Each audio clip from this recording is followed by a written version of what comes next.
山了。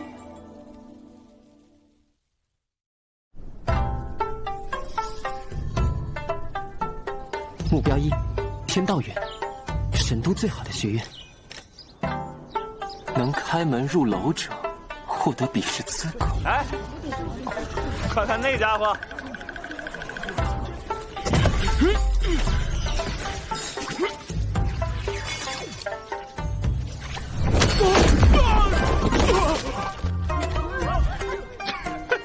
没洗水也想进我天道院，白痴！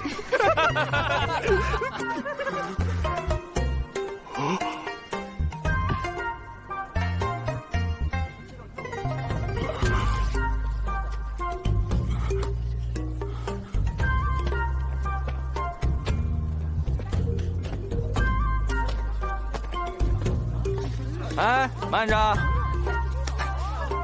嗨，这人不仅没洗水，连最基础的神识都没有。晚辈陈长生尚未开始修行，所以才想入院。你是不是脑子有毛病啊？这可是排名第1的天道院，不是入了院才修行，而是只有天才才能入院。哎，这人还不听劝。哎，那就赌他会被吹飞多远。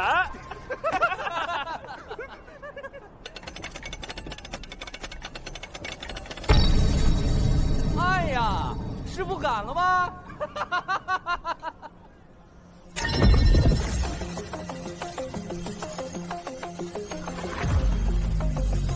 是阵盘由感应石和景风阵组成，感应石吸收阵源，阵纹传导阵源，锁线锁住阵源。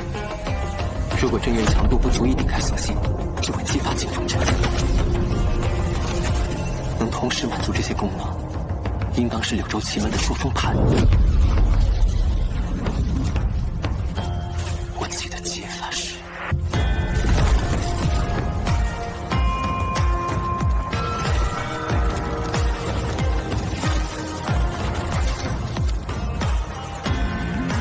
角3康熙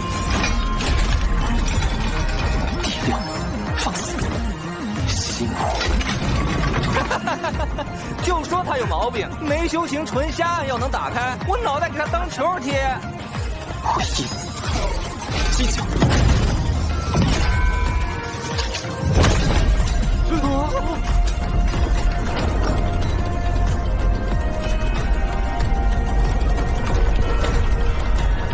师兄，说好了，女人踢球可就靠你了。这样也行？他居然没有境界也能开门，是用了什么歪门邪道？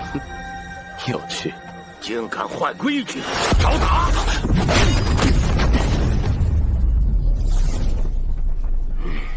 唐36，你干嘛？又翘课？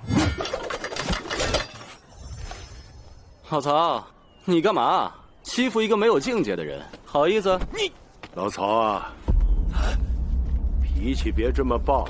怎么了？院长，此子不知从何处知道破我机关的方法，作弊当罚呀！告示上说能开门入楼即可，并未规定何种方法。没错。什么告示？那就是糊弄白。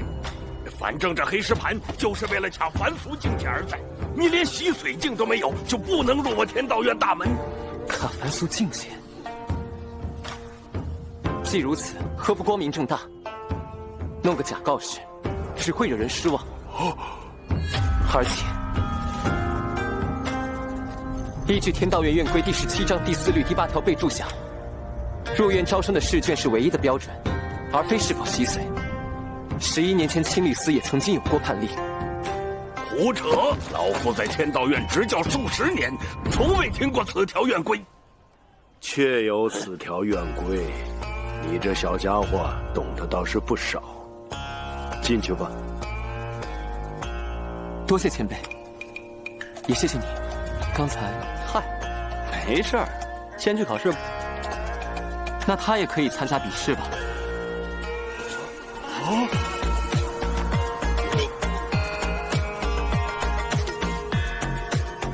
一起来吧。真放得进去了？就是啊，这小子有点本事啊！天道院门槛变低了。我天道院比试大中第一难，没有神识，又能通读多少书卷？目标2，天道院必试第一。天道院春闱试考题共计36卷，完成卷数越多，得分越高。每卷答题限时1刻，错时没收，当场淘汰。3个时辰内总积分前30者录取。奇怪，这些试题虽然种类繁多，但竟都包含在3000道藏之中。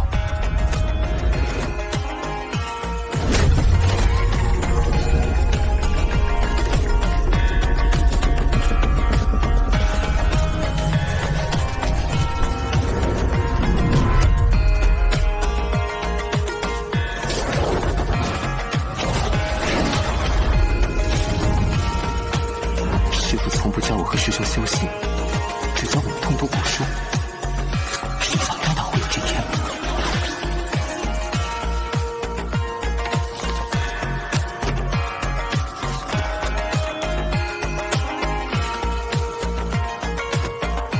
51刻到，52刻到，53刻到。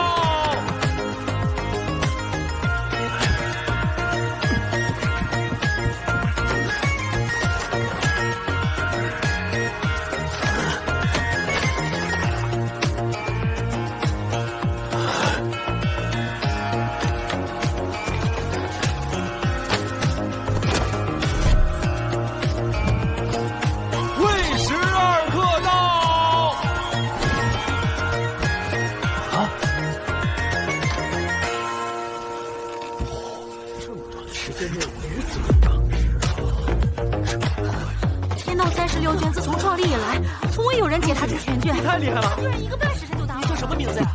你好聪明啊！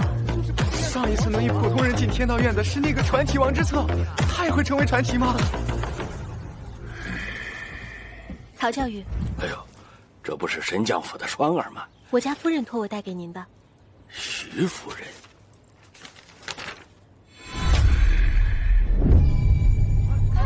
出了！谢谢你，我入围了。你是叫萧逸尘？我叫陈长生。陈长生。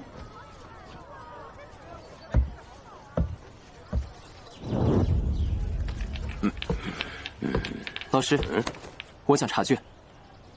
为什么？榜上没有我的名字。谁关心你的名字？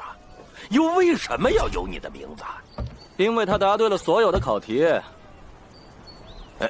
莫要多管闲事。哎，巧了，本少爷的爱好就是多管闲事。为何他会落榜？这与你无关，我不能讲。总之，你不能加入天道院，麻烦。没理你就跑是吧？我丢你个老邓！唐36，你目无尊长，你多谢兄台相助，天道院不收我，我就去考其他学院。无故落榜，你不生气？生气伤身，不划算。而且这样的天道院，我也不喜欢。果然是个有趣的家伙。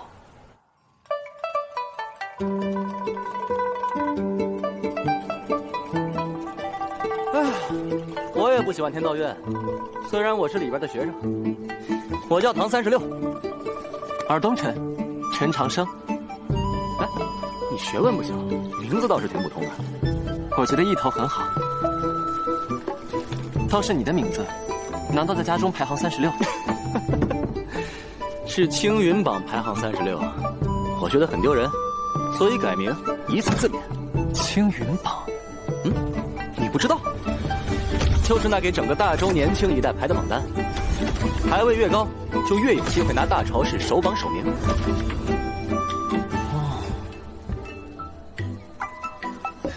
双头鱼阴寒，这耳根色长，美菜扣肉油重，还有这道飞雀黄金汤。秋冬温补，但现在是春天，喝了容易上火。快尝尝。哦，这些都是我从附近的酒楼点的招牌菜。他一番盛情，可别扫人性。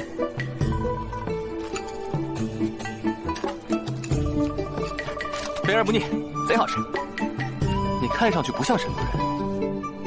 我是第一次来神都，之前一直跟随师傅在西宁读书学艺。西宁，大周的最西边，可真够远的。你父母呢？我无父无母，是师傅师兄把我抚养长大的。师傅说，那天是云木山最冷的一天。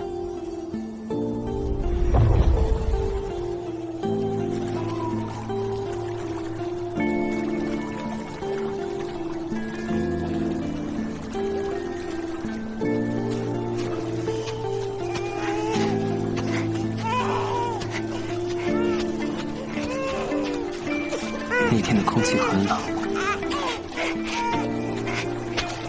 那天的水也很冷。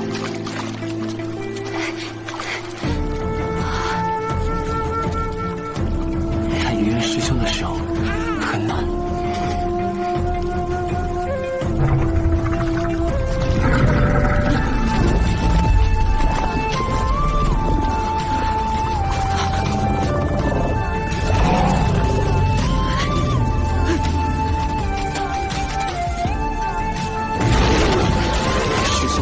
最勇敢的人，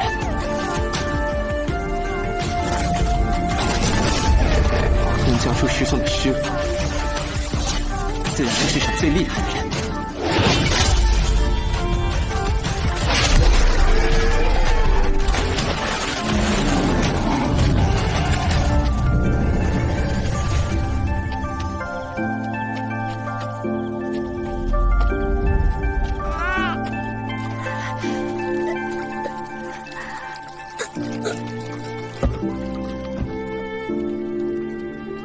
救下我之后，师傅看我身体不好，给我取名陈长生，想讨个好意头。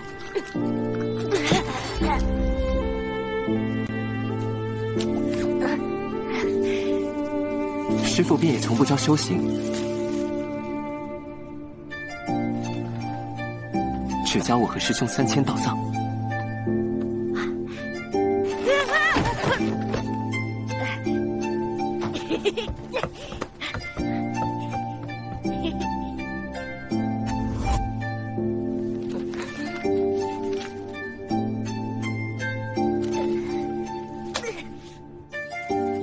于是，我读了好多好多的书，阅尽了3000道藏。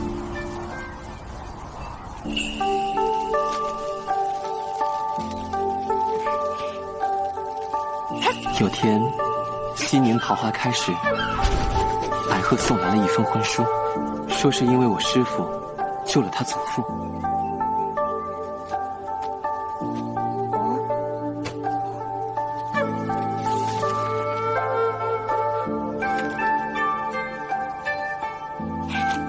我很好奇，他是一个怎样的人。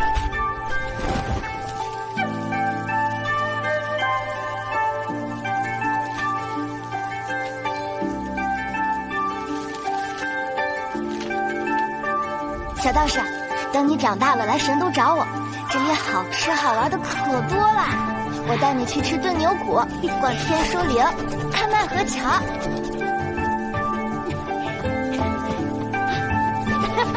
那是我第一次想去看看山外的世界，可后来，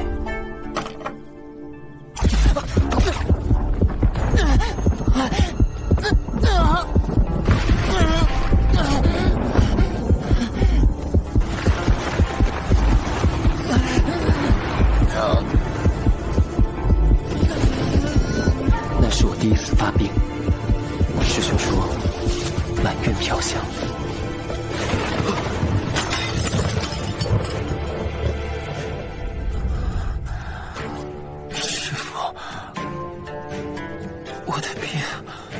无人可治，无药可医，治不了的病就是命。那我就去改命。800年来，只有3个人改命成功过，他们都很了不起。好事，我想试试。那就去神都吧，成为大朝氏第一，就能见到改命之法。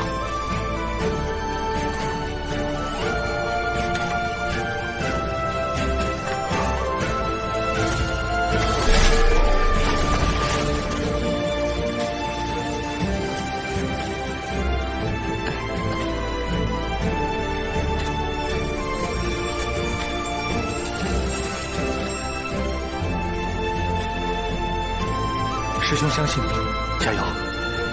等你归来。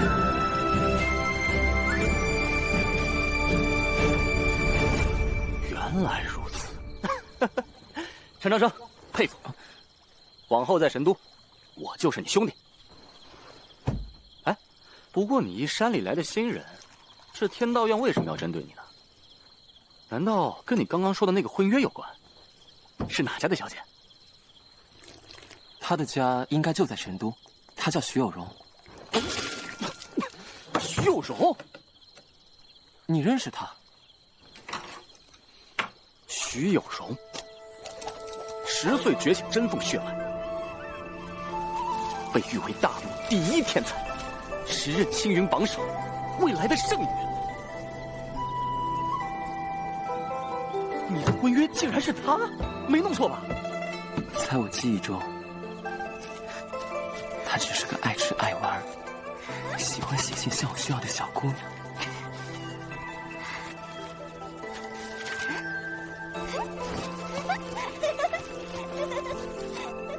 原来已经这么优秀了。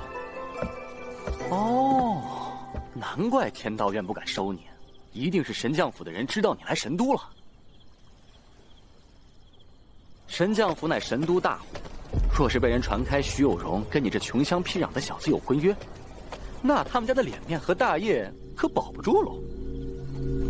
尤其是你那位岳父徐世进，以严酷铁血而闻名，可不是好相处的家伙。我本就无意用婚书约束徐姑娘，可千万别给她添麻烦。应该先去退婚书的。站住！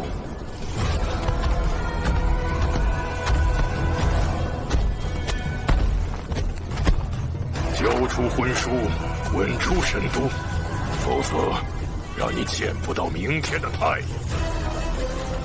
晚辈本就想退还婚书，可否容晚辈亲手交给徐姑娘？给我就行了。我想亲手交给她，再当面对她致谢。若不是她的书信，你是想我儿从圣女峰回来，再把此事闹得人尽皆知，以此帮上我神将府？真是个卑鄙小人！晚辈绝无此意。护着独角兽，伤心抱怨。道藏中记载，谢姑娘应该是在我心大风更速。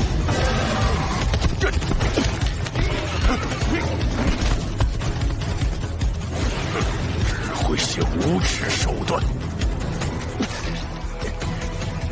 你小子连境界都没有，不会真想跟我交手吧？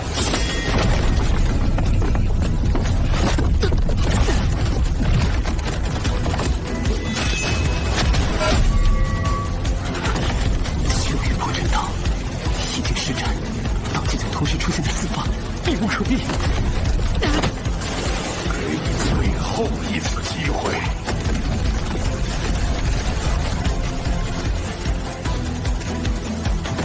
晚辈只是想亲手交还，心头道谢。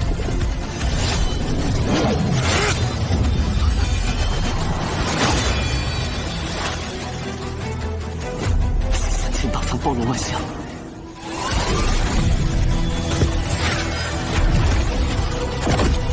世间万物一定自有破阵之法。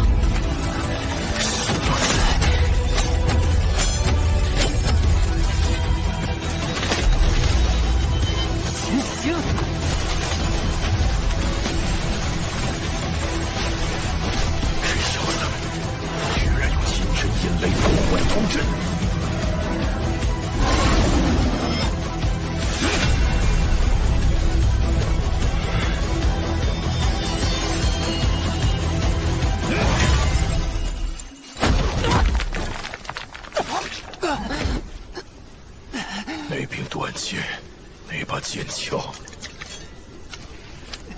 还有那股气势，这小子浑身都是古怪，此子不能留。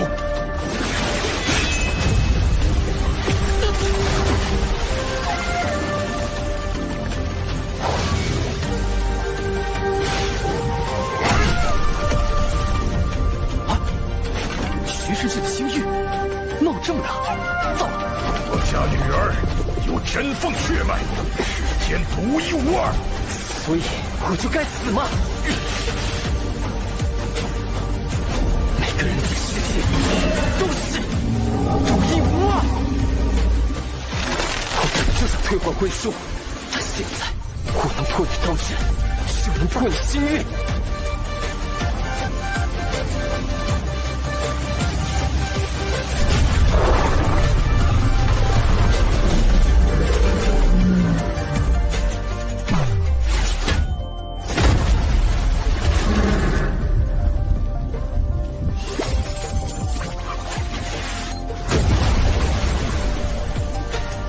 徐大人的刀还是那么快，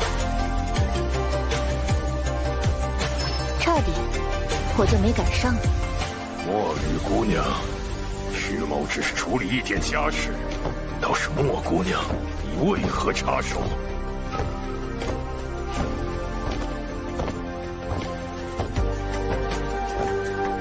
徐大人的家事，墨雨自然不会管，我只是来传教宗大人神谕的。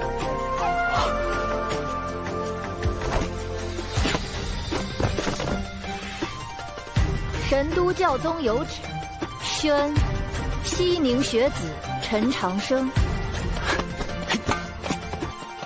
留神都入国教学院。这怎么可能？他只是一介乡野村妇。徐大人，这等小事，您不会想抗旨吧？你真能破他星域？破他的！师父师兄，又是新的一天。哎，你去哪儿啊？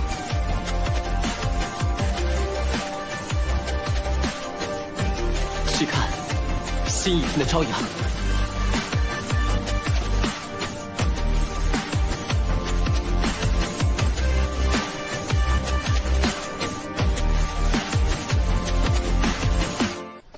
方才多谢相助。你会活着，也不会有人再阻你前程。但你要记清楚，不能告诉别人婚约的事情。说来，本官也很好奇，教宗大人为何会把你流放进那座深渊？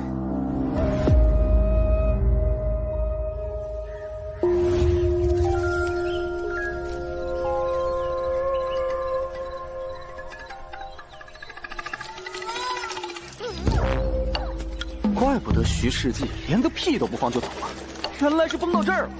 这教宗大人想什么呢？这哪里是入学啊，分明是入狱！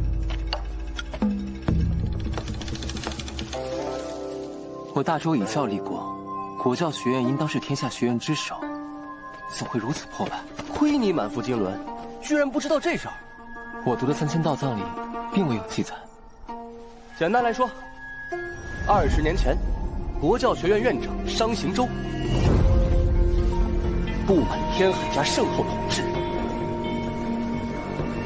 举院造反。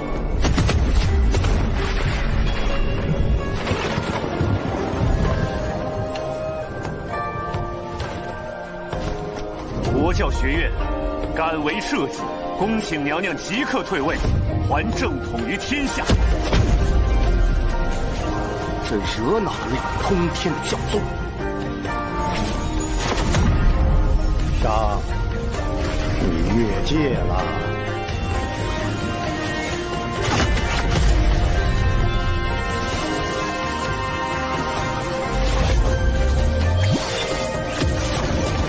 四周，不光商行州，整个国教学院连人带楼都放烟花了。听起来还有隐情。你就少管了。重要的是，教宗为何要把你送到他亲手毁掉的国教学院？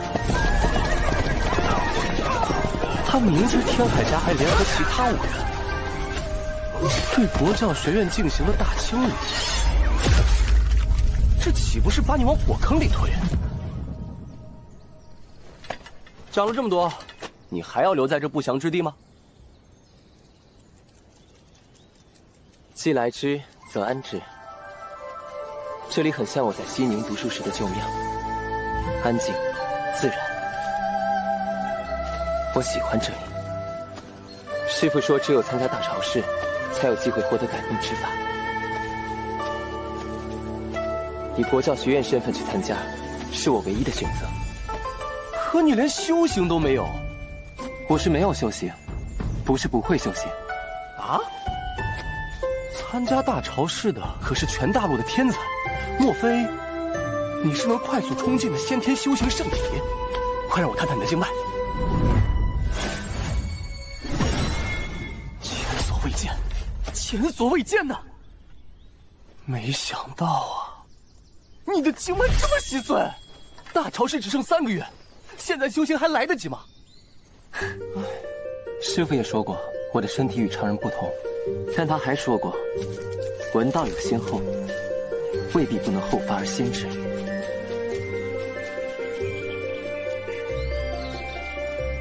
3个月后的大朝试，我要夺得首榜首名。一间院，与一颗心。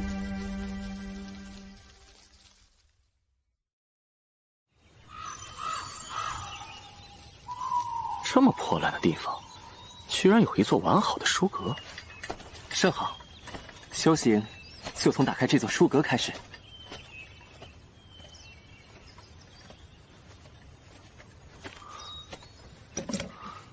哎，书机处的机关锁，这可不好打开，需要钥匙。钥匙啊？什么钥匙啊？哪家学院的？国教学院。国教学院。哪来的野小子，胆敢侵杀本官！来人，查出去他20戒棍，教着他什么叫尊师重道。是教宗大人推举我入院的。教宗，还愣着干嘛？快点吹他呀！小哥，这力道可以吗？不舒服就说啊。这是推荐信，您过目。哎呦，您都是教宗大人推荐的了，我哪敢不信呢？看看推荐信啊，纯属走个流程。真货呀！一进屋我就看你气度不凡呐，有什么需要尽管说，包在小人身上。我来拿藏书阁钥匙。哎，光拿钥匙怎么够？您有印章、晶片都给您打包好了。连学院印章都给我。国教学院只有您一人，按照院规，您就是院长。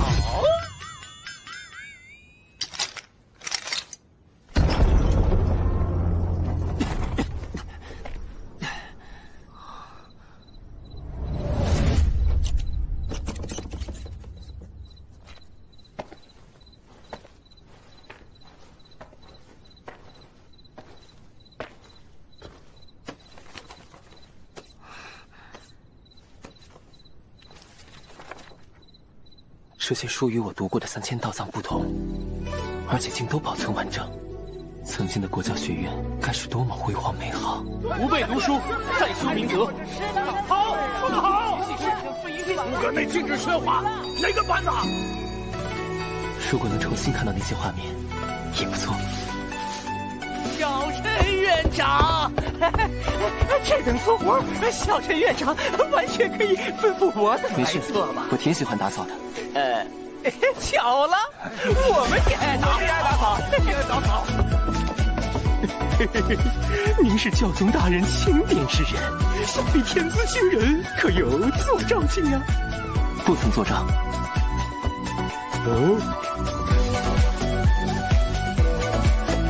若是徐随上去，也是能入青云榜的小天才了。也不曾洗髓，那不就是还没开始修行啊？正准备开始。啊！16岁还未修行，梅丽莎大人，这位小陈院长，属下实在是带不动啊！不急。哎呀，哎呦，模糊。哎呦，哎呦，哎呀，慢来。哎呦，再慢下去可就坑死我了！哎呀，这教宗大人到底在想什么？您可得为我指条明路啊！你既然吞了，那就好好消化了呗。什么？我能吐出来吧？好花不怕晚，天赠你一段香，陪我看看星空吧。今晚兴许会有些不一样呢。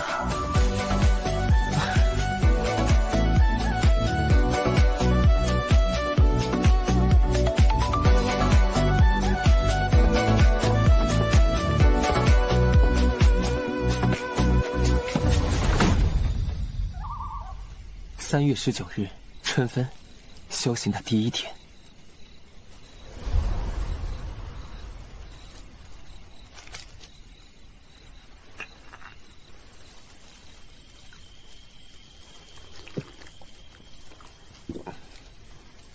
比起西宁的花茶，神都的也不错。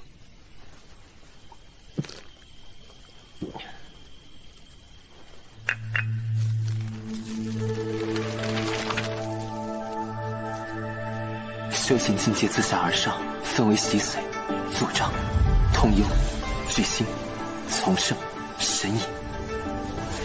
而修行的第一步是点亮命星，需以身世进入星海，找到属于自己的那颗星星。身世越强大，占据的命星就越有潜力。而读书最能温养神识，师父让我只读书不修行，就是为了今日。我以10年光阴3000道藏。聚神凝石，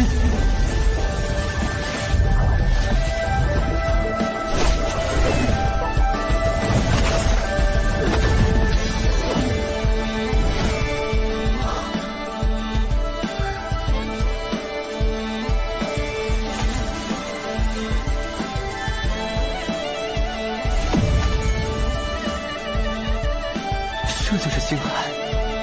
亲眼所见，比刀藏上描述的还要美。接下来就是找到属于我的命星。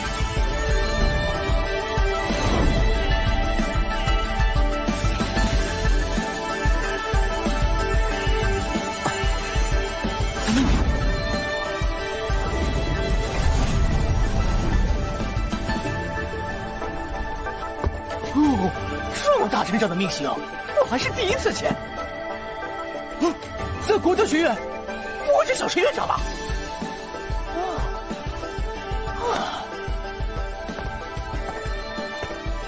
那颗星星有熟悉的感觉，是师弟吗？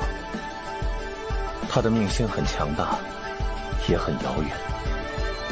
想要成功，必须跨过星海间的那道生死门。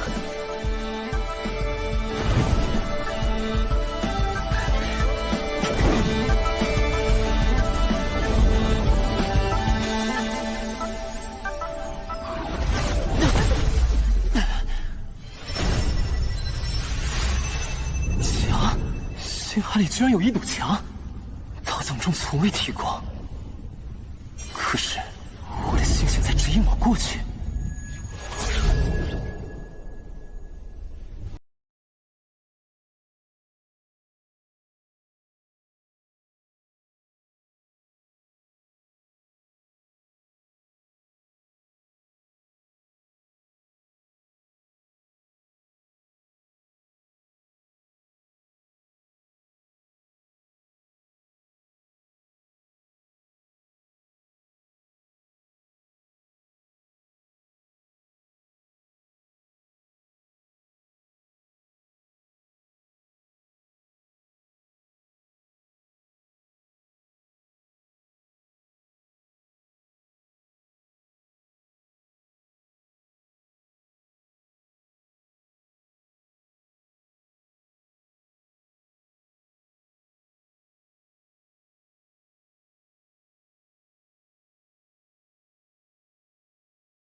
好香啊！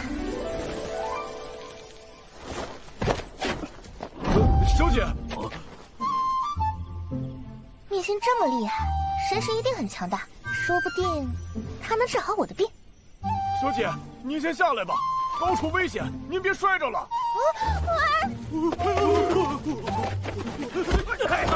要是带这些家伙过去，肯定把人吓一跳。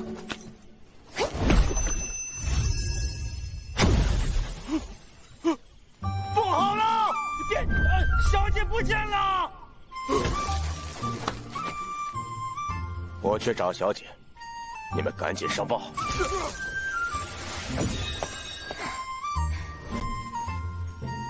没想到我只是来隔壁吧，这回可没那么容易被金树找到了。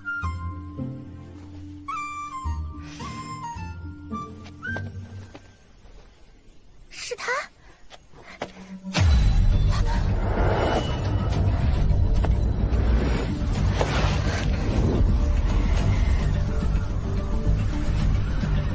殿下，我真是等了你好久。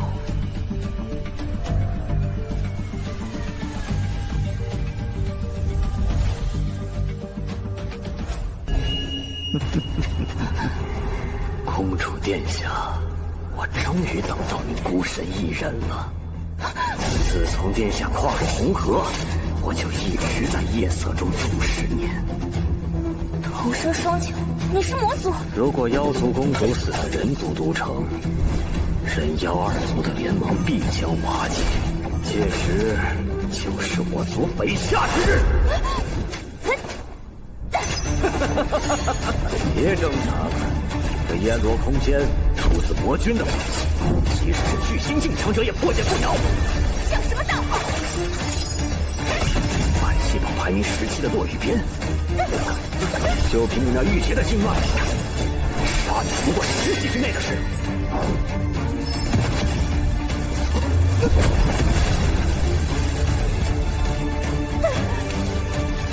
强行催动真元，还是太勉强了。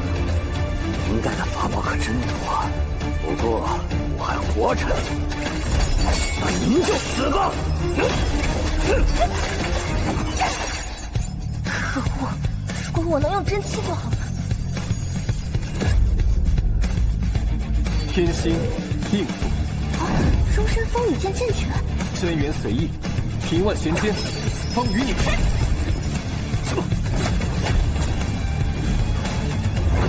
斗trận魁柳，这是方位。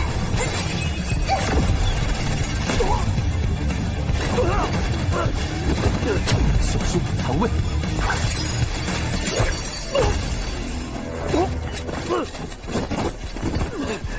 怎么可能？按照情报，以他的经脉，不可能用出剑诀，更不可能识破我的方位。是谁？给我出来！是他。我的身法乃是魔族不传之秘，究竟是什么人？咱会知道。脚踩星位变化，共计3106种。我以前不知道这就是夜食部，但我都背过。好，一切了不起。但黑袍大人有无上智慧，早就计算了一切可能。黑袍是那位身份最神秘的人族叛徒，魔族的首席军师。今夜你们都得给我陪葬！不葬为祭，神魂为引，献祭无身，天罗天灭！我军的法器，一招落下，十死无生，必须阻止他！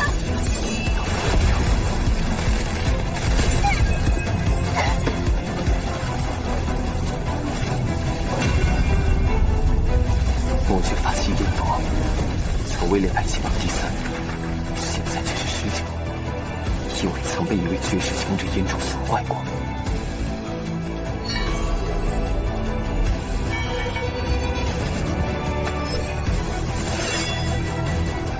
所以这题很好解，只需我不够劲，制造一条裂缝。逃兵当车。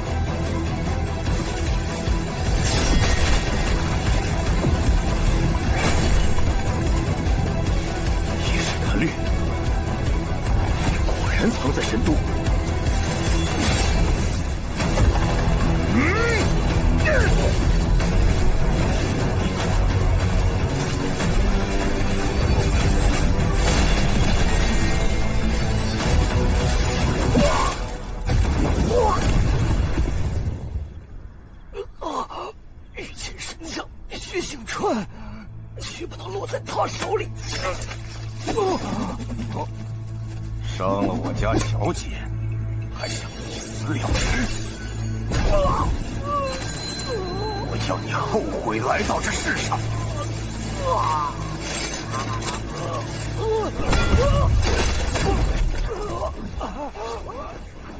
我自会将此人押入州狱最底层，剥皮抽骨，严刑审讯，不劳诸位操心。3日之内给我结果，否则今夜之事，你一个御前神将可担不起。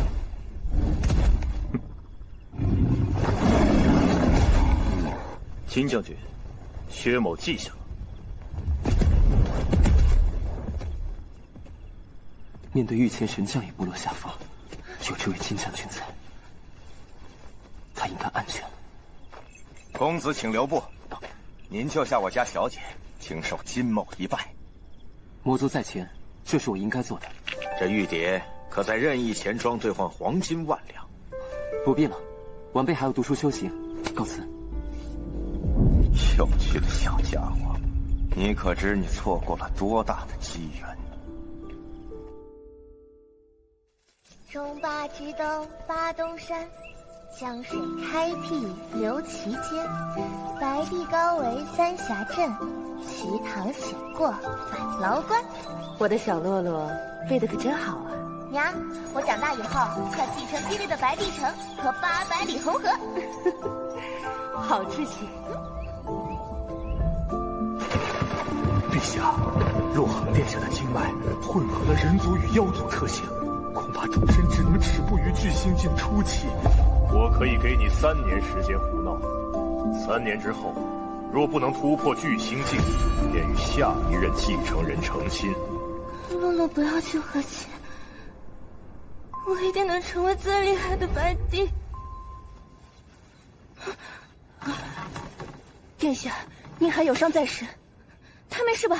您是说隔壁那个少年？他应该没事。他能解决我的经脉问题，就能帮我改变命运。快，我要去见他。他叫洛洛，他很大方。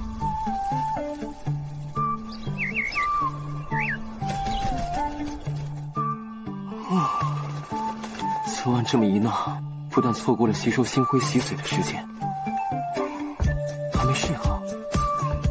好在今天总算清醒，得快去把昨天的进度赶回来。快点，快点！我没吃饭吗？那个谁，往那边也清一下。什么情况？你好，请问？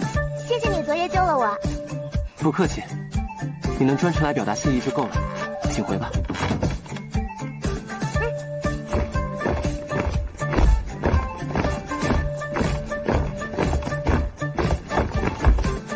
这箱中书籍都是孤本，世间少有。药草无不受天下修行者趋之若鹜。至于这些夜明珠，乃是南海龙族的旧物，修行夜读时用，明亮的很。骊山剑宗总诀，这是天下第一剑宗的不传之秘，你从哪儿抄录的？先生，这本是真迹，骊山剑阁里的那本才是抄录的。这些是拜师礼，我要拜您为师，跟随您修行。拜师？为什么？我的经脉有问题，便是天道院和占星学院的教授都解决不了，但是先生能解决。那只是凑巧。那就切磋一下。洗苍黄，仙人走黑骨，转内关。洗苍黄，先生，我就说您可以的。先生，你就收了我吧，要什么我都答应您。放手，你先放手啊！不放，我一放手，先生就跑掉了。快到辰时3刻了。辰时3刻怎么了？需在辰时3刻前吃早饭，否则有伤脾胃。总之，你先放手，先放手。啊，先生教的第一课是在辰时3刻前吃早饭。啊，先生。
按理说，我引来的星辉会在体内积蓄，如同水滴汇聚池塘，但我体内怎么空荡荡的，什么都感觉不到。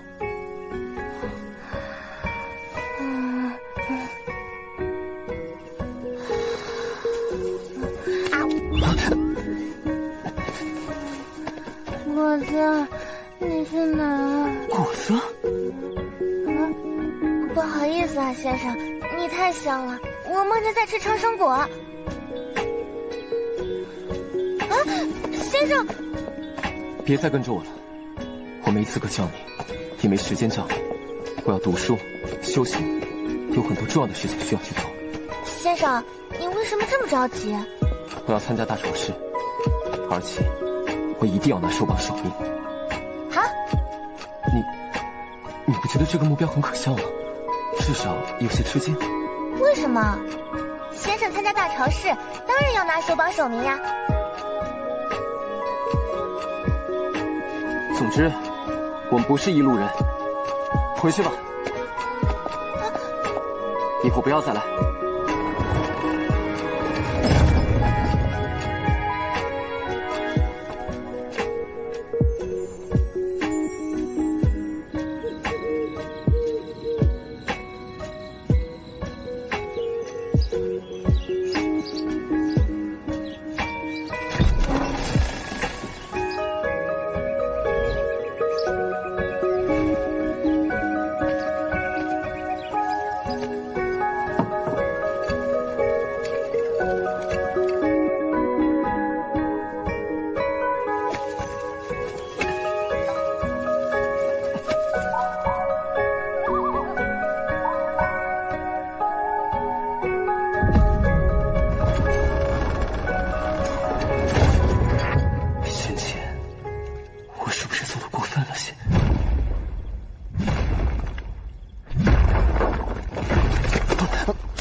稀客呀，我猜你在国教学院待不了多久，但没想到这么快。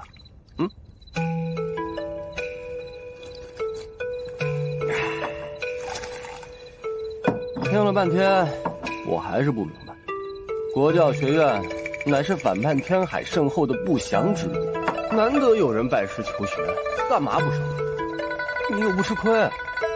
拜师收徒，自知体大，况且他的身份不简单。搞了半天，原来你是个胆小鬼。你敢逆天改命，敢忤逆徐世纪，敢进国教学院与世为敌，却害怕收个小姑娘当学生。我的时间不多了，若不能改命，活不了多久，希望你一定能长命百岁。我认你这个朋友，是因为你活得顺心意，叫我羡慕。莫要封闭自己，拒人千里。更重要的是，何不听听那姑娘的心意？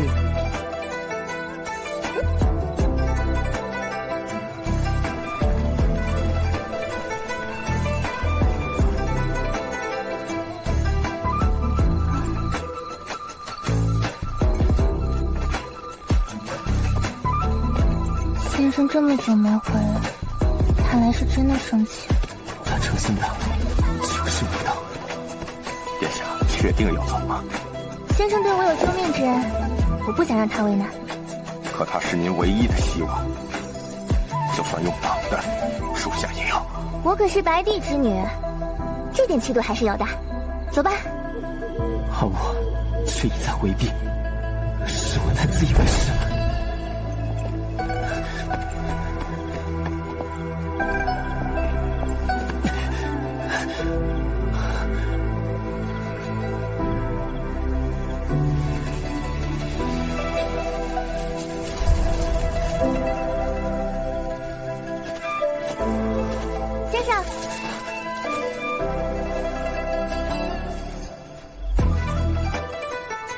是准备要离开？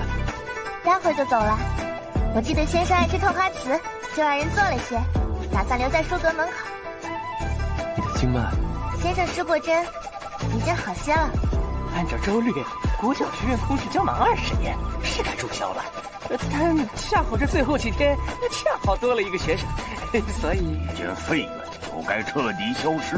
本官倒要看看，哪个没长眼的东西，胆敢重启阿萨恶臭之地。陈院长，好久不见呐！请问有何贵干？大朝是在即，照往年的规矩，宫里会设下青藤宴，款待各家学院。但这家废院没有资格。为何？按周律，入宴需要有2名学子，而这破院1个学子都没有，只有你这么个废物，凭何参加？除了你，整个大陆又有谁愿意入这废院？又有谁敢入这废院？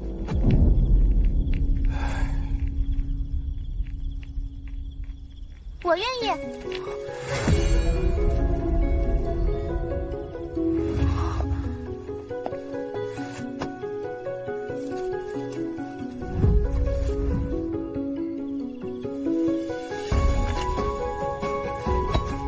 先生您瞧，现在我们是一路人啦。你犹豫什么呀？你又不吃亏。对啊，乐乐很大方的，绝对不会让先生吃亏。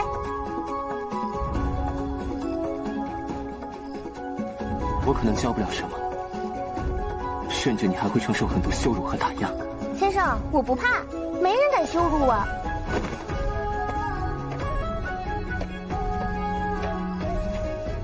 好，你说收人就收人。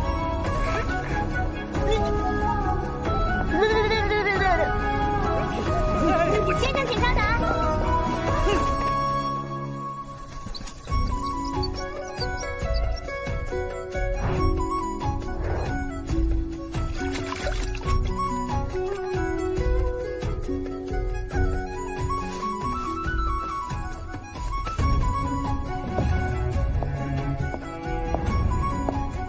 洛恒想向先生求教授业，特来致见。长生才情，请姑娘侮辱。那便是西宁，那里有我的老师。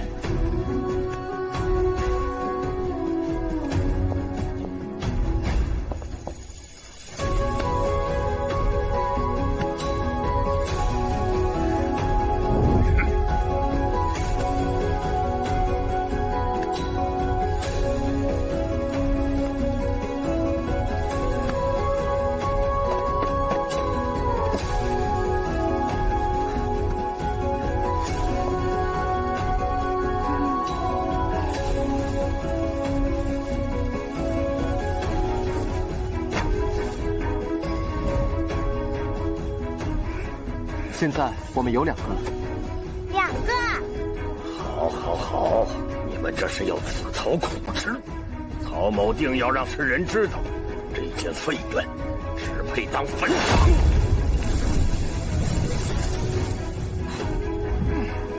他讲话好难听啊！先生您都不生气？没时间生气。对了，你不怕吗？我们2个要面对天海家和5大学院。乐乐不怕。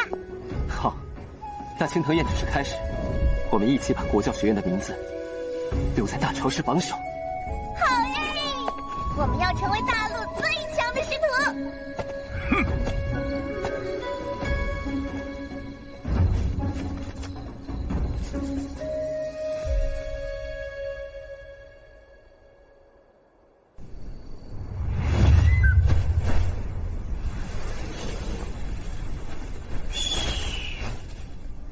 正如公子所料，小人只是略施激将法，那陈长生就迫不及待要去青藤宴了。很好，如此一来，就能正大光明的弄死他。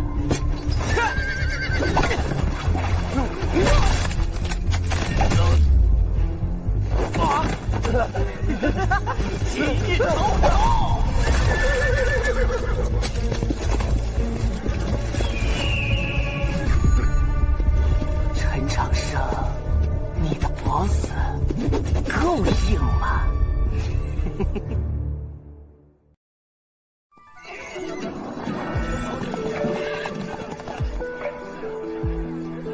今夜青铜宴果真热闹非凡呐！哇，青铜宴果真热闹，都快赶上红河的部族大旗了。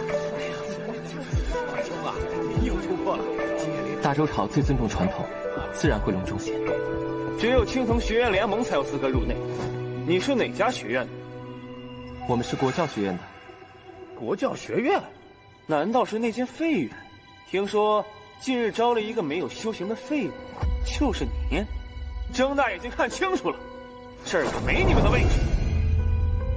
我大周朝以教立国，太祖皇帝尊国教学院为青藤六院之首，诸位却言之不堪，意与何为？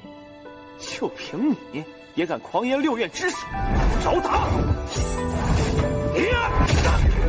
打起来了！打起来了！受不了了！大师兄，青藤宴乃学子交流的场所，阁下为何无故伤人？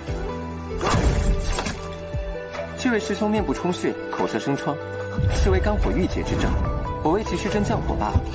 你可感觉气血顺畅了些？是舒服些了。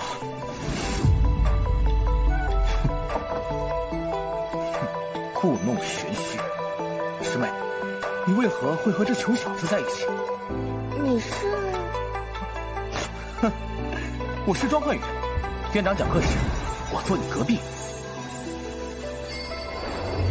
师妹若想参加青藤宴，尽管来天道院。焕宇公子可是我们天道院第一天才。我是国教学院的弟子，当然和先生在一起。先生，师妹定是受他蒙骗，师兄为你做主。不要再纠缠我的学生。青藤宴是为大朝氏举办的御宴，我等明院擂台切磋学术交流之所，重要性不言而喻。师妹，他没资格带你进去，别误了前程。你毛秋雨院长到。按照传统，国教学院确有资格参宴。见过院长。大家都落座吧。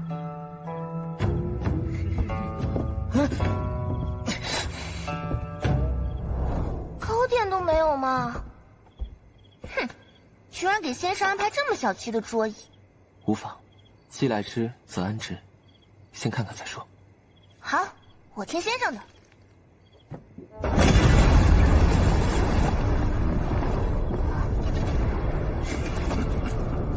陈长生那小子敢重启国教学院，是在打娘娘和您的脸呢。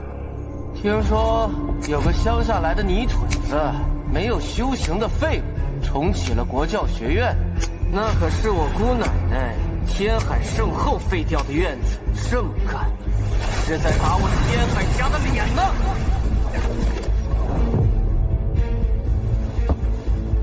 你就是陈长生，上来，我要打死你！跪下求我，兴许我会给你留个全尸。青藤宴是六大学院交流的场所，关你天海家什么事？整个神都都是我们天海家说了算，青藤宴算个鸟毛！他是什么人呀？敢冒充天海家？难道因为他是圣后的侄孙，就没人敢管吗？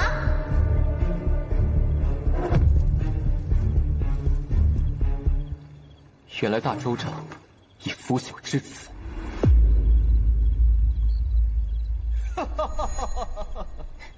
你快安静点。怎么，青藤宴不能笑吗？什么那么好笑？说出来，让我也乐乐。我还以为青藤宴是青藤六院最重视的传统，没想到有人闹事，连屁都不敢放一个。啊！如果说我现在要打死你，你还笑得出来吗？不可能！赶快磕头认错！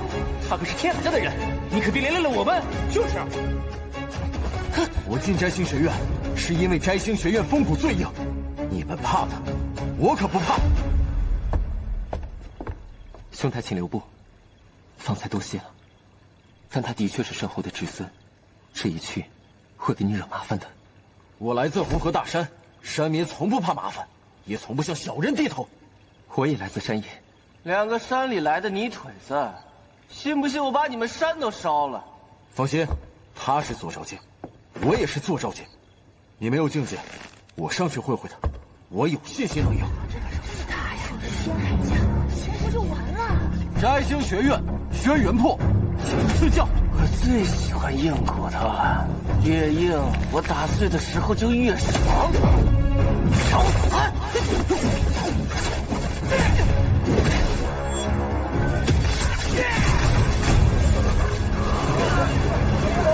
大块头，小心！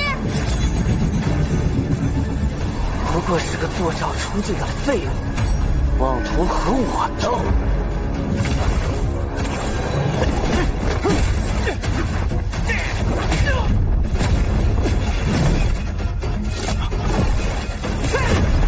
小心，竟能引出飓风之势！先生，这大块头要吃亏了呀！不会，天海牙儿看似攻势迅猛，并且不虚谋，而且大块头还没有用尽全力，也许他会让所有人大吃一惊。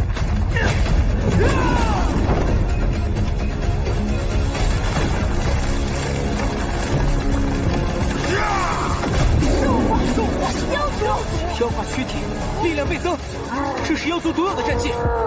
先生真厉害，原来早就看清了局势，不愧是红河的子民。境界相同，妖族还有妖化的优势。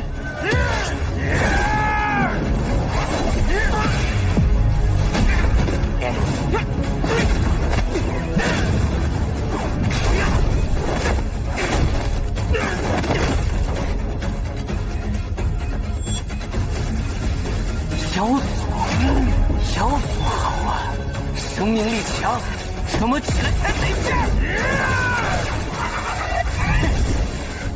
有古怪。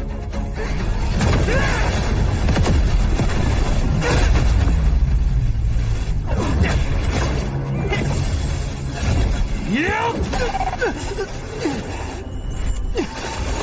使不上劲了，这是毒，是他居然用毒！他这种黑手都没人管吗？这阵毒以真元为引，腐蚀经脉窍穴，通常不死也会残废。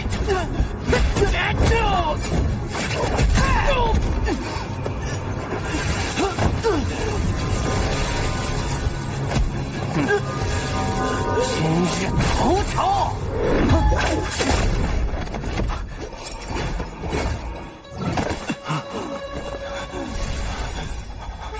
毒素正在蔓延至全身，必须立刻制毒。阵型合果，续指，再行重点。还好及时止住了，只是这毒要完全解掉，还需要一些时间。本少的阵毒无人能解，你一个乡下泥腿子也想救他，真是自取其辱。先生说可解，就一定可解。哟，小姑娘倒是长得挺漂亮，不如我先来弄你，再去杀我，再回来继续弄你，如何？中山风雨剑第3式，阳脉聚气，真元摆放，逆天浪。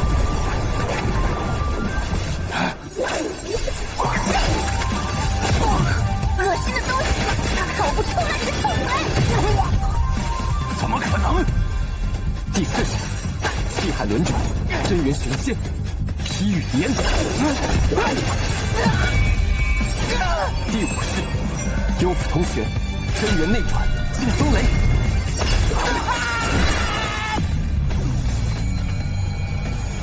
你太弱。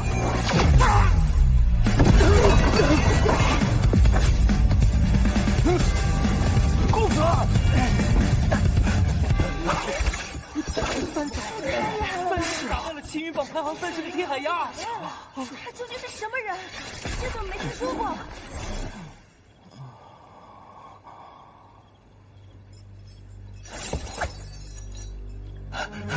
公子，你哪儿伤着了？滚开！不过是2个贱民，蝼蚁，竟敢伤我！陈陈长生，我决定了，我要把这个贱婢做成人质花瓶，再弄死你，最后再去废了那个唐36。我知道你很生气，但那又怎样？我是圣后的子孙，弄死你们就跟踩死地上的蚂蚁一样。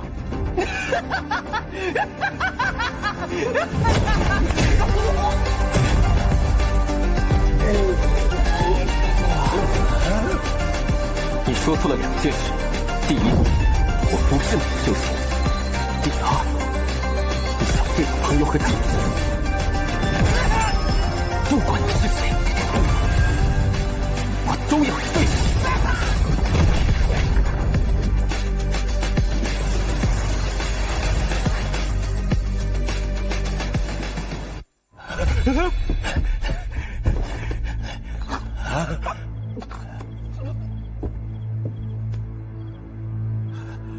陈长生，你竟敢毁了他的气海！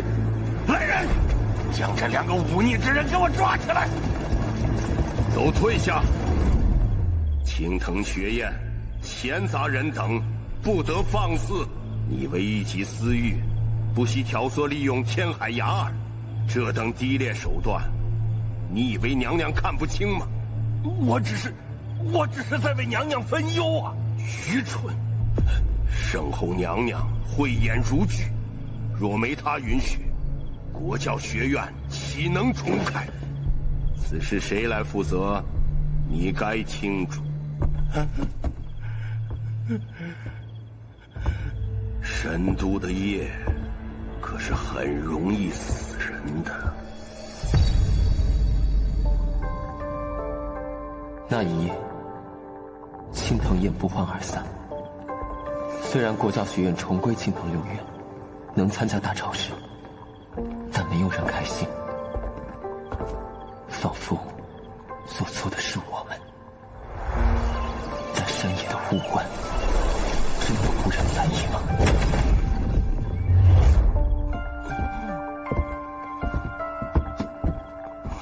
师姐，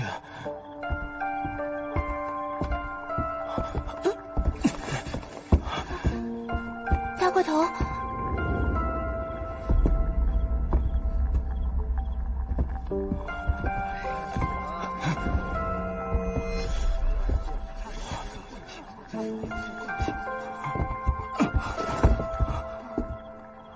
我知道他们不是故意的，只是我得罪了天海家，怕我连累学院。那，你接下来有什么打算？是乡亲们凑的路费，我才有机会来神都求学。就算去扫地洗碗，我也得把钱凑上，再回去。你千辛万苦来神都，难道是为了扫地洗碗？如果没有地方可去，就跟我们回国教学院吧，一样能参加大朝试。虽然我们只有一间废园，但也许你会喜欢的，那里和山野一样自由。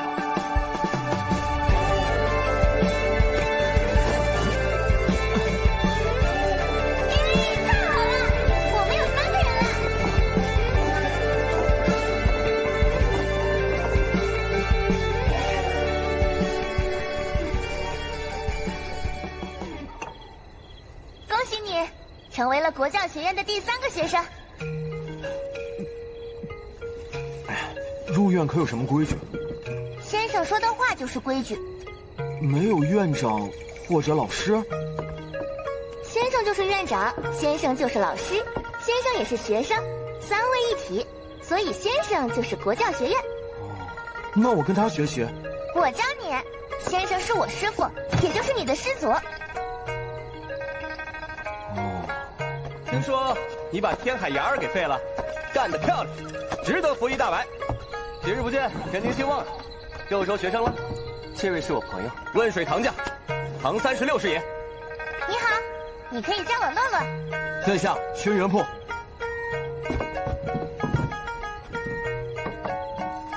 话说，青藤宴上怎么没见你？嗨，那群老登关了我一晚上，不然哪轮得到你出手？一个坏消息，明夜七夕，未央宫大办庆典，骊山剑宗会来向神将府提亲。你的未婚妻徐有容要嫁人了。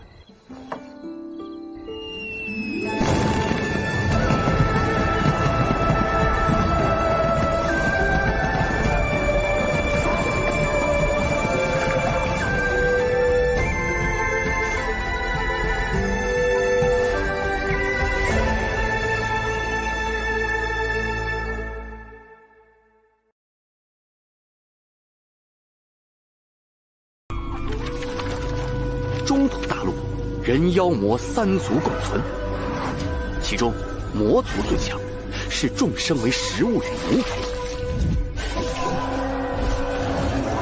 从太祖皇帝到太宗皇帝，数次北伐，才将魔族击退到北方苦寒之地。但要将其彻底消灭，需要大周朝与南方诸国联合一心。然而，大周有天海圣后，南国有剑神苏黎，两位绝世强者，谁都不肯低头，断绝了这份可能。直至今日，这个契机终于出现了。大周神将之女徐有容觉醒真凤血脉，而南国剑神大弟子秋山君觉醒了真龙血脉。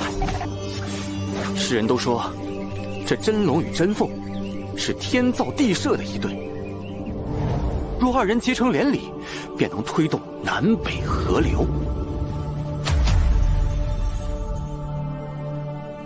哎呀，只是这样一来，你的未婚妻就要嫁给别人了。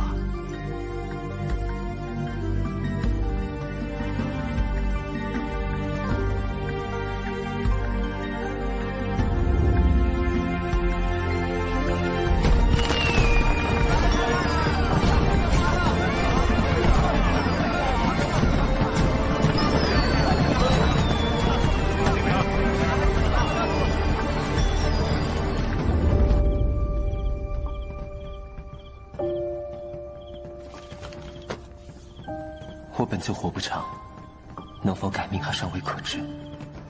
你无意用魂术约束徐姑娘，若能兵不血刃完成南北河流，固然很好，这是万众期待、举世欢庆的好事，一切都顺理成章，理所当然。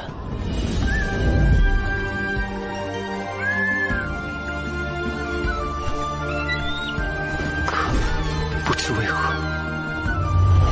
我还是想去看看。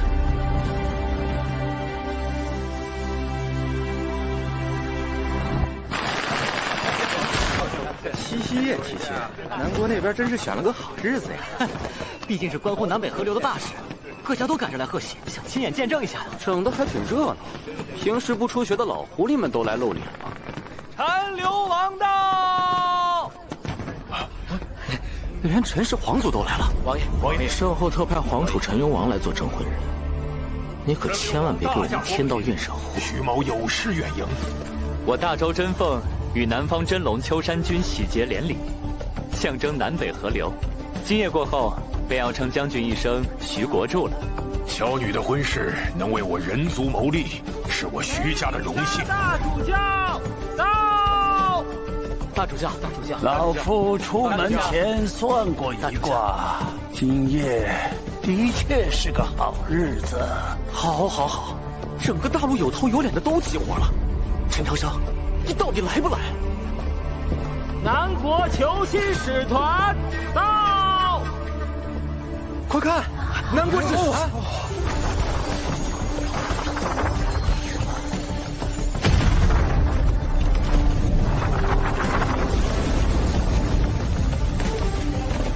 那就是南国的骊山剑宗吗？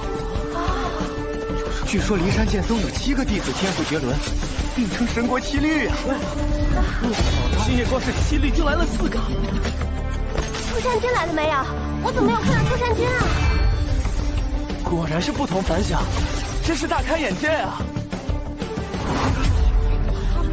那4位就是骊山剑宗的弟子吧？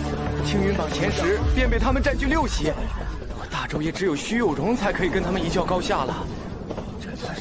贫道小松公，祁骊山弟子，见过徐神将。久仰小松公长老大名，徐某三生有幸，请里面落座。秋山君还在北境作战，尚未南归。他也是为我们人族而战。难怪陈长生刚进城，这老东西就急着整他，原来是想赚南北河流这份大义。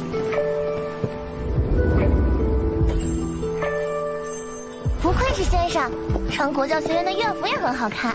嘿嘿，果然是大陆最重要的提亲，真是热闹。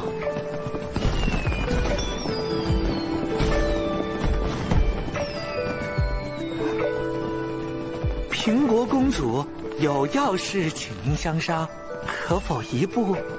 他能有什么要事？我不去，我还要陪先生。既是要事，那便去吧。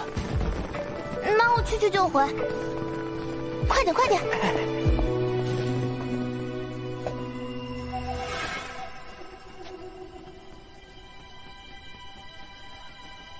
南北河流关乎人族未来，你若是足够聪明，今夜就不该出现。莫大姑娘，您误会了，我知道这对你不公平，但我警告过你，不许让任何人知道你的婚约。我本就无意用婚书束缚徐姑娘，我只是……你想什么不重要，比起大义，你太渺小。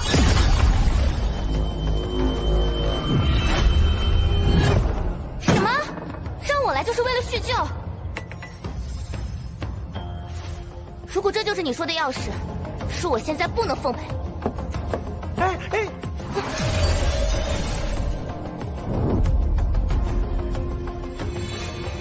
你们想对先生不利，可我记得你从小就喜欢秋山君。我毕竟是公主，总要为大周朝做些事情。果然，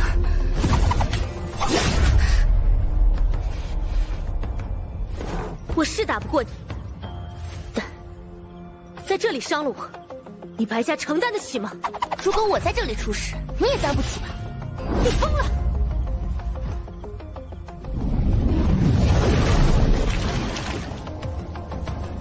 若非徐有容写信作保，本官现在就能杀了你。今夜不能有变数，识相点就待在这，莫要再来搅和。这是阵法。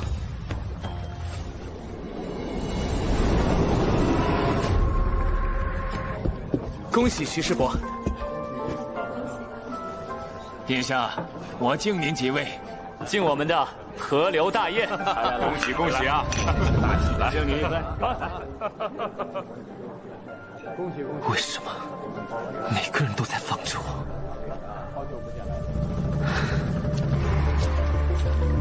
大周提亲要过鸿雁3里、天地3问2道仪式，在离别前赶到未央宫，我要做的事就未必来不及。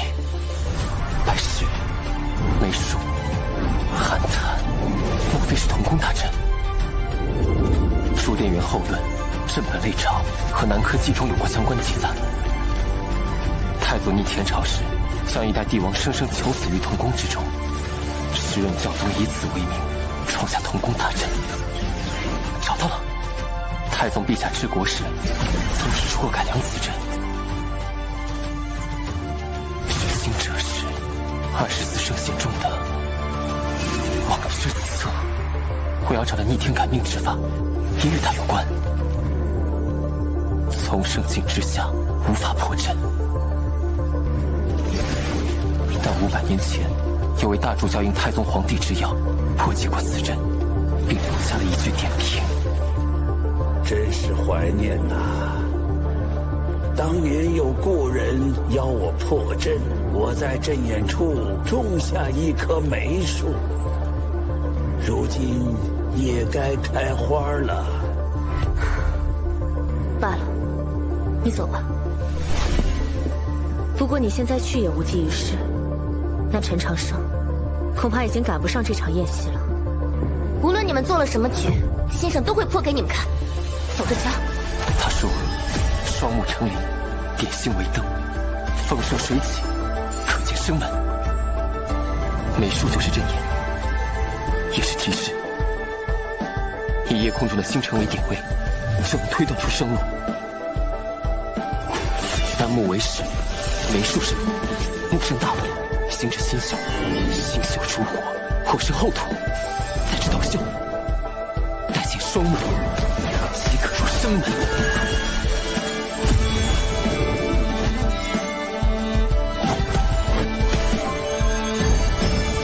会合失败，没算水面行为，水面等同镜像。原来如此，那就再来一遍。斗数点睛，直到现在，点亮魁秀。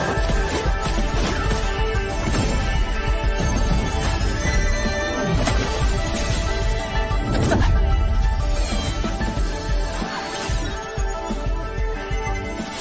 急秀出风，风生水起，一步成双。只差最后一步，就逆转乾坤。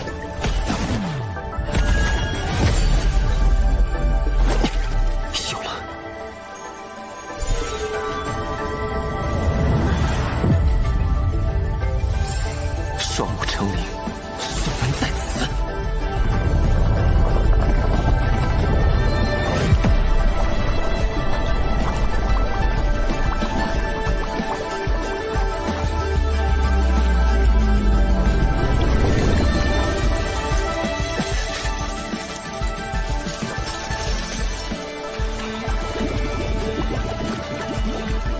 哦，有趣的小家伙。居然也破了王之策的阵法，只不过因为那次的变故，让王之策做了一些改动。曾经的生门，现在却是死门。我应该走出童宫了。这是什么地方？这么多金子，难道是国库？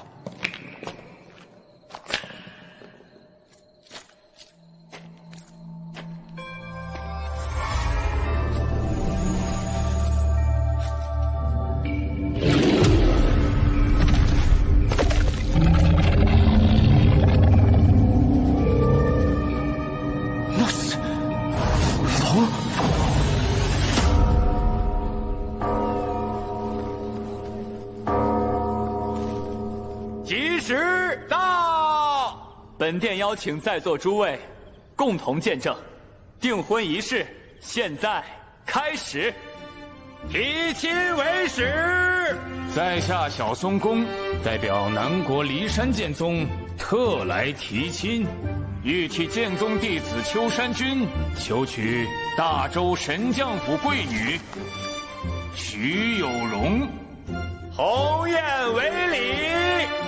聘礼传书鸿雁一只，珍宝无数，诚心可见。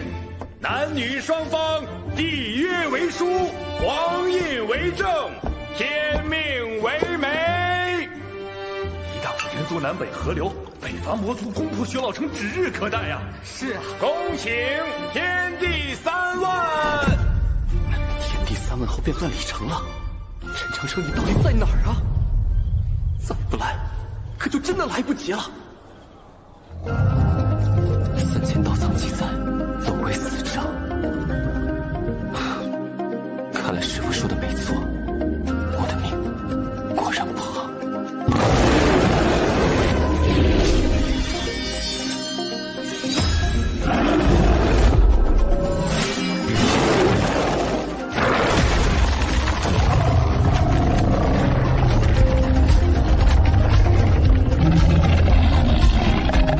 宗族以黄金巨龙为尊，此剑以黄金龙须所炼，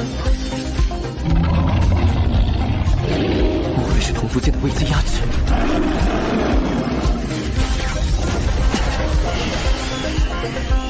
这是王之子的双手守龙阵，这头龙莫非是被他关押在此？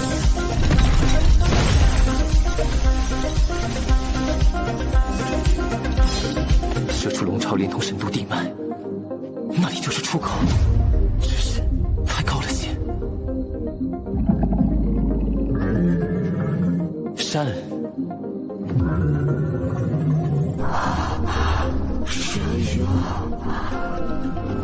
我只会龙语的发音，但不知道意思。3000道藏的最后一卷，师父没交全。前辈，我们都是被困之人。既然您不打算吃我，可否助我脱困？作为交换，我一定会回来，帮您做成一件事。虽然我的修为不高，但我能破解知策先生的童工来这里，也许有我力所能及之事。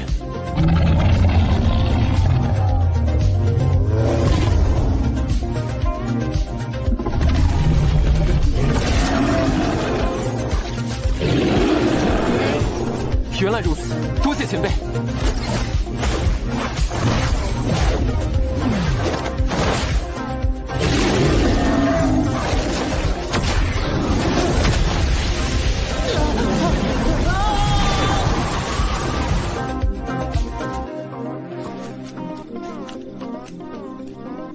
3礼已毕，只剩天地3问。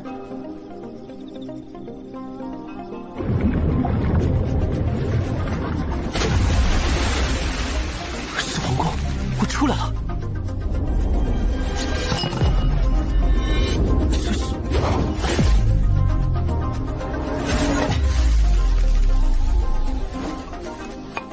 不知惊扰了哪位夫人？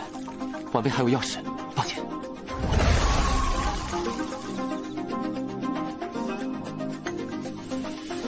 真是个好孩子，不姓陈就更好了。哼，这个洛洛，为了个陈长寿，居然以命相逼。请殿下发问。姻缘已定，首问亲朋。秋山君欲与徐有容结为夫妻，可有人反对？欧阳公，自哪个方向？再问天地，可有人反对？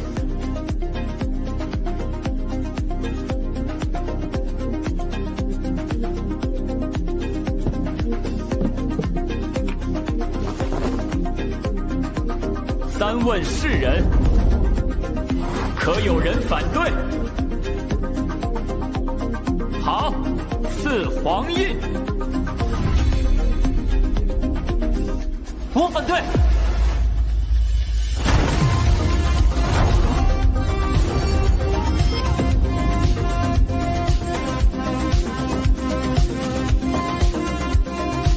我反对。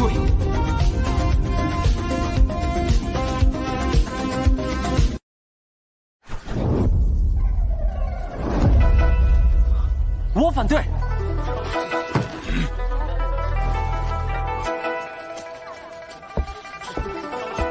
居然有人反对！他是谁啊？他有什么资格反对？找死吗？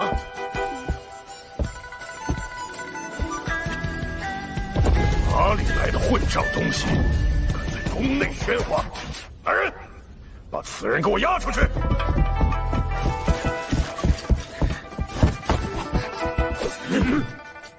我不管你们是谁，有何来历，本将要捉拿侵犯，谁敢阻拦？侵犯？哪里有侵犯？这小家伙是我国教学院的院长，即便迟到，也不能算是侵犯吧？可他出言反对这门婚事。既然有问世人这一环，自然也要允许有人反对呀。殿下，这究竟是怎么回事？这，先前在殿外，我听见殿下说秋山君欲与徐有容结为夫妻，可有人反对？徐姑娘不在，这是一场利益联姻，我觉得她会不喜欢，所以我说我反对。你凭什么反对？此乃我骊山剑宗与神将府之事，与你何干？我与徐有容有婚约。啊？她是我的未婚妻，自然不能嫁给别人。荒唐！我从未听过有容师之有婚约，哪里来的无耻之徒，竟敢入我骊山？谁信了？你说跟师姐有婚约，你用什么证明？我有婚书为凭。这教宗大人的印信。啊，这婚书是真的！东域神教府，这是怎么回事？混账东西！既然婚书是真，说明某人想要瞒天过海，把女儿卖个好价钱。不愧是神将，打仗厉害，做买卖也厉害。师兄，都说婚姻是父母之命，媒妁之言。我们占了前4个字，你手里拿着婚书，占了后4个字。但这些不重要，重要的是徐师妹想嫁给谁。哼，世人皆知徐师妹与我大师兄秋山君青梅竹马，情比金坚。就算你的婚书是真，我师妹就要嫁给你。你若真的在意徐师妹，难道不该尊重她的想法？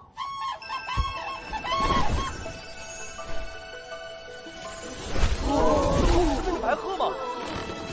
是龙龙的白鹤。师妹让圣兽白鹤来接秋山师兄的婚约，足以说明一切。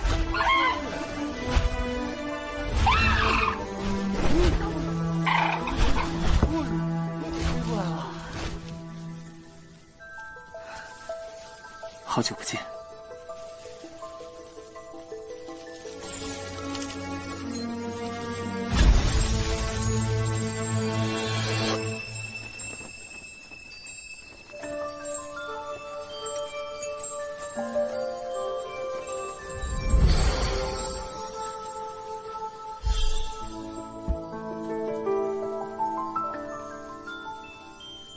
感谢诸位关心有容的婚事，但提亲之事，我并不知情，所以我不喜欢。父亲母亲，秋山师兄很好，我敬重他，但我不想嫁给他，因为我已经有婚约了。我的未婚夫叫陈长生。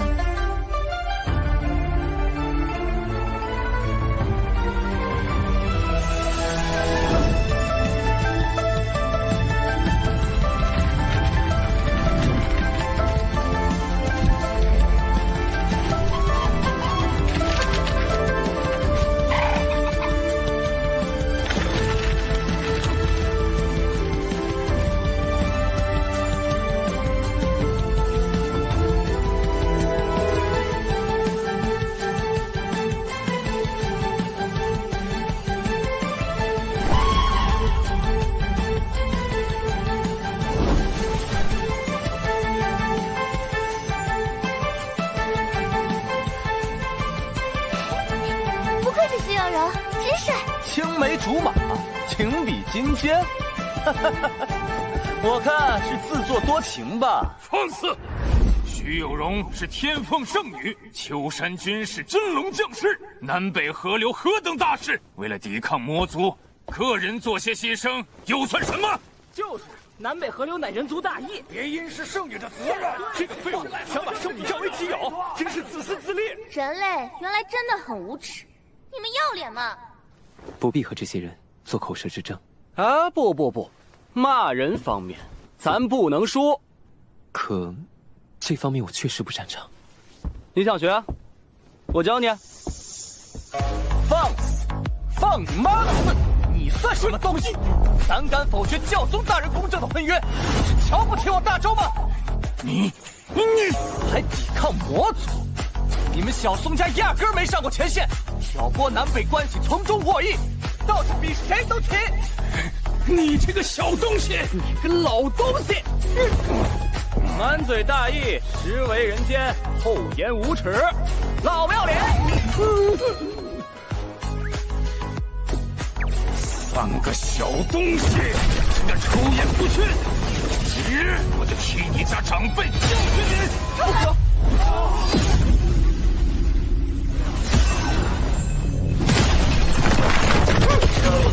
遇到不要脸的，当然要狠狠的打他的脸。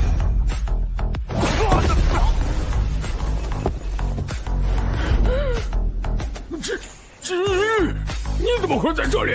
金鱼，四大妖将之首，他不是在在白帝城侍奉妖帝吗？今天真是死了！公主会吧？如果金玉律在这儿，那个小姑娘……先生，我可不是故意要隐瞒身份的。接下来交给我。我姓白，白帝的白。家母，大西州长公主殿下。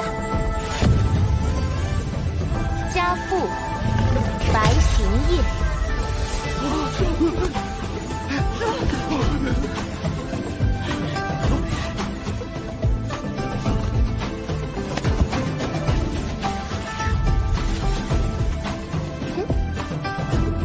家师，陈长生。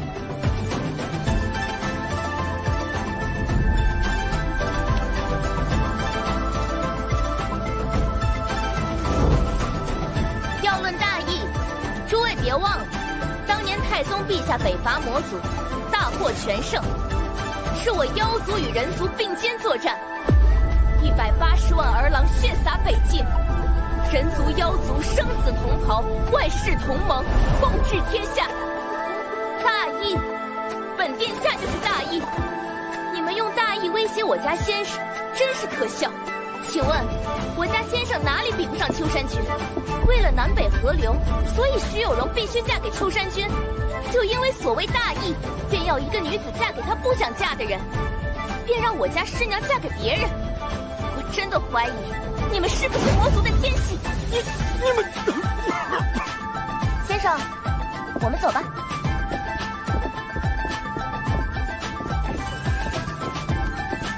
堂堂，干什么？现在回来给前辈们道歉，还来得及。道歉？没劲。天道院没劲，你也没劲。所以，我决定离开天道院。若退学，便参加不了大朝事。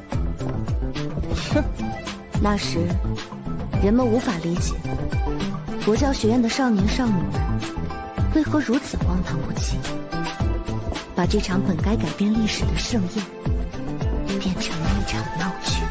国教学院的学生也有直接参加大朝事的资格。好啊，再算我一个。好哎，我们有4个人啦！我等在来的路上就听闻国教学院复开，想一睹风采，可惜错过了青藤宴第1页。所幸今日恰好是青藤宴第3页，骊山剑宗请国教学院赐教。冠冕堂皇，不就是想找回场子吗？是的，作为弟子，我必须维护师门；作为师弟，我要带师兄展现态度，请赐教。怎么抵？听说你未能洗髓成功，没有真元，那么我想文士武斗是很好的选择。双方各出2人，一人指挥，一人比武，可好？不可。传闻这家伙通读3000道藏，和他比，不是找死吗？我觉得很有趣，那我们即刻开始。师长有其事，弟子服气了。我是新来的，让我表现一下。神国7日都位列青云榜前列，就连最弱的7间也排11，理论上咱们毫无胜算。你可有对策？待会儿听我指挥。哟，这就开始当老师了。得，我信你。孩子们，点到为止，一举定胜负，去吧。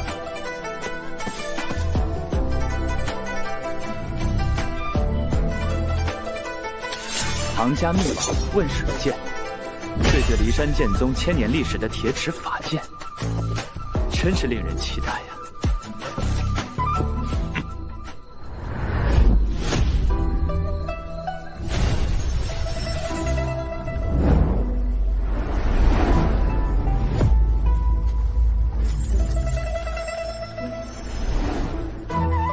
金水剑，嵩山云起。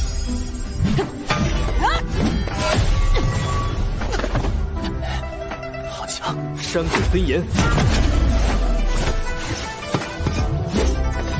放心停。星宫横咒，海气沉，怒华灵武，窗影灯，到金屋，东林七星剑第30。好轻巧的一剑，我未曾见过。是东林郡清江派的剑法，一个很小的乡野门派，道藏上没有。横江剑第30。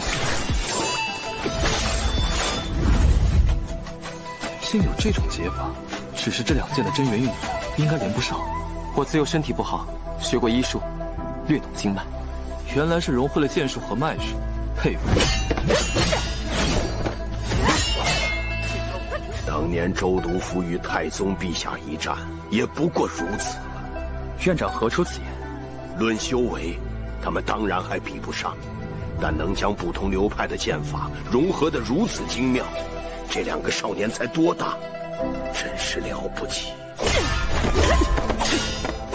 西出13归，我不会这招啊！无妨，用我灵兽。横山剑，西洋挂。婉云收西洋挂之后便是，小心一穿风。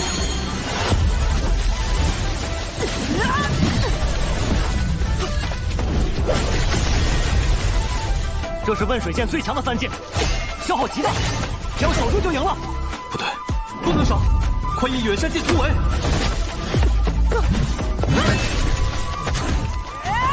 退，再退，须怕挽歌。好机会！期间不可冒进，向上3分，挂进长林，挂进长林。开宗剑的起手式，这有什么用？陈长山，我信你啊！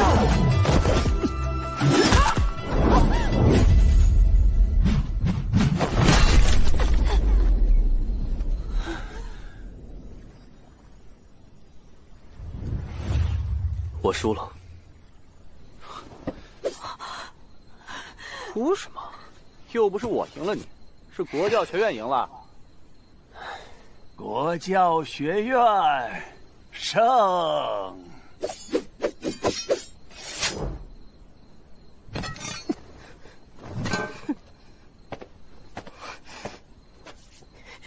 师兄，对不起，都怪我擅作主张。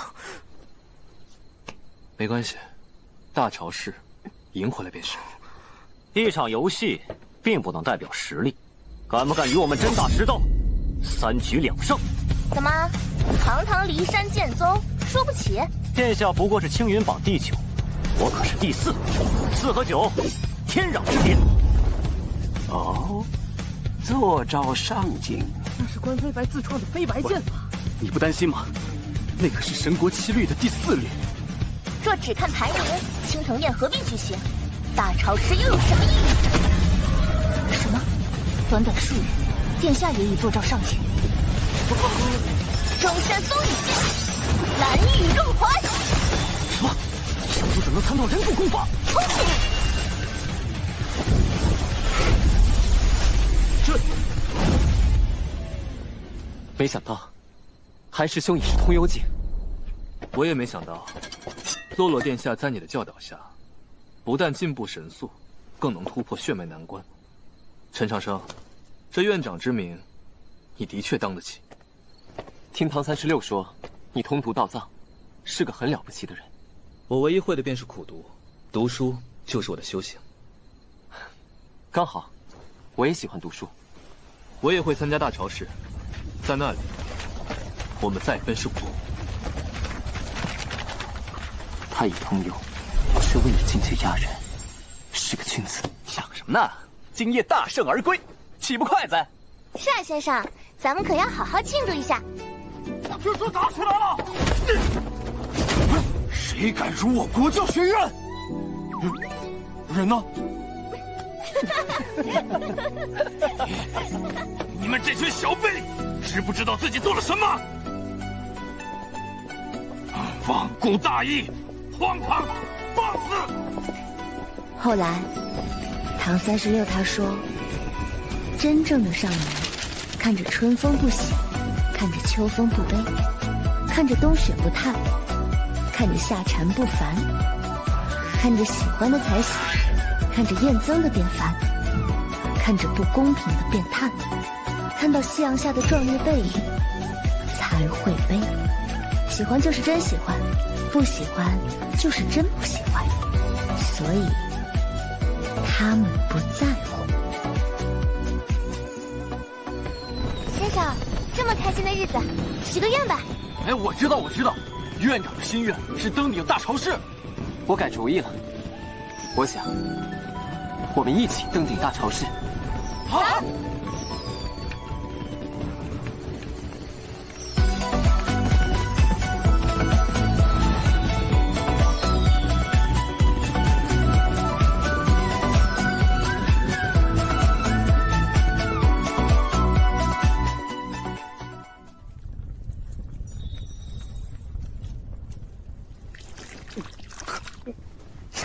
长生，都是你，害我变成这样，我要你死！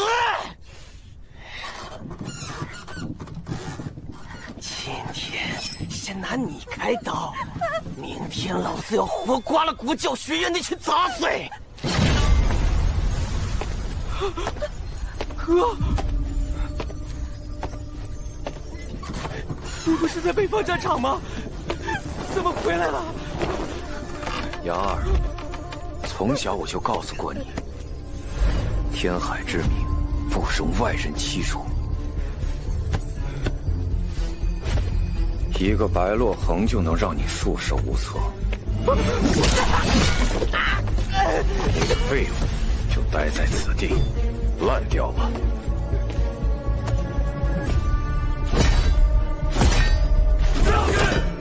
众将听令，即刻铲平国教学院。陈长生。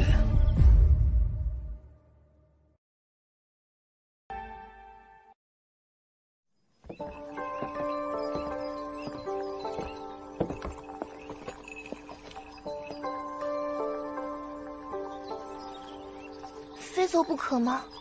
这是最妥当的安排。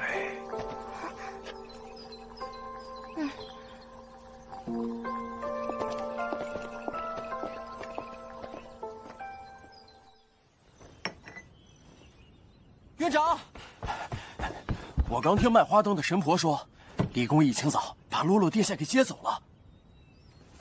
虽然有些不舍，但洛洛为我暴露身份，李公应该是担心他的安危，保护起来了。一个笨熊，一个天真，依我看，多半是天海家的阴招。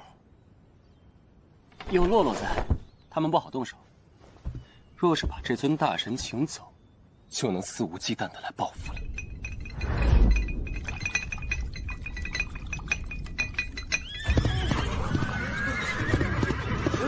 快让开！人家凤文是天海家的优血军。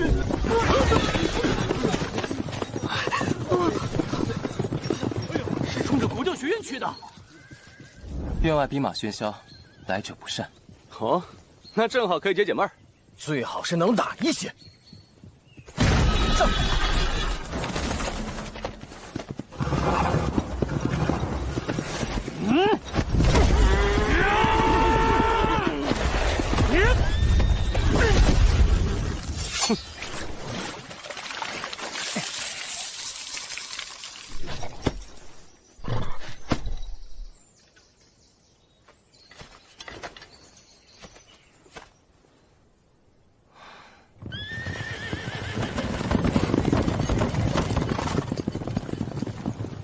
可以推倒院门，可以用石头砸院门，为什么要烧马？大周军纪第67条，杀军马者处重刑，流放边疆。大周的军纪，与我天海家何干？天海家少主，雍雪军统领，传闻他曾一人斩了100名魔族将士，是大周军里年轻一辈最有风头的人，也是天海雅儿的亲哥哥。找场子来了！今日我便要让你们知道，失去白鹿恒的庇护，你们就和这死马一样，都是贱命。我们要让世人知道，从此大周再也没有国教。哪来的大傻子？废话真多！笨熊，下次砸准点。喜欢烧是吧？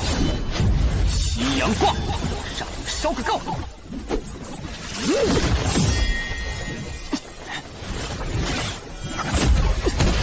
小心，这大傻子是通幽境。叶震，挑杀他们！对人突军阵，3面军阵，阵源相连，如水中压铁。轩辕破左路用旱地突岩，36右路挽云兽。我比较喜欢一起打炮。不错，都学会揽活了，尝尝我问水的特产吧！挽云兽。耶师部，虽然还没有阵源，但基本步伐应该足够应付这些骑兵了。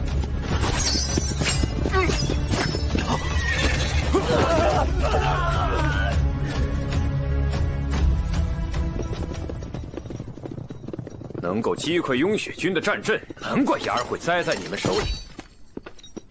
挺好，这样就更有趣了。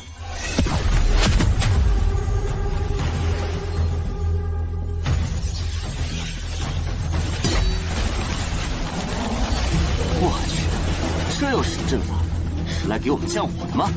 让你们这群没出过门的土包子开开眼，见识一下真正的战场是什么样的。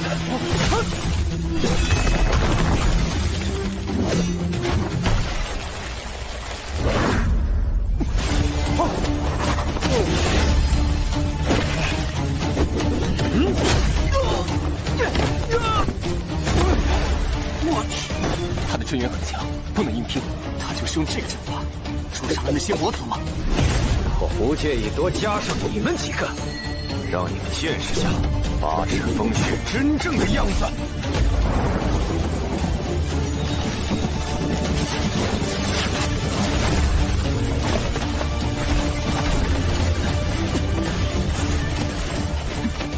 有这个支援不要钱的吗？不单是这些兵弹，还能让我们的中途越来越慢，拖下去必输。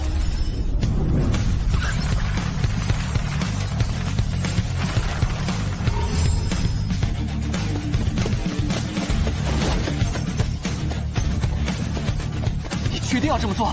连真源都没有的废物，还敢披胡汉术，找死！那你可想好了？我可不想你死在我的剑下，这是唯一破阵的方法，信我！你那蹩脚的魔族步伐，不可能在8尺风雪里永远苟活。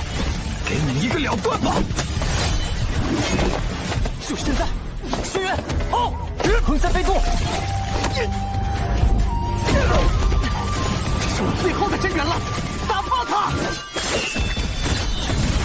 他竟然想点燃自己，破风雪，稍有差池都会烧死，真是个疯子。但又有什么用呢？死吧！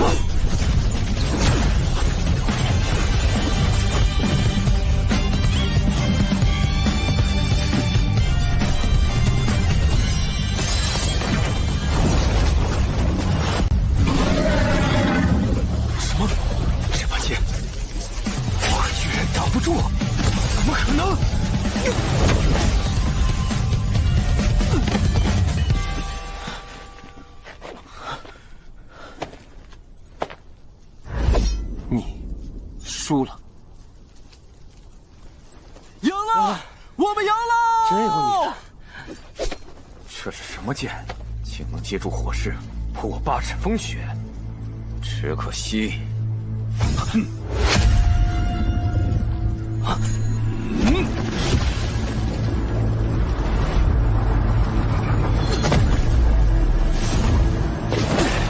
少爷，清理垃圾这种事，何须您出马？去，让全天下记得，得罪天海家的人，都得死。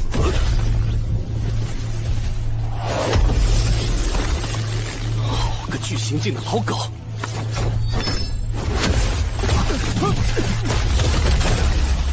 哈哈哈哈哈！任你再天才，神将也弹指可灭。以老欺小，700年不见，你还是这么垃圾啊！沸点，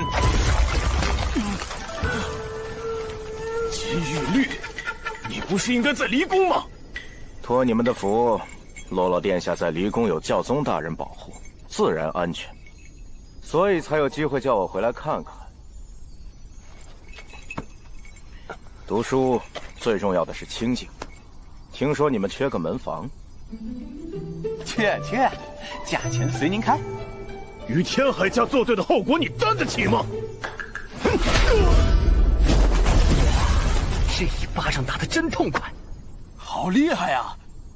沸点位列第6神将，竟避不开他随手一掌。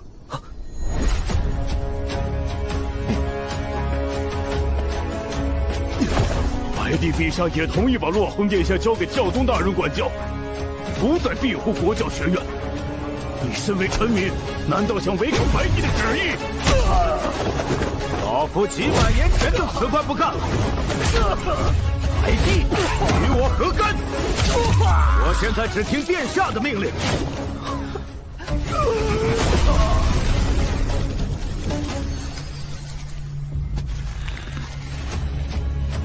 大人不打脸，因玉律欺人太甚。这就是巨星境才有的能力，星运。50年前，在北方战场上，你便羞我辱我，卧薪尝胆苦练多年，今日便把新仇旧恨一并了结。不必理会，不过是小辈玩闹，那帮老朽却偏要搅动风云，真是有失体面。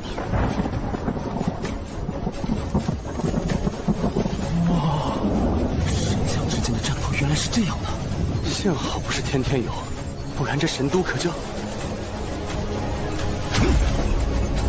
看好了，星域是这样用的，雷音千羽。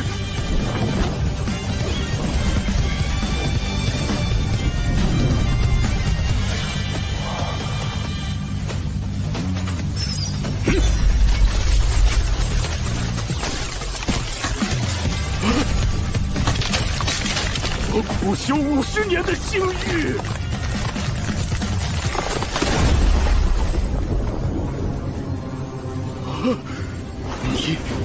你的腰身难道是？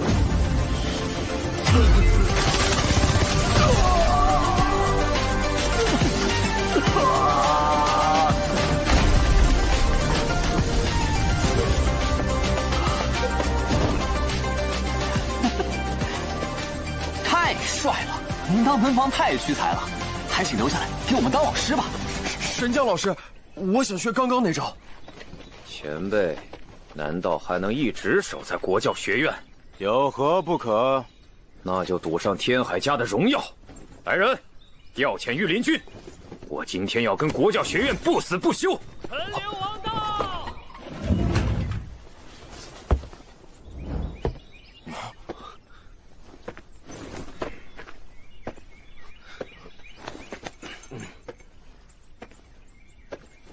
王兄，我娘娘在看着呢，小辈间的闹剧闹过了头，可就不妥了。回去吧。哼，今年的大潮市，敢再会一会吗？好啊，我们会再赢你一次。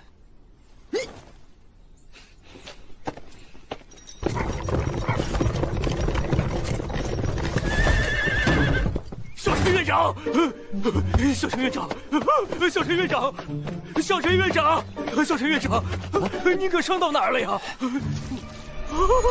光天化日拆我国教大门，诛杀我家院长，还想一足了之吗？只是一些无足轻重的小事，你这小吏休要乱嚼舌。都是孩子们间的打闹，犯不着小题大做。见过陈留王，此事与您无关。小事，糊弄谁呢？您带着雍雪军气势汹汹来马踏学院，闹得满城皆知。现如今打输了，就想开溜，真是有失体面。哎，您别走啊！按照周律，这疗伤费和修理费总得算算吧。您可是天海家年轻代第1人，不会赖账吧？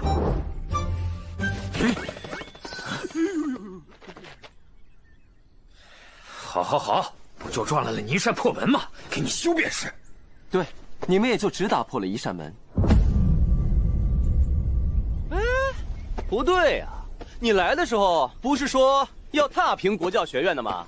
那门是战马撞的，你们什么都没做到，就让这门敞着，挺好。妙，确实妙啊！这门敞开一天，便能让神都百姓多看一天某些人的嚣张跋扈。走。哎呀，到底是国教学院呐，颇有国教风骨啊！哟！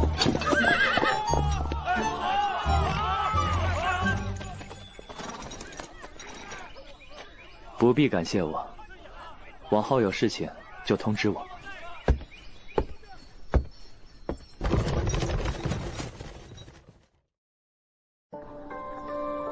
生命是世上最重要的东西，不该被如此践踏。太宗陛下设立马政司与幕监，用以推行马政，百姓耗费多少心血，才能养出这样一匹战马？天海家以皇族自居久矣，他们连百姓的生死都不在乎，岂会在乎一匹马？如果不喜欢这样的世界，那我们就去改变它；如果不喜欢这样的世界，那就不喜欢。好，我出钱，我出力。看着他们，让我回想起昔日这里朝气蓬勃的景象。又是一个野花盛开的时代呀！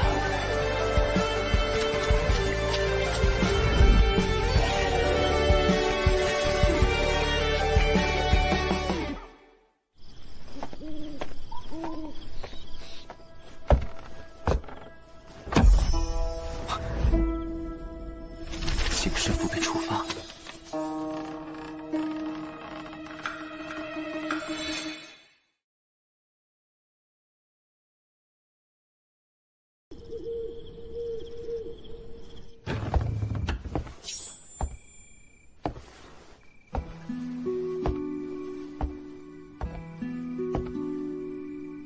你为什么会在这里？娘娘让我看着他们，别胡闹得太过分，我怎的就睡着了？你要干什么？穿衣上床很不卫生，我要打扫，麻烦让让。你嫌我脏？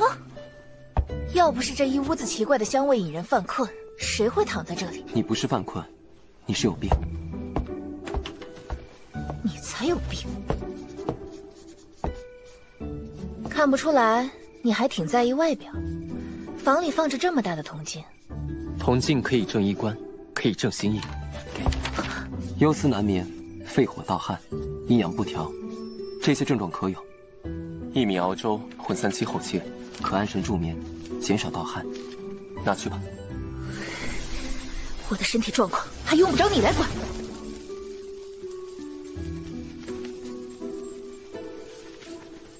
宫里已经驳回了洛洛参加大朝试的请求，他在离宫不会出来了。洛洛可是我的学生，看来要去一趟离宫了。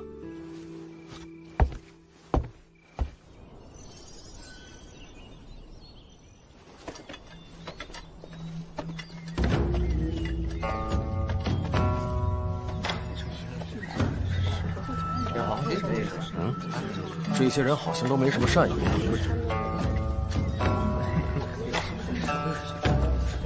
苏师兄，见过苏师兄。苏师兄向来最讨厌沽名钓誉这种，姓陈的要有好果子吃喽。折返吧，今日你们进不了离宫。我是来见我的学生，不是来与人争勇斗狠的。区区洗髓境，就敢以国教学院院长自称，狂妄！比起这个，更让我失望的是，你连青云榜都没入，榜上无名，却冠院长之名，真是有辱国教。装什么呀你？上榜很重要吗？闭嘴！国教学院乃我国教正统，我将其视为偶像。既是正统，岂能让无能者来玷污亵渎？洛洛殿下所在的青叶世界，恰好我奉师命管理入口。若想去找他，除非你能打败我。好不要脸！你个做赵景也好意思挑战洗髓境？请指教。哦，你倒有几分胆色。这场比试我也不用真元便是。看招！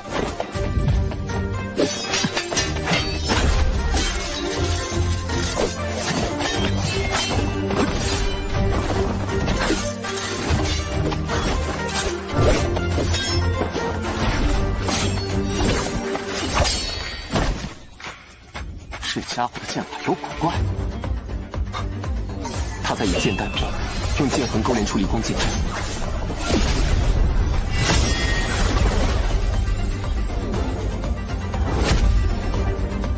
以坐照之姿画出如此完美的离宫剑阵，不愧是苏师兄。身法不错，但我已用阵法困住了你。陈长生，你可以打道回府，好好自我反省吧。陈长生，你在干什么？快撤出阵法范围！没用的，离宫剑阵是当今教宗所创，成型后就不可能逃脱。烟华录记载，离宫剑阵有13重变化，惊灭红球，但他未用真元，又过于苛求工整，反倒暴露破绽。所以这道题其实很好解。杀！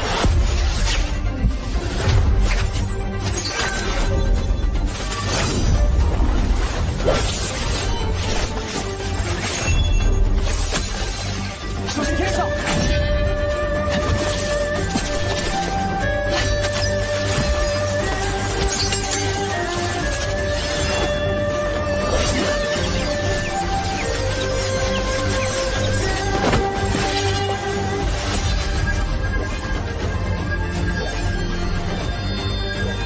剑事已成，你输了。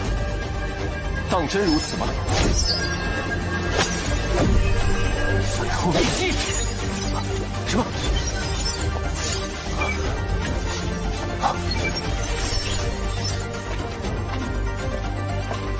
是你输了啊！以坐照镜用出离光剑阵，你很厉害，但为了追求工整，强行增加了多余结构，反而有了破绽。以我的一剑，若将此阵改成这样，会更完美有效。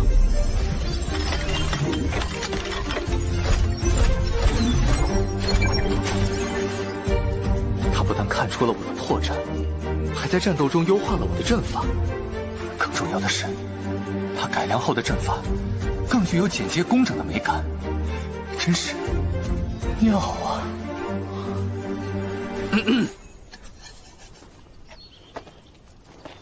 苏某愿赌服输，诸位，请。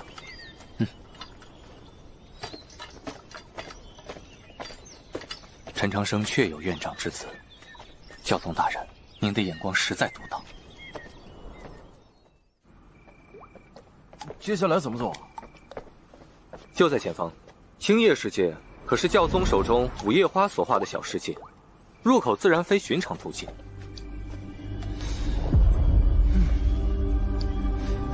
你不会玩我们吧？三位请放心踏入。镜花水月，无心去爱，水池便是入口。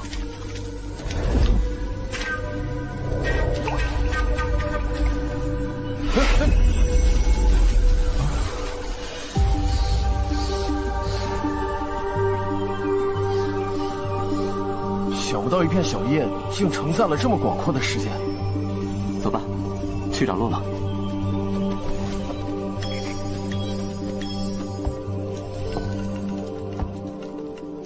他居然连镇教之宝都送给了这个孩子，看来他真的很看重他。初入神都就被丢进废院，进来又有天海家打压，加上童宫那条小龙，我们给的压力是不是大了些？心疼了。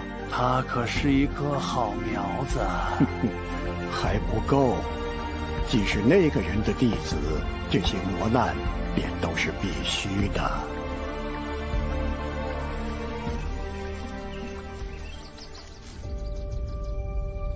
殿下，饭菜凉了，我给您换一份吧。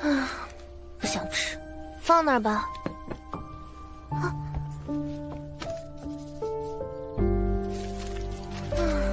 好烦，先生不在，怎么都专心不起来呢？哎呀，都说了不吃。那我就不客气了。啊！轩辕过，唐36，先生没来。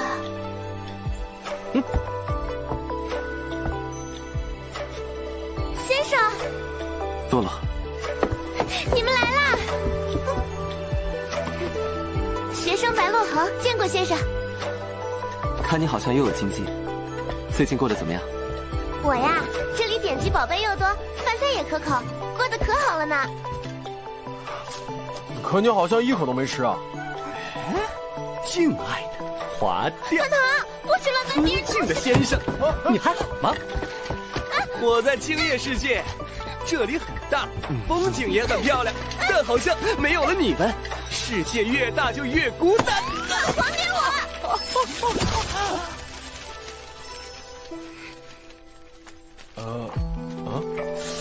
一封信，你至于吗？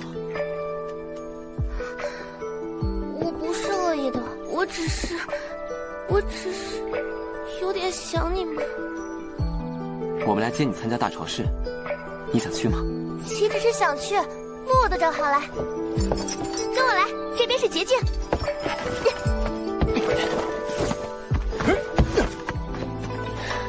先生，快来呀！快走，那边的教室不敢拦我，只要不是主教大人。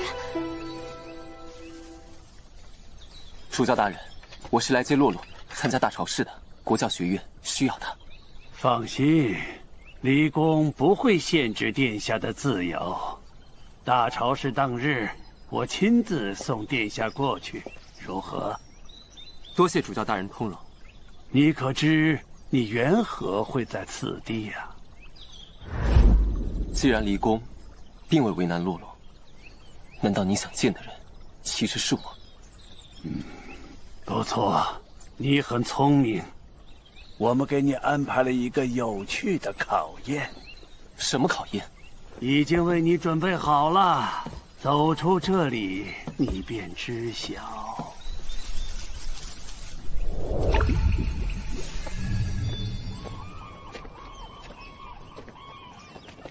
这么多人，这是准备再打一架？国教学院的人来了，他们来凑什么热闹？哎，问水家的二世子也不掂掂你那破院的分量。怎么想动手？青云换榜，这帮家伙跑来看榜，不嫌丢人吗？两个青云榜都没上的废物，想在这撒野，还不够格啊！大陆强者无数，但天才总自少年时。我天机阁为诸国20岁以下强者设立排行榜，以利后学。诸君自当砥砺不懈，榜上扬名。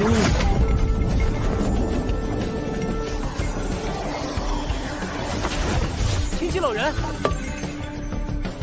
按照惯例，现在并非放榜时间，莫非这是主教大人的安排？师兄近来修为精进，肯定是你冲榜了。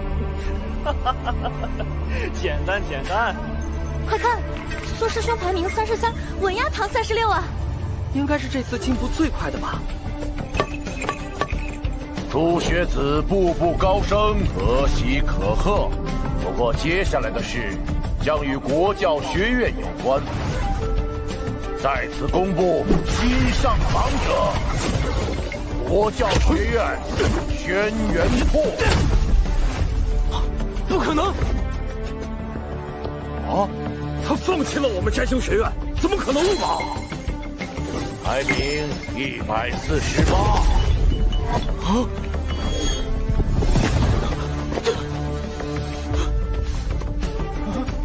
啊！是我，先生，我进青云榜了，我进青云榜了！哎耶！我进前日榜了。下面公布快速晋升者，国教学院堂堂。说你呢，堂堂，恭喜！最终晋升名次，青云1之6。天才，我只能用天才来形容。本期新晋榜眼，榜眼，居然有人能把天才哲秀比下去。国教学院白洛恒，升榜至青云第2。洛洛，天才也太强了！轩辕破，堂堂白洛恒，德育良师，一朝平步青云，未来亦可期待。他们才入国教学院多久啊，就变得这么厉害了？那教导他们的陈长生岂不是？我也想要拜师。学长，良师，多亏院长治好了我的伤。主教大人说为我准备了考验，莫非与此次青云榜换榜有关？诸位，今日还有一位期许入榜者，此子欲与诸天才争锋大朝市，目标首榜首名。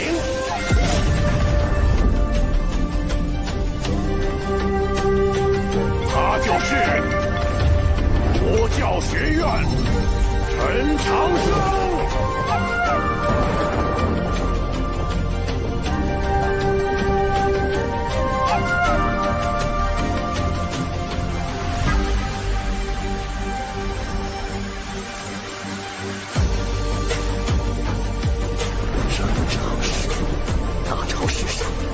要灭了你的威风！不知道天高地厚，首榜首名只会是我南国的。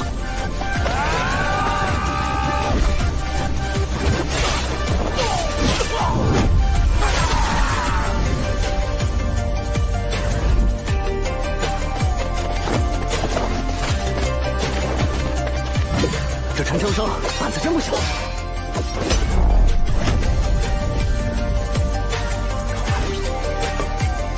陈长生，大朝市上期待你的表现。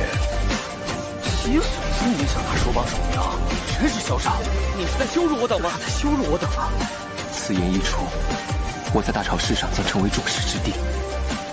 这就是主教大人所说的考验。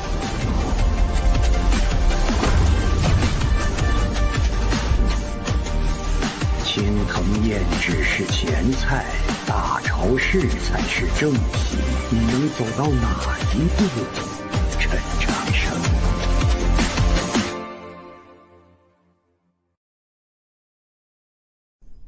哎呀，这大朝市还未开始，小陈院长和国教学院就成为众矢之的，这会不会压力太大呀？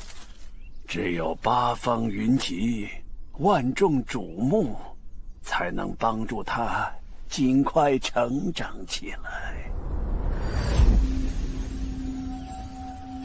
还是感应不到体内的星辉，难道因为我的经脉异于常人？倘若没有吸收，这些星光又流去了哪里？唯一能弄清楚的办法，只有坐照自观。可若跳过稀碎，强行坐照，很可能不坐照找不到星辉，坐照可能会自焚而亡。真是道德。灯火，是洛洛吗？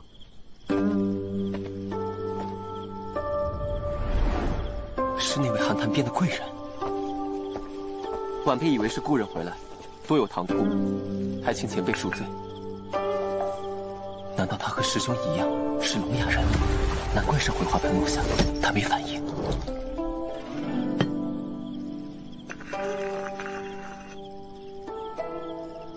谢谢。日柱雪崖，师兄也常喝。茶香让心意也平静了。要赢大朝市，必须坐照才有机会。其实从一开始我就别无选择。既知风险，就先去把未尽之事做完。请问，前辈可知如何找到那口寒潭？你不怕死？我不想死，但承诺是很重要的事。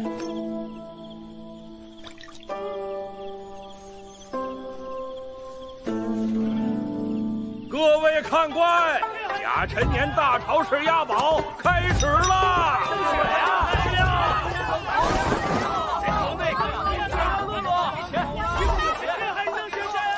磐石必得榜首，天道院最强，仁波齐队必胜！天海圣雪加油，教训那帮南方佬！各选手实力不同，赔率不同，若想以小博大，可以试试冷门佛教学院陈长生，可是发誓要得首榜首名。去，他也配？区洗水竟还是得第一，真是个笑话。对，谁买他们，谁就是大傻子。有意思，小爷我就爱压冷门，只要你们玩得起。压陈长生，岂不是白送钱吗？这人疯了吧？小声点，他可是渭水唐家的小少怎么样？听我的没错吧？给我把陈长生和国教学院抓到榜一。陈长生，小爷我今天可威风了，你是没瞧见那场面？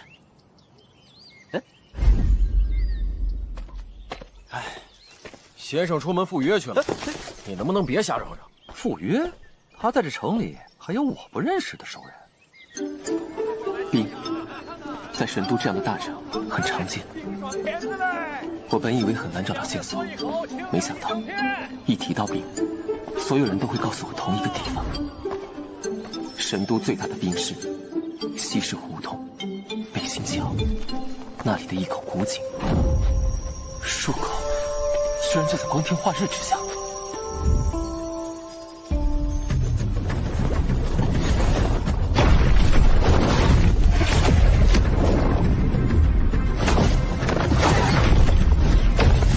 果然没来错。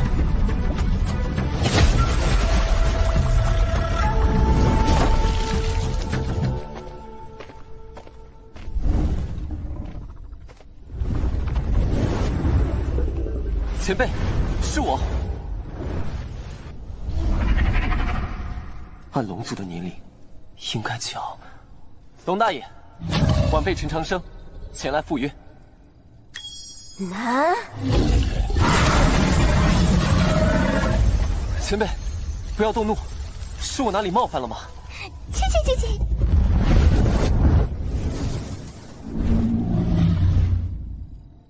龙是这样叫的吗？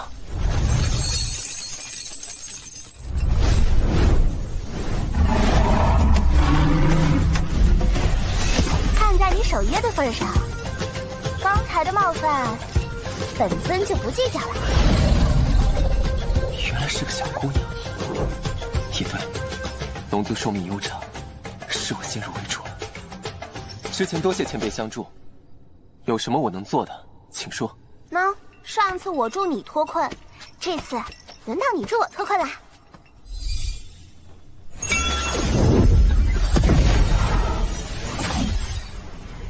这些符箓用的是龙语，要破此阵，首先得明白这些龙语的意思。这个简单，我教你龙语，你帮我破阵。施策先生的阵法我没有把握，但一定竭尽所能。前辈，我们开始吧。哎，等会儿，在开始前，那个再帮我一个小忙。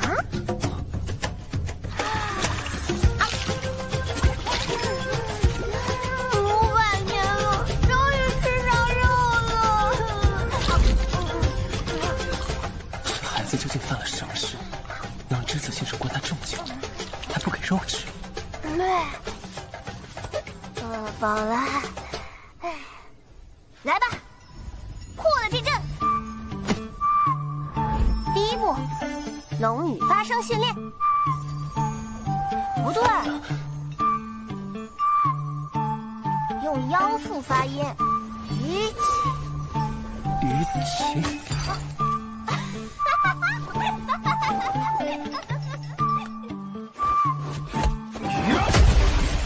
长，陈长生回来了。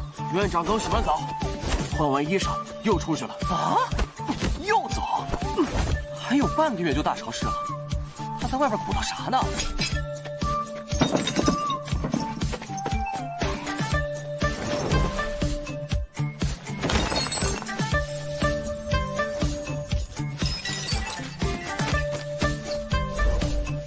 就要大潮湿了，这小子天天赴约，不会是玩物丧志吧？院长每天早起晚归，急匆匆的样子，一定是要紧的事情。第2步，识破龙纹。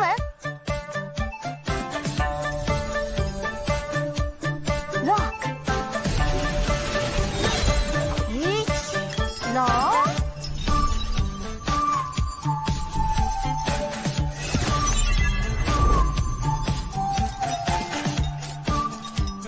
基础阵纹全部整理完了，接下来只有实践才能知道结果了。第3步，破阵。你有几成把握？3成。500年了，我不想再在这暗无天日的地方等下去。我没有真元，只能用金针指定方位。前辈破阵。西3，东2。稳住，把它们连接在一起，逆着，然后是北4、南1，同时注入真元，分别旋转，小心抽离。就是现在！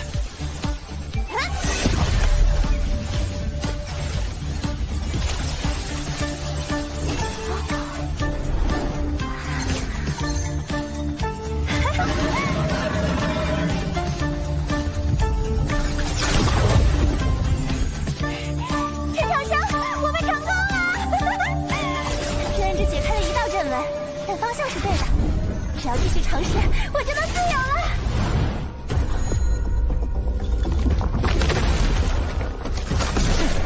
阵法出现了新变化。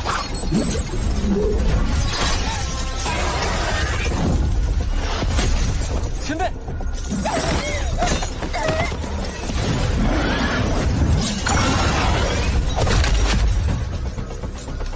野龙残害生灵，天体年幼无知，求与弟弟赎罪。唯有水淹北新桥，方可离开。我只是路过，那些人类就因为害怕攻击我，和本帝有什么错？北新桥根本不是桥，永远不会被水淹，所以他永远无法离开，这不公平。叶龙擅自解封，挡住！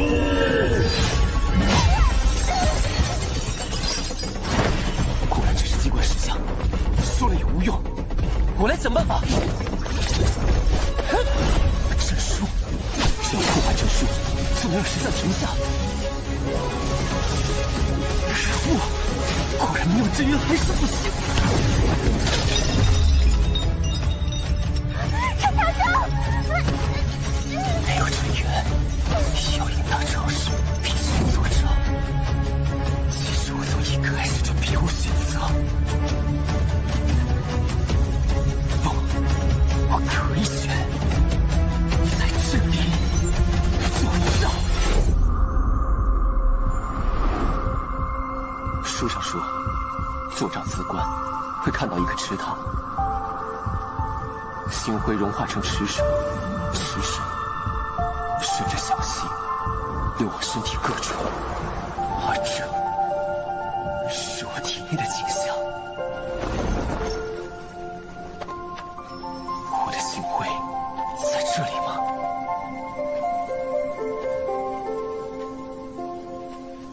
没有池塘，只有风雪。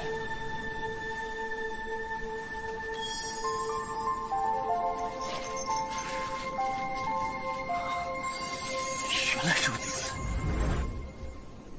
我不是不能修行，我不是没有星辉，我有一整片雪原。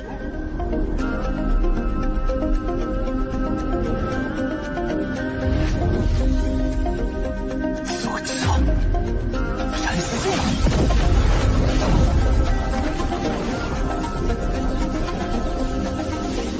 金之火，山血万里，化我真元。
能在这么短时间突破作战，你真了不起。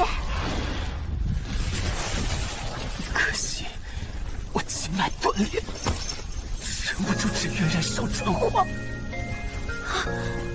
经脉有缺，星火焚身。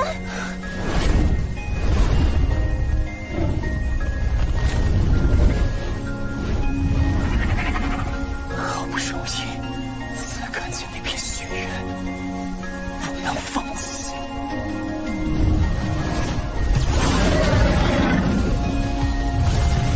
撑住，我们还要一起破阵呢。这无色的火，连龙息都压不住，怎么可能？不对，星火是由内而外燃烧，他为什么没有第一时间爆兵？心脏即是幽府，他没被烧死，是因为他有一颗通幽的心脏。无色火，通幽仙，难道他是千年难见的无垢之体？正常人是洗髓做照通幽，他是先通幽再做照。陈长生啊，陈长生，究竟你是我的机缘，还是我是你的机缘？星火焚身，无药可救，只有一个办法，那就是以我龙族精血为你淬炼肉身。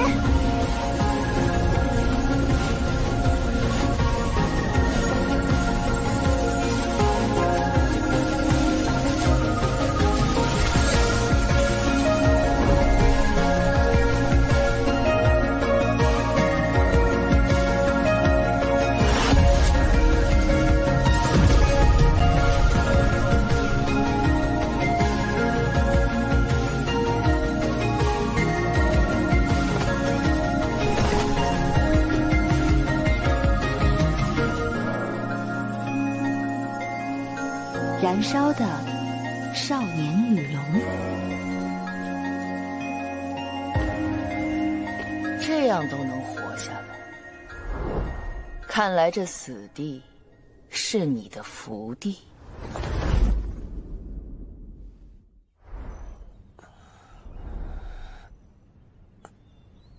这里是……我怎么回来了？我明明已经……是谁救了我？这是真元？难道我作战成功了？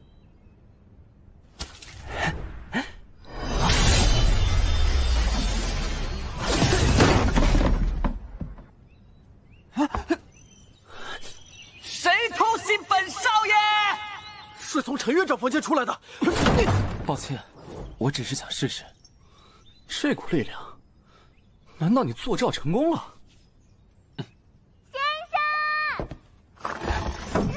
洛洛，哎！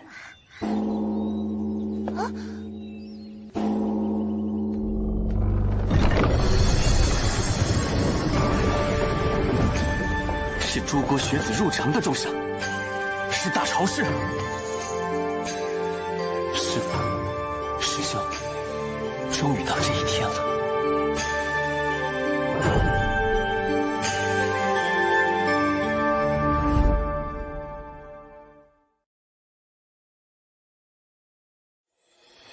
关注择天记动画，点亮命心，祝各位顺心意。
这欢迎仪式不赖啊！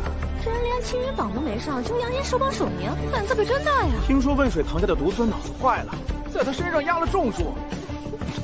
嚣张的家伙，竟敢昭告天下狂言第一，是在羞辱我怀院吗？陈长生，你敢！敢把我们南方诸国不放在眼里，找死！妈，连真元都没有，我要是一不小心一拳打死你怎么办？笨熊，谁让你吃这么多？据说大朝是要烤很久，当然得吃饱些啊。哦，有道理，不像某些人，饭没吃饱，屁倒不少。钟会，我们代表南方诸国，莫要在离宫失了礼数。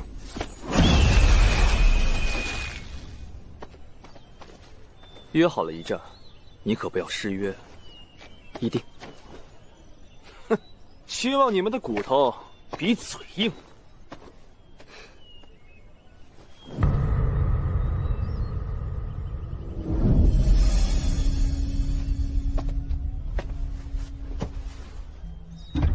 教宗大人到！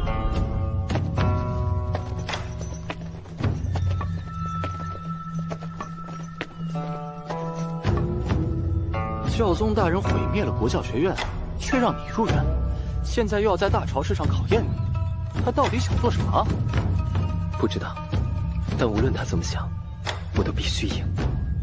参见教宗圣福，愿星光与您永同堂。自太祖陛下创立大朝市，数千年间选出了无数强者，他们的名字都被篆刻在大陆之巅、星空之下。但这些名字并非是给世人顶礼膜拜，而是勉励诸君以待超越。这便是大朝市的意义。本届大朝市将以教宗大人的青叶世界为场地，共计3场。首场文士，成绩优良者晋级第2场神使迷宫，1个时辰内走出迷宫者晋级第3场武士，最终以3场总分决定排名。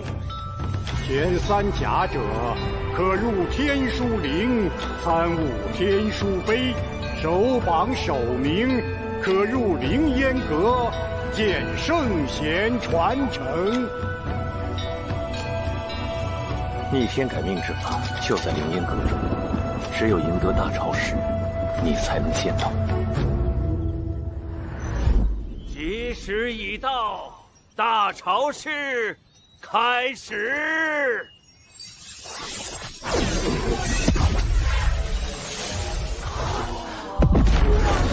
这就是教宗大人的小世界。据说一夜一世界，不愧是圣人手段。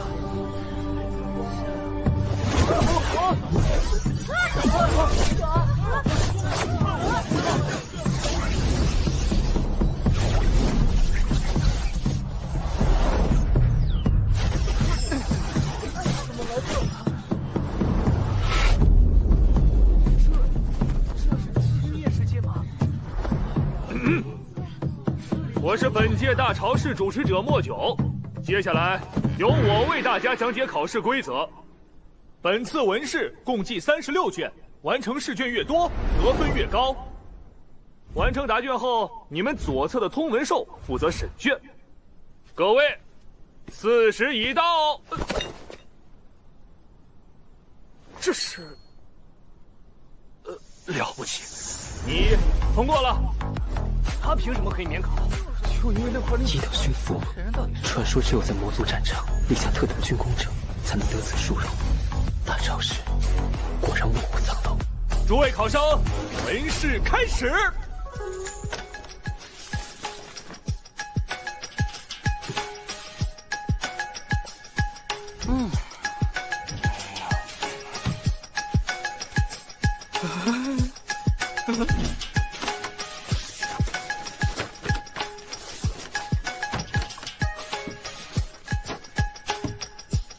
时间到，请考生停笔验卷。学识浅薄，漏洞百出，淘汰；错字连篇，淘汰；逻辑混乱，淘汰；立意浅薄，淘汰。文采飘逸，有；意境高远，有；语言平实有力，勉强算良。考生陈长生、苟寒石完成全部36卷，答无缺漏，精妙绝伦，评以极彩，并列文试榜首。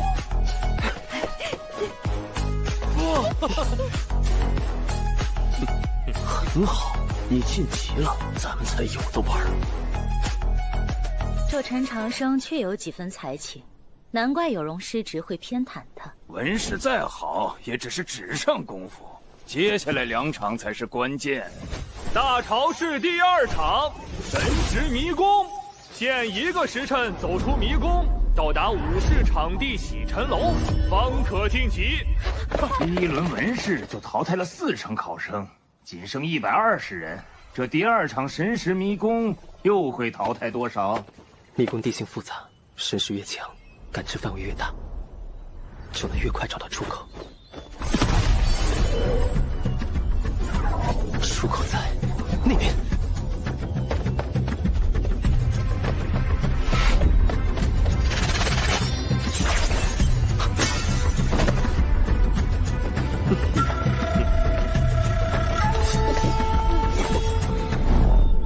如果我没记错，这场可不是武士。要怪，就怪你自己犯了众怒。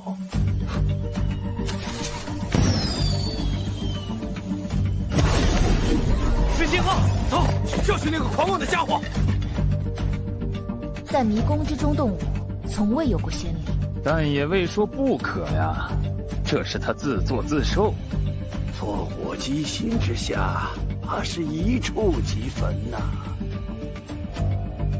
小陈院长，我把人家性命都押你了，你要是输了，只能去河里捞我了呀。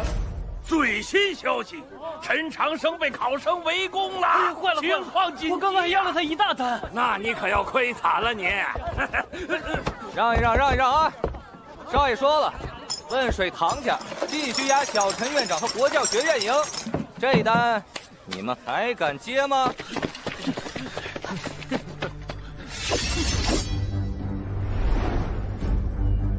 这也是您和教宗大人的考验吗？看来避不开，也罢，就当是测试一下新能力。只是教训一个没有洗死的废物，需要这么多人吗？你们就看好戏吧。这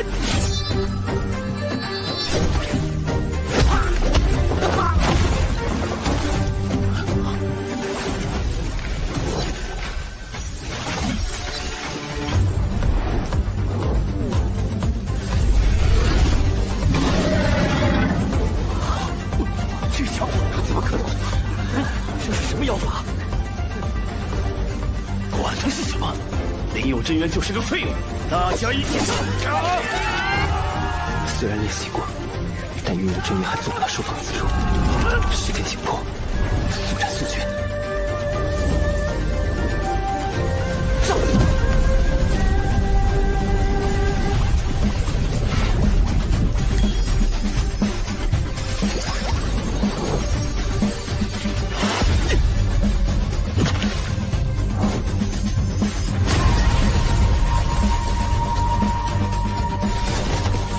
我不是没有真元，只是方式有点特别。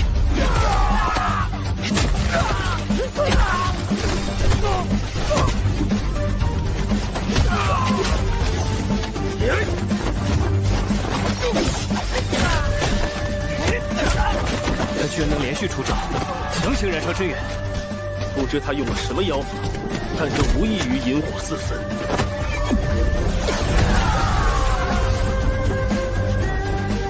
这是龙血之躯，1000年以来第2个。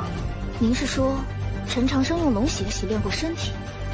历史上只有星空之下第1强者周独夫才有过这等机缘。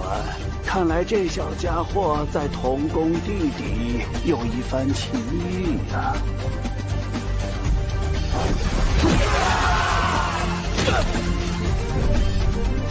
咱们这么多人都拿不下他，他还有脸参加武士？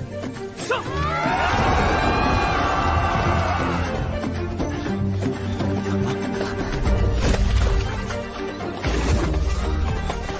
好快啊！陈长生呢？现在一定会来的。怎么可能？就算是完美洗髓，也撑不了这么久。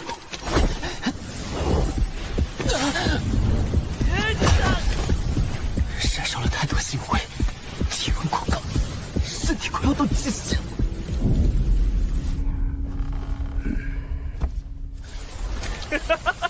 被我说中了，星火焚身。陈长生，你这叫自作自受。趁他病要他命，滚回你的废院去吧！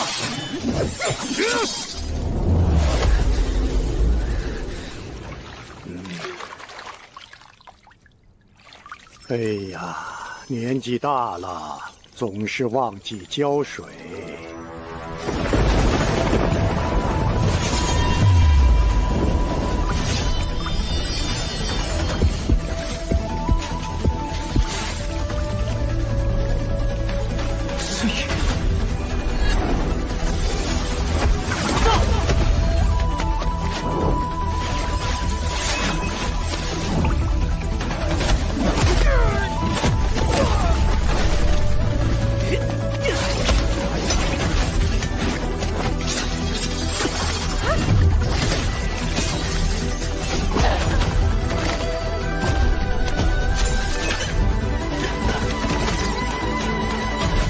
我怎么可能输给你？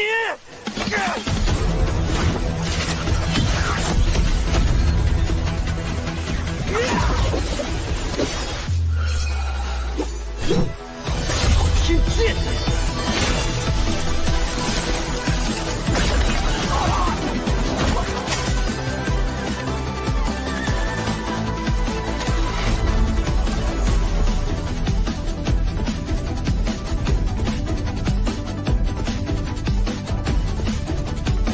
一场心愿，洗旧尘。最新消息：陈长生逆袭，打败了1众考生，去向了洗尘楼。我要赢了！我要赢！这孩子真的很擅长创造奇迹呀！拥有龙血之躯的陈长生，修行资质已经不亚于秋山君。哼，时间快到了。他能不能去到洗尘楼还不好说。刚才那场雨，难道是教宗大人在帮我？你很不错，但要过了这条通天层，抵达对岸的洗尘楼才算通关。只可惜从这里过去，至少要半炷香的时间，你只能到此为止了。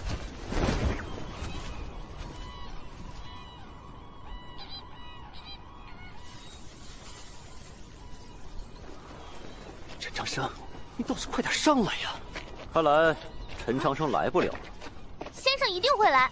还在嘴硬，青藤上可没人，只剩不到10息，难不成他会飞？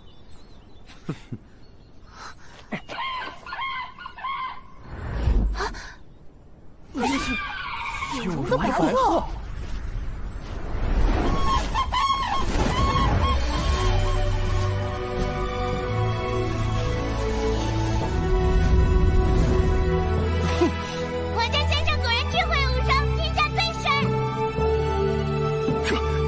是种味儿，白鹤怎么会出现在这里？莫非是有容师侄专程让他来帮陈长生？回阳光那以后，你写信给我，说一心想当，让我不要误会。其实我也一样，只想修行改命，婚书我会还你，绝不纠缠。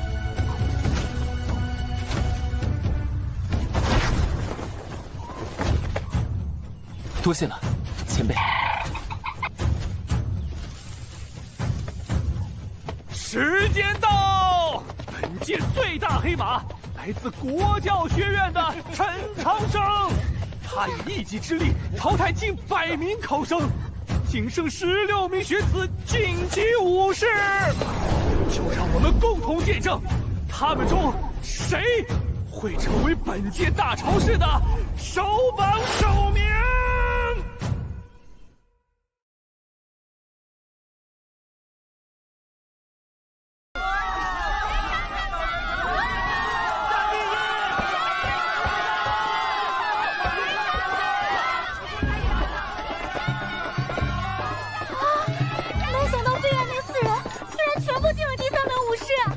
继神国七律4子后，第2支全员晋级的队伍。听说未央宫内神国七律就有国教学院定下一战之约，如今看来这两边是暗暗较上劲儿了。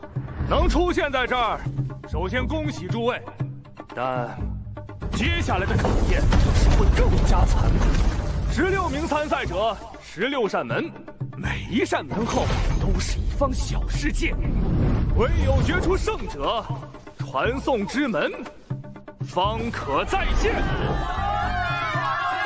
推门而战，战后前行，决至最后一人，便是首榜首名。运气还是实力，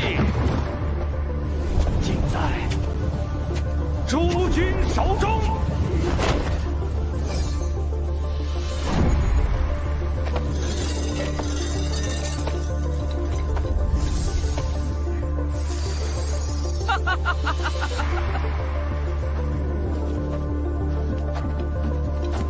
命运，这就是命运呐！哟，250对上了唐36。巧了，你再看，跟我寒10的对手。国教学院抽中的对手都这么强，运气也太差了。这显然与运气无关，恐怕是刻意打压。看样子，国教学院要被淘汰了。第3轮武斗正式开始。他们的态度。未央宫那一战，若无陈长生指点，你不可能赢期间。赢就是赢，哪那么多废话？这次可没人帮你，你修为远不如我，若有自知之明，你就该早点认输。好大的口气！神国7律，个个都这么猖狂。恕我直言，让你一臂，绝无战胜我的可能。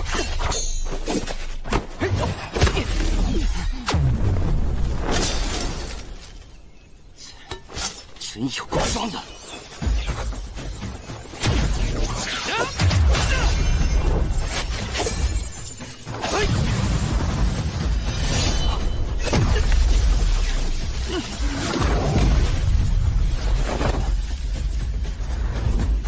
真元燃烧的强度还远远不够，再来！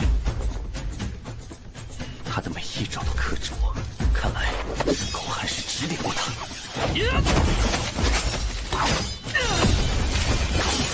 这招不赖，继续继续！吵死了！你能随打下吗？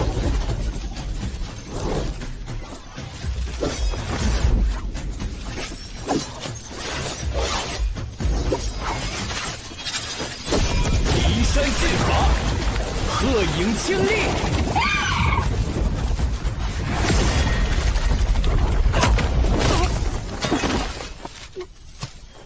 你的招式都已被我看透，只需用实力硬碰硬，便能吃定了。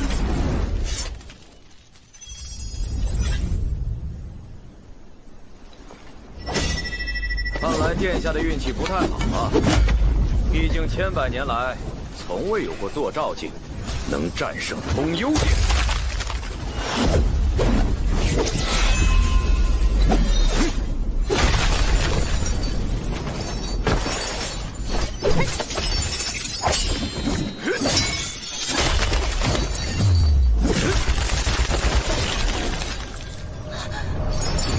其他人或许会顾忌你白帝之女的身份，可惜你遇到的是我，不如早些认输。你的话未免太多了。中山风雨剑，天翻地覆，不识好歹。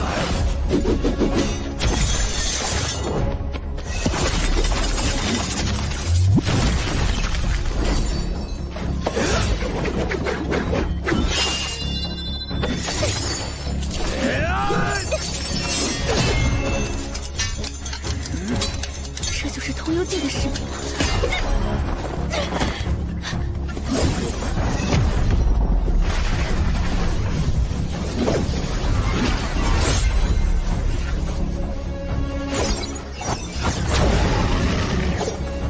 离山剑法，山鬼分身。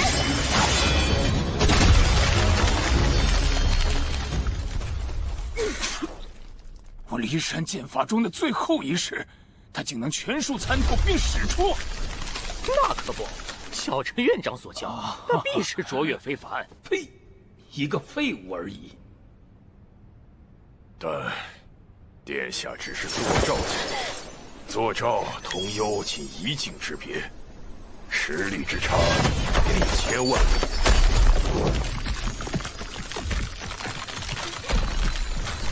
虽然不知道你给洛洛殿下灌了什么迷魂汤，让他对你如此深信不疑，但今天我会彻底撕开你伪善的嘴脸。原来你喜欢洛洛？闭嘴！我不知你是怎么逃出迷宫的，但在我的灵光剑前，你不可能赢。这可是我特意为你准备的白剑生。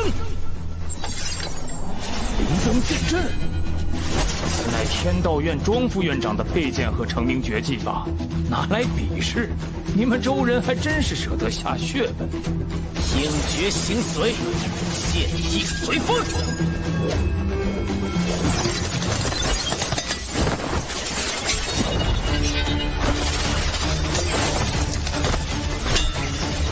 他竟带来了天道院的道剑，最精进法器。道宗记载，曾3剑击杀完你心。这灵光剑彩，就算对上通幽剑我都有几分胜算，你就别白费力气了。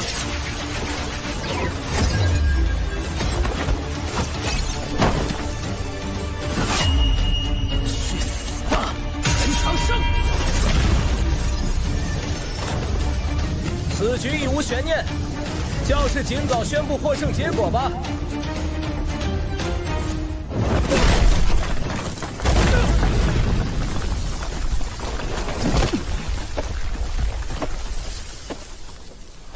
这黑幕太明显了，我都开始同情国教学院了。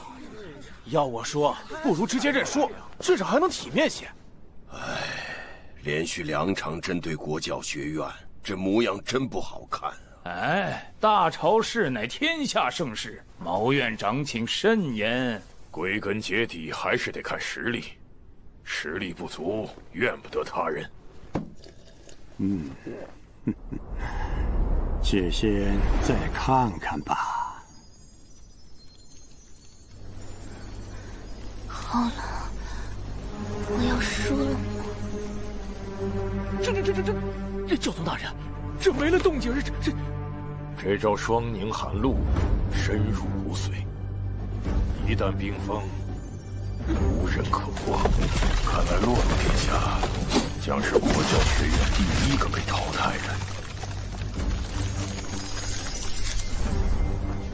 若不能突破巨星境，便以下一任继承人成亲。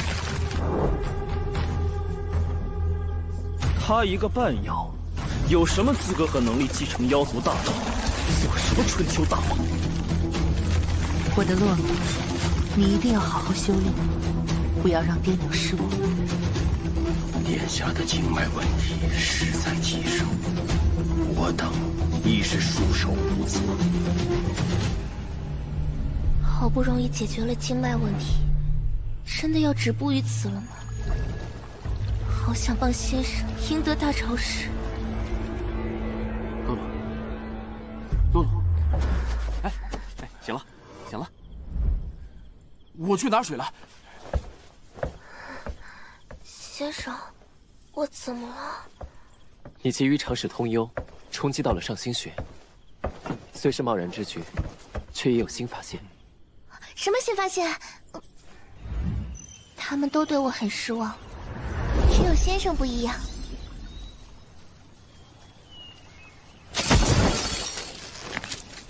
你已经黔驴技穷了，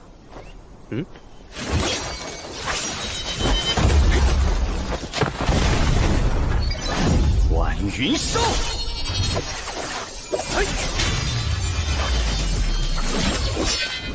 下一招，一传风是不？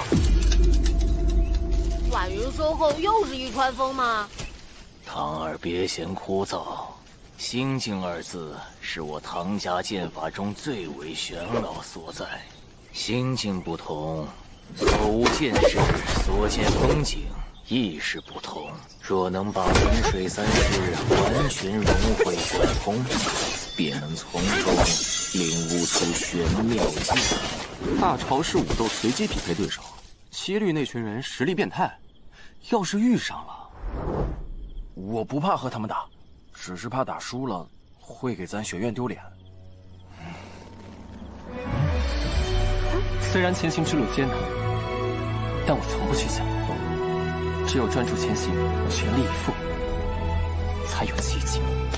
这天下就还没什么是我堂堂干不成的事。死不够，来！这家伙跟疯了似的，他这是在借我打磨剑意。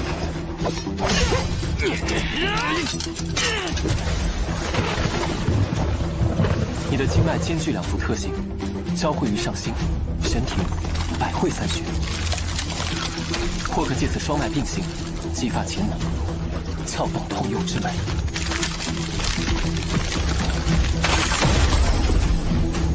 居然能整出双凝寒露，但要赌上觉悟，稍有不慎，便会遭到反噬，跌落境界。我可是白帝之女。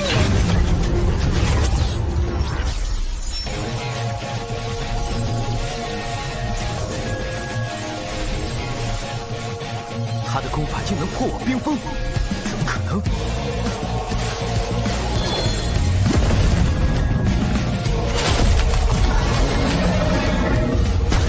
这是白帝玄威！加油！加油！半不通幽，胡子尚志，却已有镇山坐海之象，了不起！你很强，我只打不过你，但我熊族攻读认输！为了院长和国教学院，尽全力，死无愧！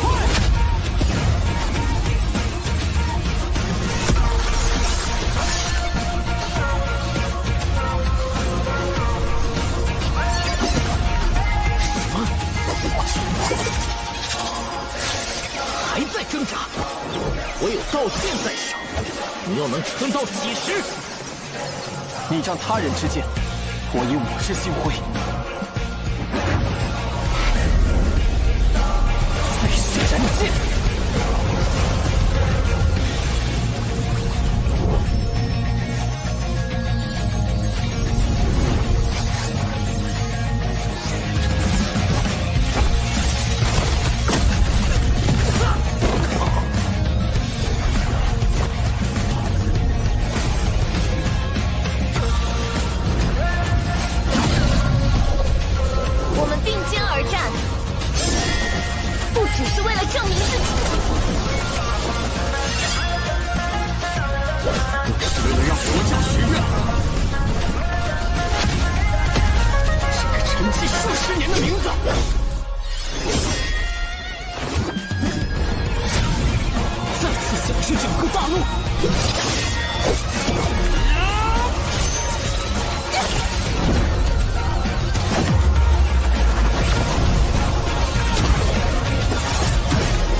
这怎么可能？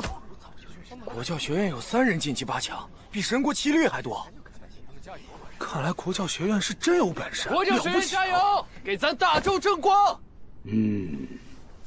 群星璀璨呐！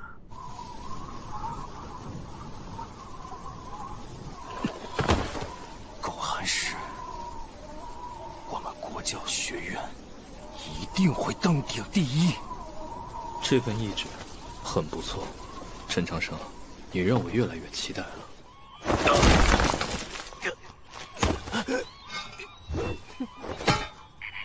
离宫的天才也不过如此，想必师兄们应该也早晋级了吧？武斗第1轮结束，晋级8强者：慈剑寺叶小莲、摘星学院司马律、骊山剑宗苟寒石、七剑国教学院白洛恒、堂堂、陈长生。说好要以国教学院之名登顶大朝市，当然要说到做到了。大块头虽然败了，但他一定与我们同在。国教学院，加油！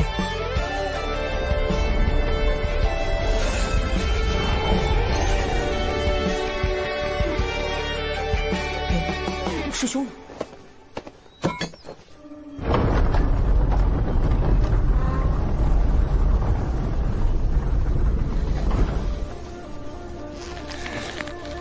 一起摘星学院，祸福折旧。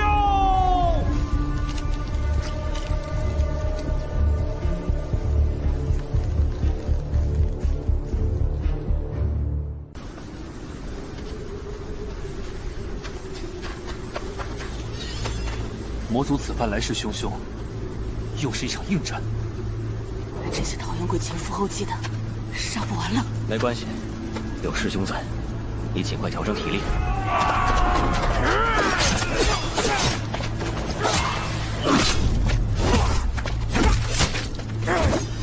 师姐，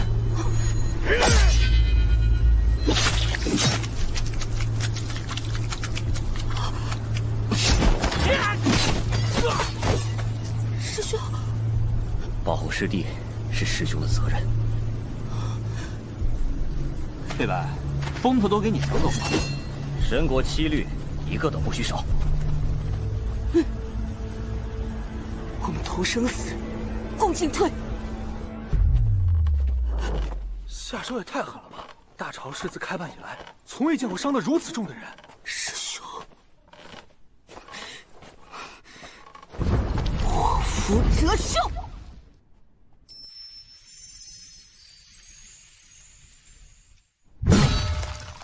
大朝氏本该点到为止，你下手居然这么阴狠！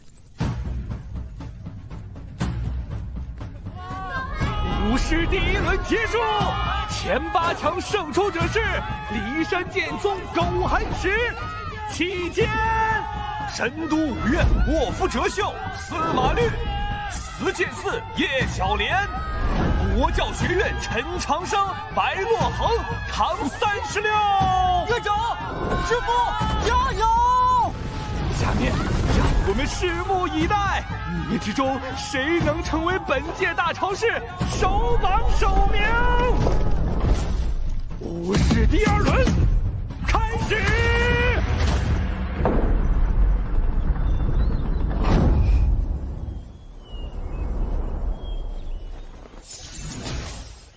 卧夫折袖。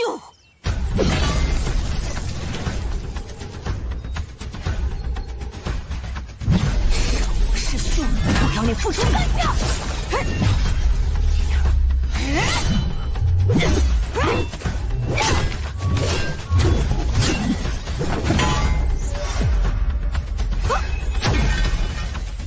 抱歉，我很需要钱，所以我必须赢。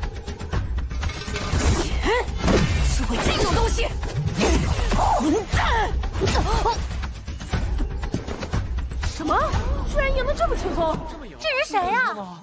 卧夫折袖，曾在雪原斩杀无数魔族，军功赫赫。据说他有疯病，发起疯来恐怖的很，所以也叫疯狂的折袖。没人敢和他扯上关系。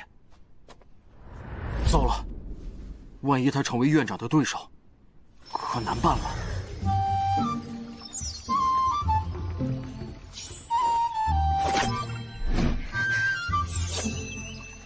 下次不许这么拼命了。这是武士，他俩不对战，搁这疗伤，还吃糕点，犯规！谁规定不能吃糕点？你在酸什么？你，还请考官大人判罚。本官翻看了所有规则，确实没说不能吃糕点。奇了，大朝市开办以来头一回。洛洛殿下的糕点我也想吃。伤这么重，看来我运气不错，捡了个大便宜。什么？比起凉拌湖，你可是差远了。我认输。叶师妹，承让。武士第2轮结束的出乎意料的快呀！前4强胜出者是国教学院陈长生，扛36，骊山剑宗苟寒池，以及摘星学院的卧夫折袖。这些人中，你修行最晚，龙血之躯只能帮你走到这儿。接下来，能否战胜这些天才，就要靠你自己了。距离首榜首名的角逐越来越近，武士第3轮开始。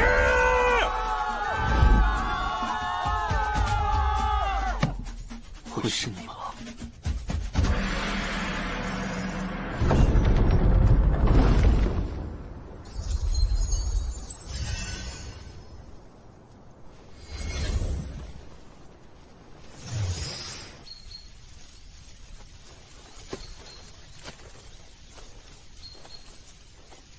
你呀，真是担心什么来什么。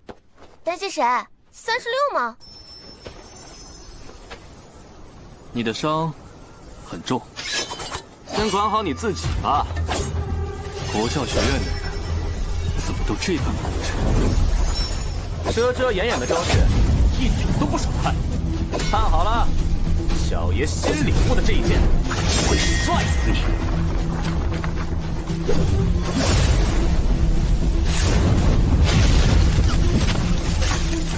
给我破！竟能破我有业，此招确实很强。愚蠢！同辈之中，只有秋山君能胜狗寒石。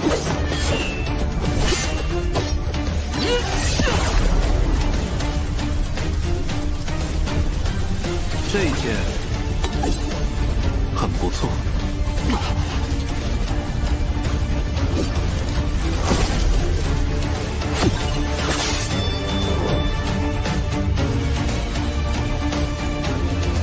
我认输。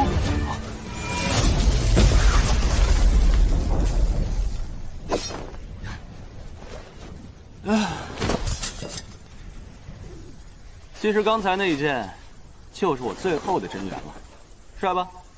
哼，你倒是个妙人。当然，反正我又打不过你。不过小爷我拼尽全力，还是可以消耗你些许真元。狗寒石，你最后的对手，一定是陈长生。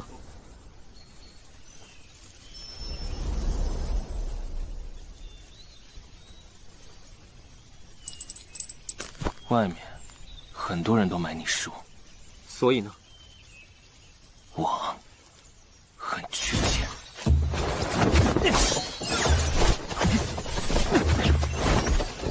难道你参加大朝市就是为了赚钱？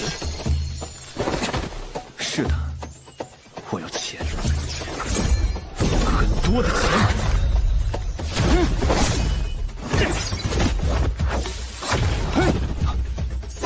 使出！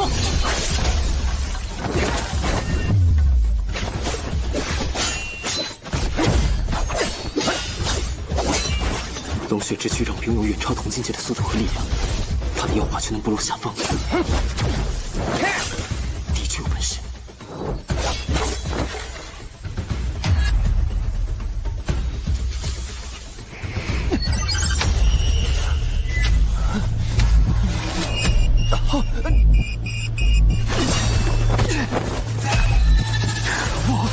又来了！奇怪，他怎么了？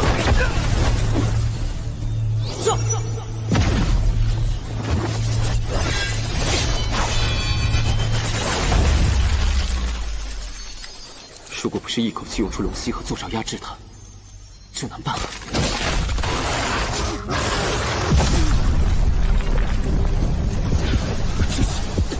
又要开始了，快逃！放他不死不休！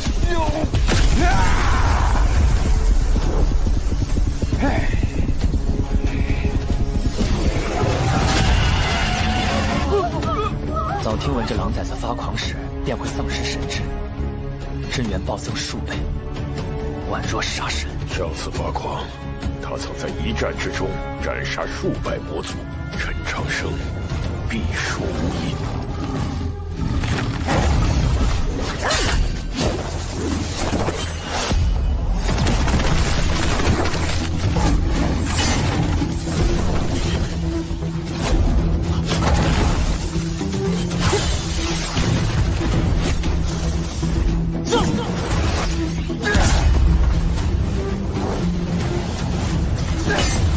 我的经脉断裂，只能燃烧真元血源，模拟坐爪短暂获得强大真元，但连续使用会熄火焚身，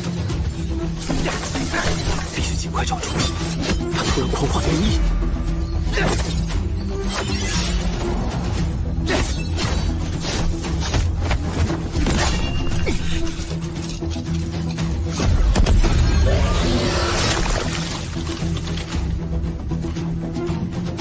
看来胜负已分了。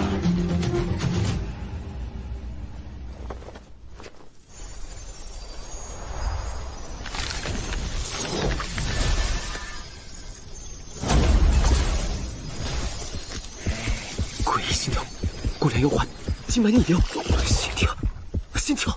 对了，先天12脉主掌心神，一者比常人多出一条隐脉，心血如潮翻涌，潮起时便会神魂不稳，名曰失魂症。所以这不是什么功法，而是病症。发作时心如刀绞，生不如死，却能撑到现在。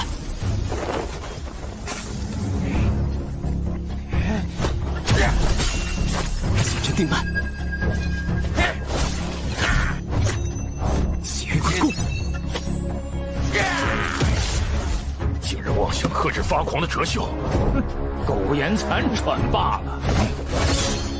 后之鬼性，鬼性，不对，他在做什么？是鬼门13针。鬼门13针，不是200年前就失传了吗？啊！一个毛头小子怎么可能掌握这么深奥的针法？鬼哭，鬼汤，鬼酒，鬼丧，鬼拳，鬼床，鬼息，鬼圈，一火淬制，电滚震破，鬼风。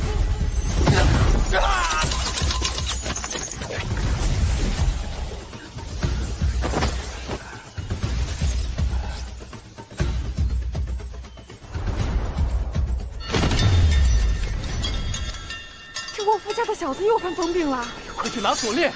对，小小年纪得了这怪病，造孽呀！哲秀他娘，赔偿就算了，孩子怪可怜的。看好这怪物，别让他出门害人。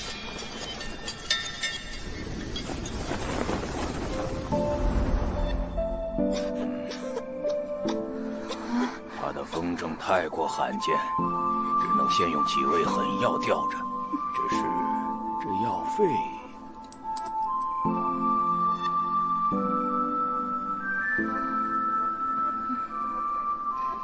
娘，你放心，我能打魔族，整军功，把家里欠的债和药费都还清。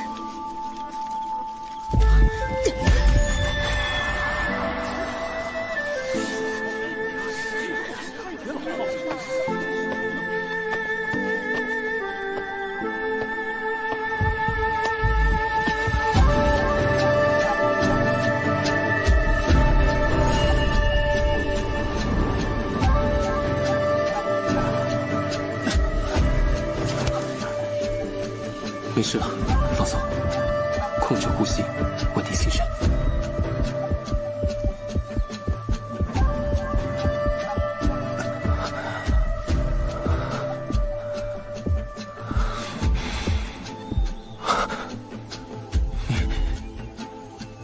你能让我恢复清醒？你经脉异常，因此无法控制力量。想必之前重伤关飞白，也非你本意。你为何帮我？你发狂时提醒我快逃，我便帮了你。先帮我治病。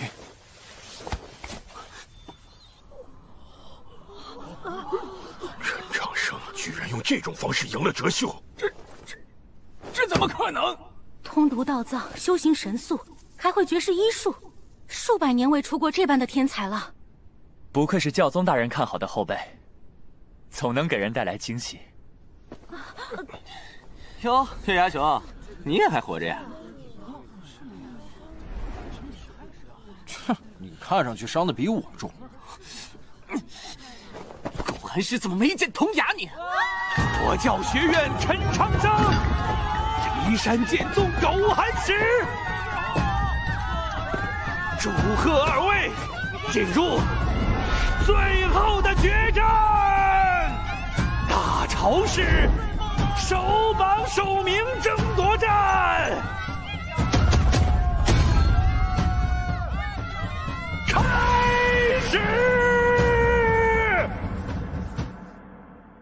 师弟他很喜欢读书，我记得在他要下山的前一晚，他仍看书到夜半。我问他还在看什么，大潮是历代的首榜首名，如何？他们都是天才，很厉害。你也是，可我得赢过他们。也许你的对手会是个笨蛋，只是运气好。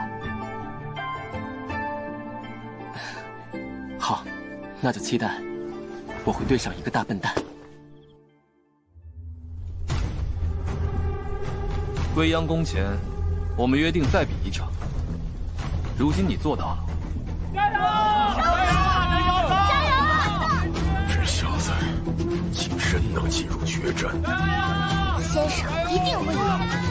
正统21年大朝市首榜首名之战开始。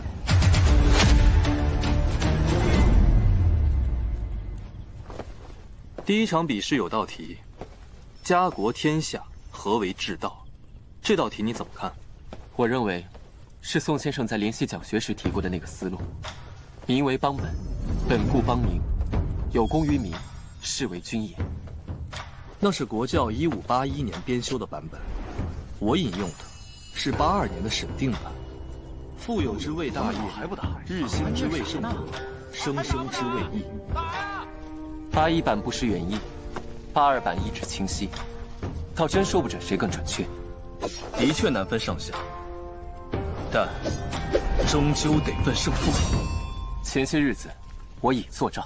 多谢提醒，可我是通幽，你怎么赢？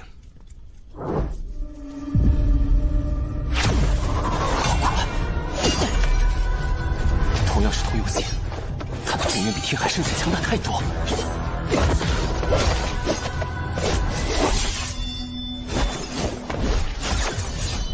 上次未央宫，你用问水剑应对我的渔歌3级，堪称完美。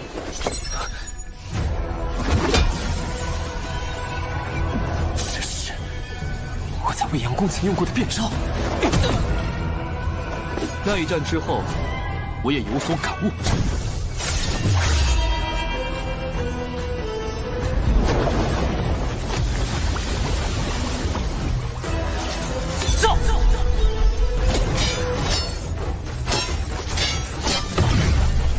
这是你自创的招式，相当大胆，但一次点燃这么多尘缘，换期间必有稍许延迟。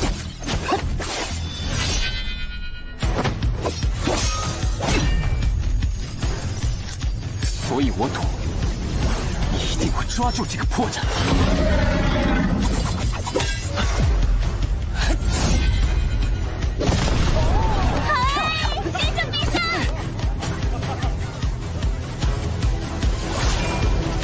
你赌对了，只可惜你我境界差距太大。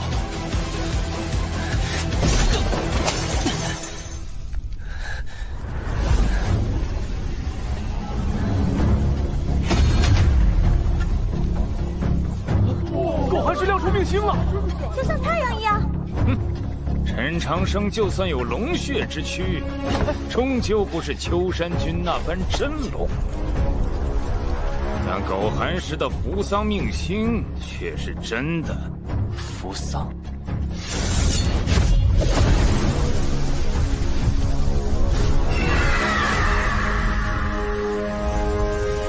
密剑，金乌降世，万物成灰。失传1000年的金乌秘剑，它是金乌血脉。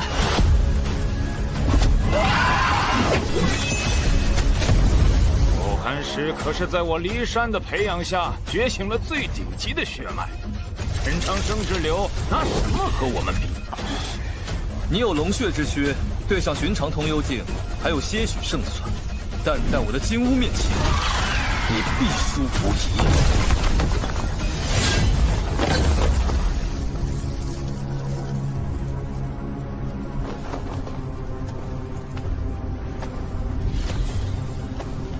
陈长生，你放弃吧，至少还能体面些。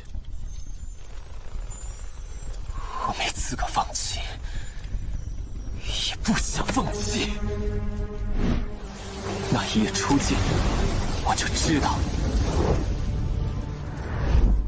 只有成为通幽，才可能赢你。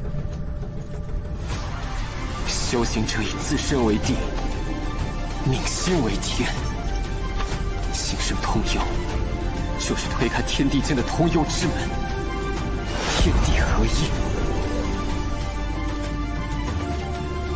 所以，从成为坐照那一刻开始，我就在一遍又一遍的尝试通幽。没人能在这么短时间通幽，但你总能让我意外，所以我不会给你任何机会。9日凌空。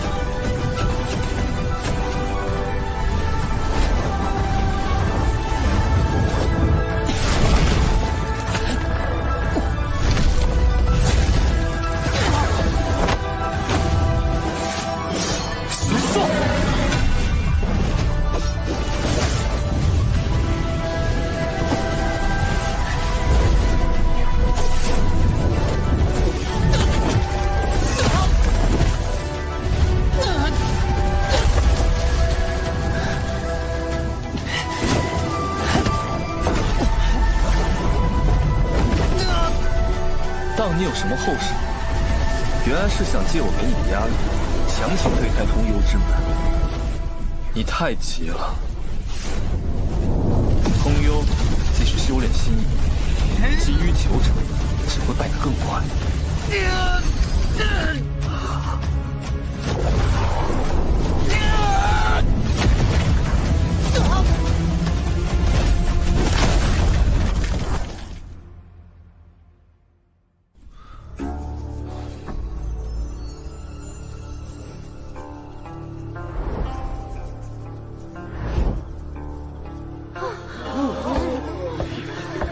陈长生已经败了，为何还不叛军？陈长生，够了！就算他不肯认输，我也要把他带出来。大人，他会死的。死，又或向死而生，取决于他的心能否开悟。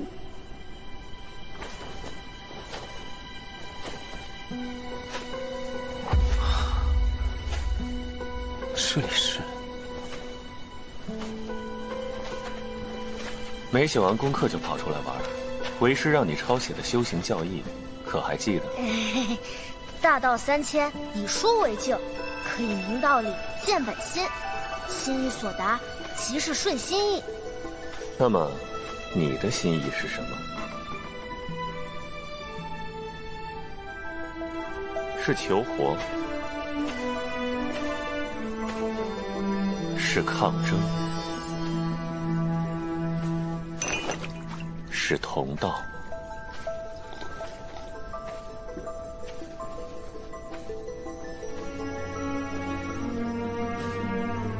又或是羁绊。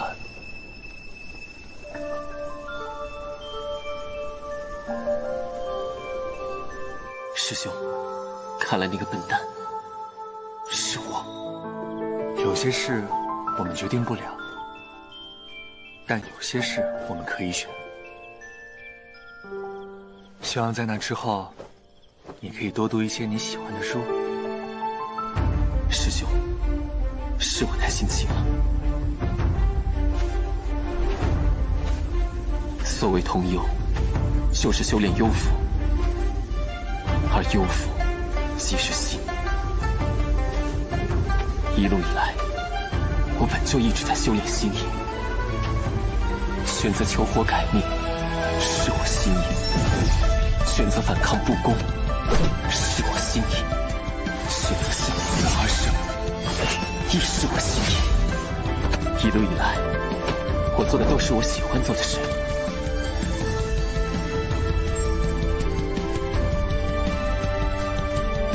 我从未愧对过我的心意。 快看，陈长生又站起来了，他还能打。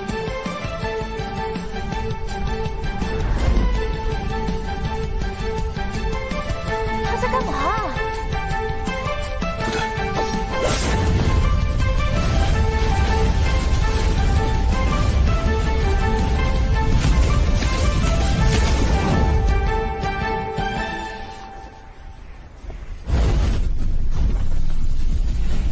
他怎么一动不动啊？不躲吗？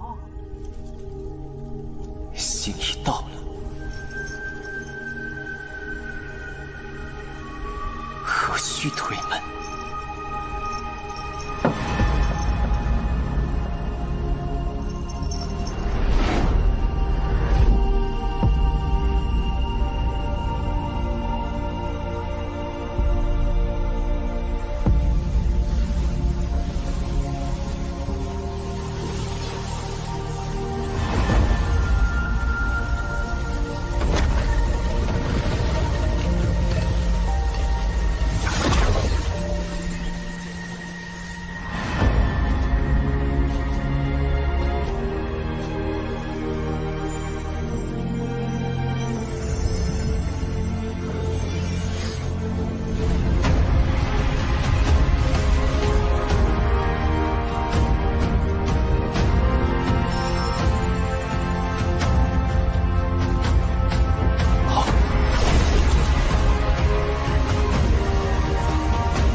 直接通幽，这怎么可能？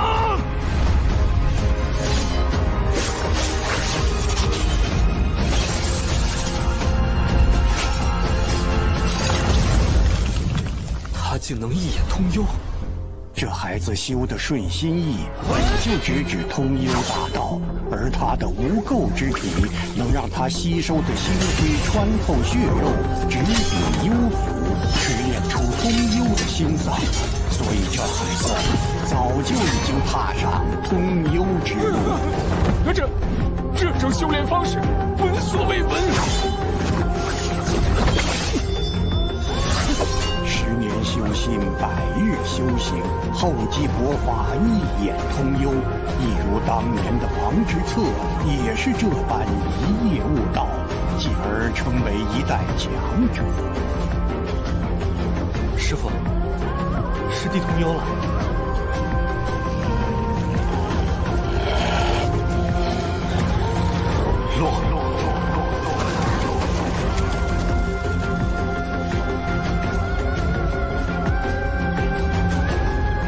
这就是通幽，直接连通明星，获得的星辉比族长精多出10倍，竟成100倍。他的一招一式都能看清了。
我记得那年冬天很冷，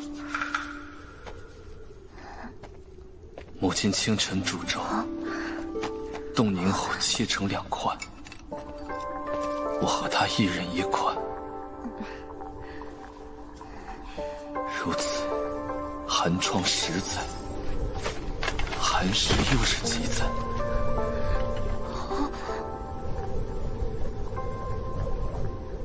贫寒真是人世间最可怕的事，所以我一直在坚持，一直在苦读修行。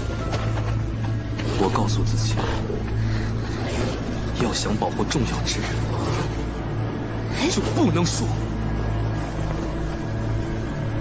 还没结束。你我很像，都有各自的执着，那就看看你与我谁的信念更强大。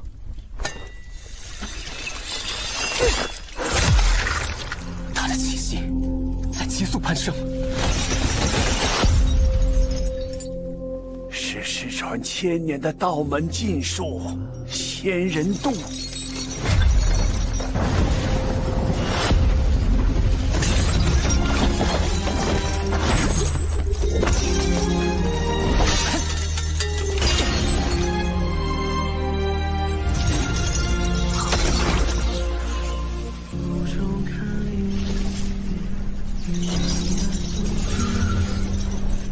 一眼通幽，纵然读遍3000道藏，也没有这样的事。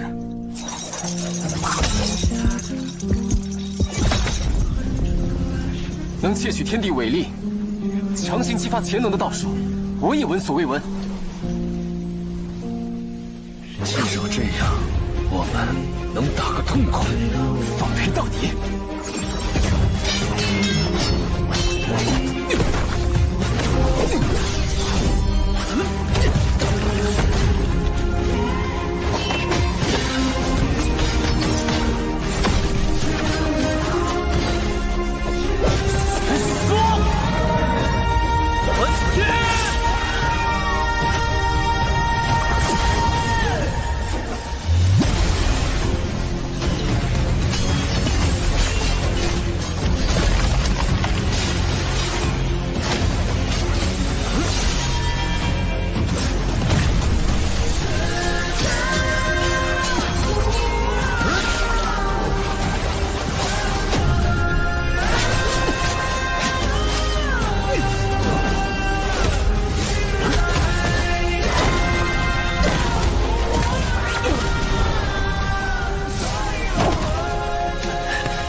还有一件，我也还有一件。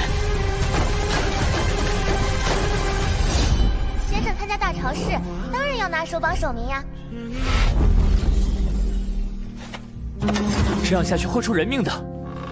来不及了。往后在神都，我就是你兄弟。虽然我们只有一件废园，但也许你会喜欢的。那里和山野一样滋养。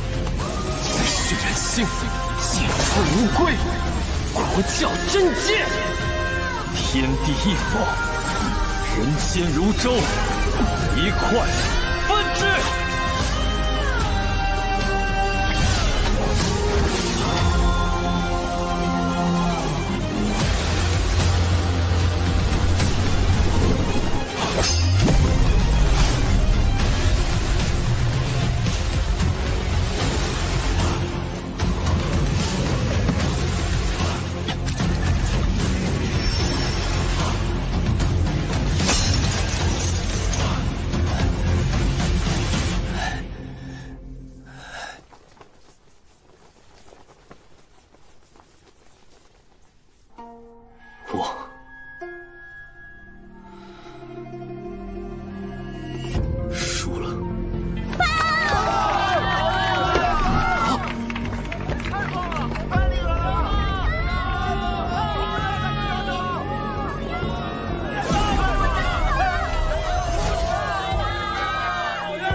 燃星与洞州。正统21年大朝市首榜首名是陈长生和他的国教学院。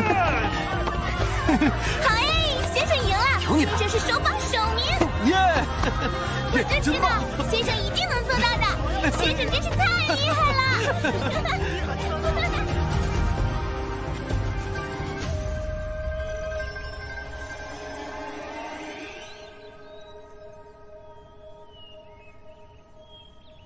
恭喜！最后那剑你有机会。哼，我这一剑是用来切龙舟的。龙舟是我母亲熬的，她在等我回家，所以我必须活着。抱歉，这对你不公平。你呢？难道真不怕死啊？我没有退路，所以哪怕穿着血，也始终还是个打赤脚的小子。光脚的不怕穿鞋的，可鞋，对于我们这种人来说，本来就很奢侈啊。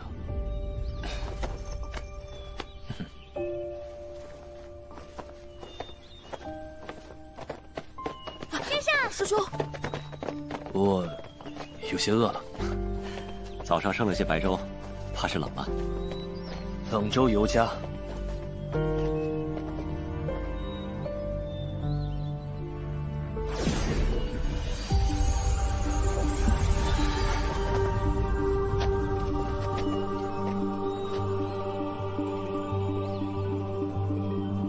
居然亲自主持仪式啊！看来教宗大人相当器重这位小陈院长啊！是这般待遇，当真前所未有。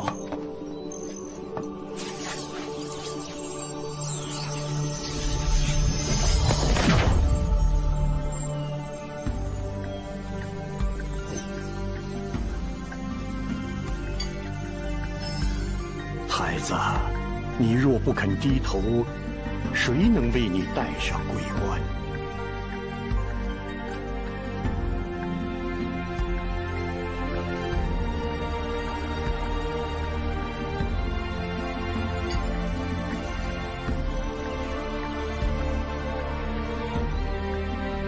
我一直觉得这桂冠设计的不好看，不过戴在你头上倒是很精神。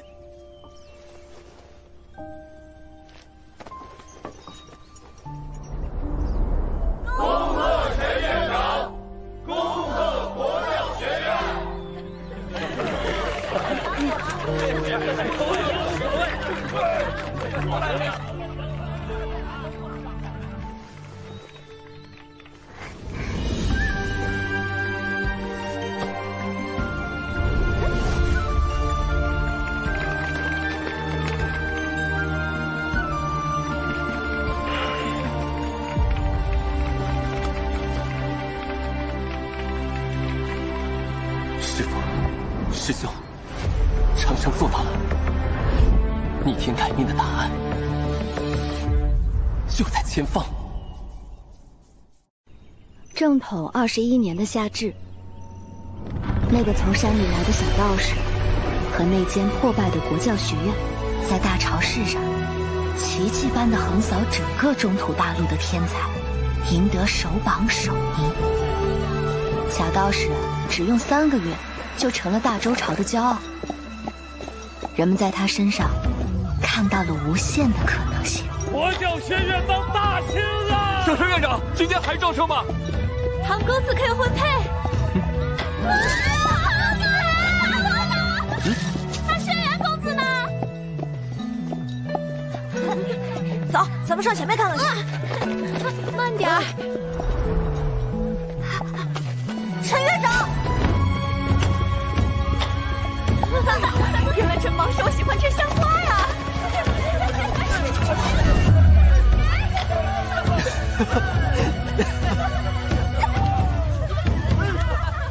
小道士离改命只差最后一步。干杯！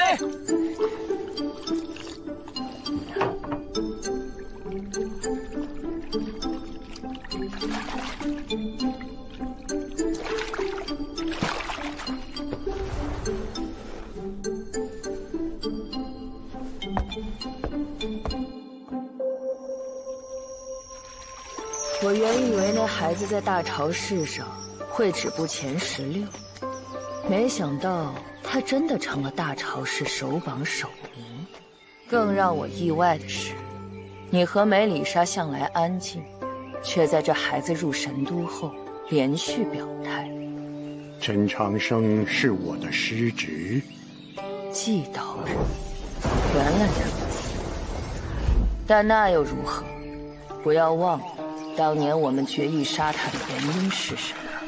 当年你以为师兄就是黑袍，但后来事实证明我们杀错了。即便他不是黑袍，难道就不该死？无论如何，上一辈的事情与下一代没有关系。况且那孩子不知往事，更是无辜。也罢， 10年将至，周元开启，这才是我大周眼前最紧要的事。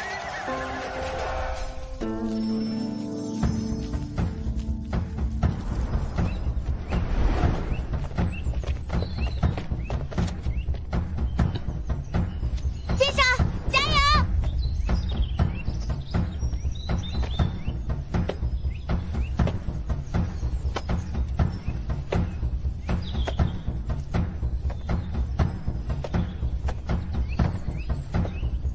教宗大人，免礼。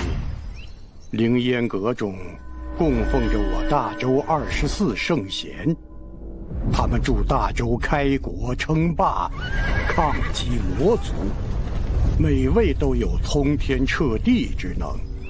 作为大朝士首榜首名，你可入阁拜见，求取一门先贤传承，切记不可贪多。弟子谨遵教诲。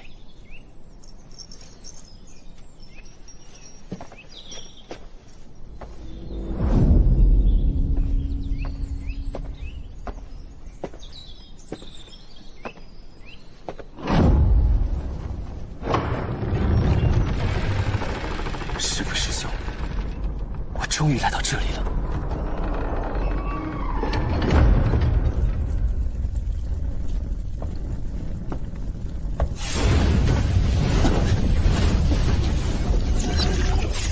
大朝士首榜首名陈长生，阁中24传承，你可选其一。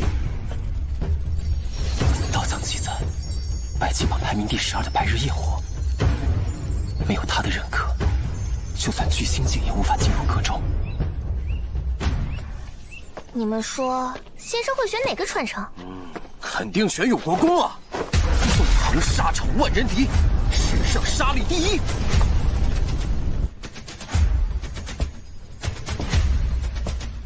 哎，太马虎了，还是安国公帅气，一枪杀到魔族雪老城，还在城墙上刻字留名。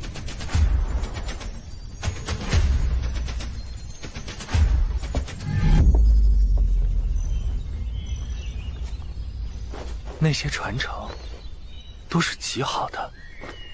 诸般传承虽好，但你师弟只想取其一。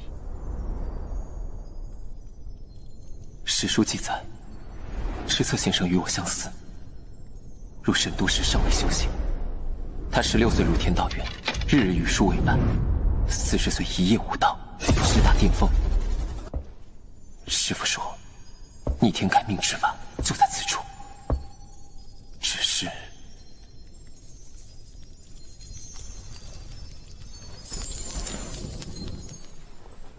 晚辈陈长生，为求改命之法而来。赤策先生得罪了。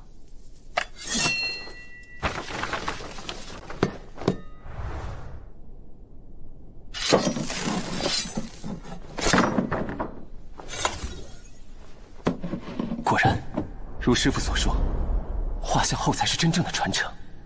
17套连环锁，传闻这是知策先生发明的游戏，对锻炼算力极有好处，真是一位妙人。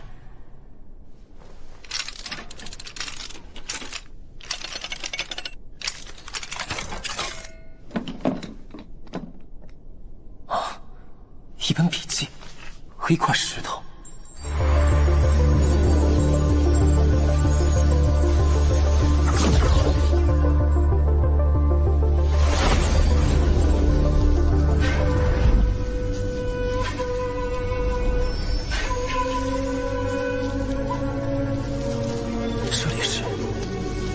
知策先生的画像空间，不但破我同宫阵法，还让朱砂甘愿献出龙族精血，是个有趣的小家伙。龙族精血，原来黑龙前辈叫朱砂。晚辈陈长生，拜见王知策先生。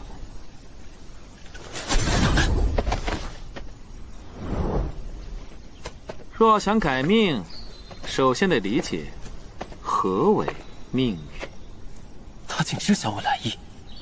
初代教宗曾说，既然修行者与命星有联系，二者间必然有根线，那根线就是命运。然而那根线无法被观测和触碰，那么要怎样才能改变它？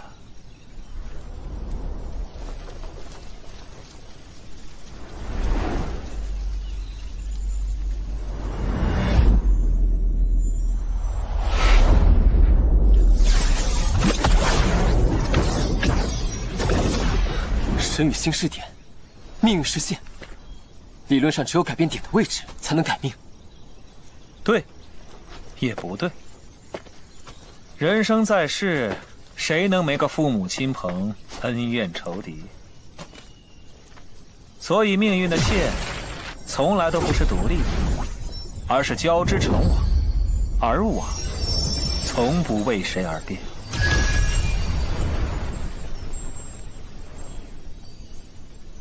那我们能改变的，究竟是何？位置是相对的。正常情况下，命运之线不可波动，除非付出代价。代价？大周开国以来，有3个人改命成功过。第1位是太祖皇帝，他从道门求得改命秘术，向星空献祭挚爱亲朋，改命星为地星，一统乱世，仅于义子延续血脉。第2位，太宗皇帝，他向星空献祭圣贤良将，令我统帅人族与妖族联军，将当时雄霸大陆的魔族击退到酷寒北境。第3位是当今的统治者圣后娘娘，她向星空献祭自己刚出生的孩子，换取千古第一女帝的不世之功。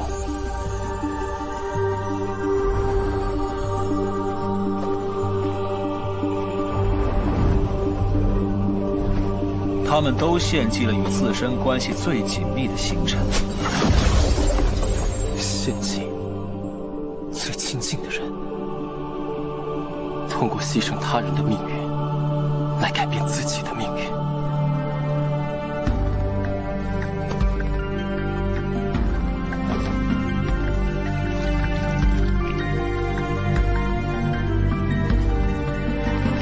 这不是我想要的。你命不久矣。我想过，也一直在求活，但这种活法不是我心意。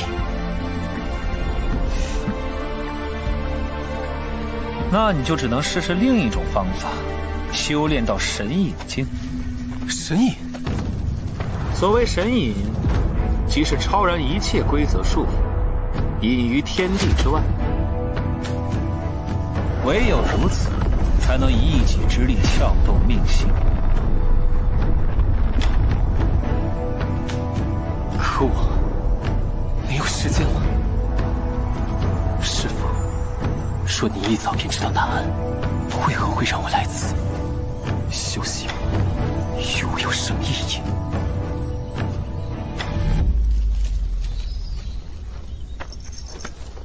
多谢前辈指点。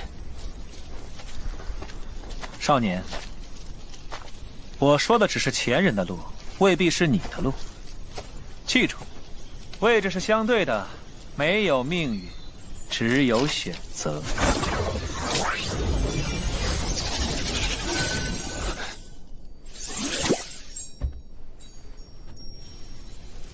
季道人，我这么做，也算是还你人情了吧？没有命运，只有选择。可前辈，您说的2条路，我都做不到。我不知道自己还能选什么。怎么样？怎么样？先生选了什么战场？神枪2天，还是玉林神府啊？无论先生选了什么，都必定是极好的。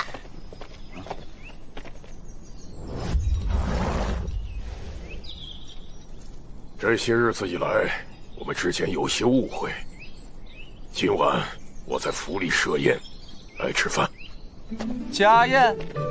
见咱家小臣考了首榜首名，就想舔着脸认女去了？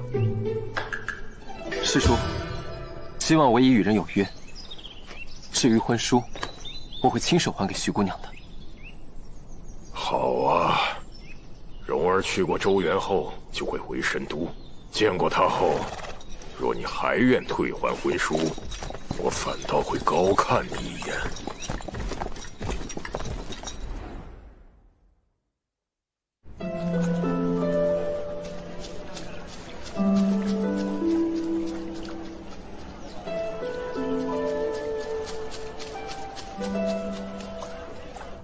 你之前说要拿首榜首名，是有必须的理由。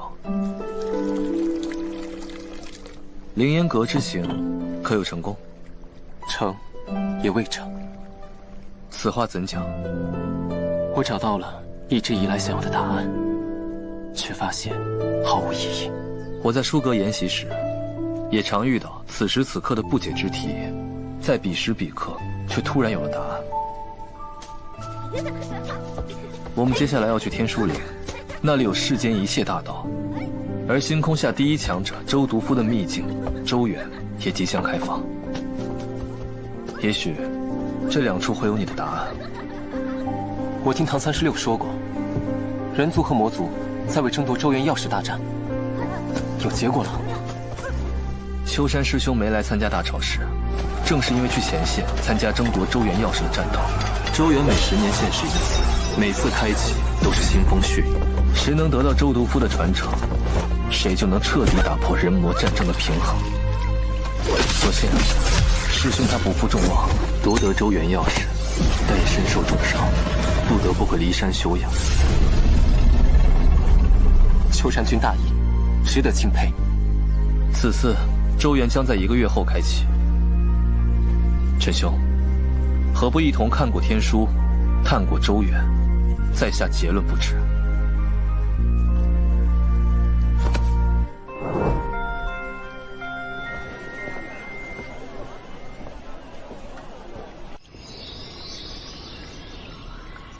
此次周原开坛选在大周汉丘城，也太远了，少说也得1个月脚程。说起开坛，咱准圣女的未婚夫那位小陈院长也会代表国教前去。上回可是为他拒绝了秋山师兄的婚约，他2人若是在周原相聚，想必又是一段千古佳话。参见准圣女，愿圣光与您同在。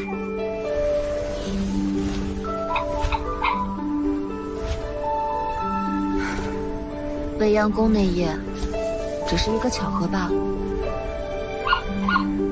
他若不是作为，便是君子之人。大道漫漫，与之相伴会很无趣。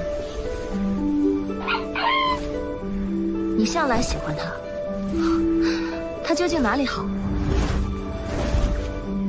我不喜纷扰，此事不必再提。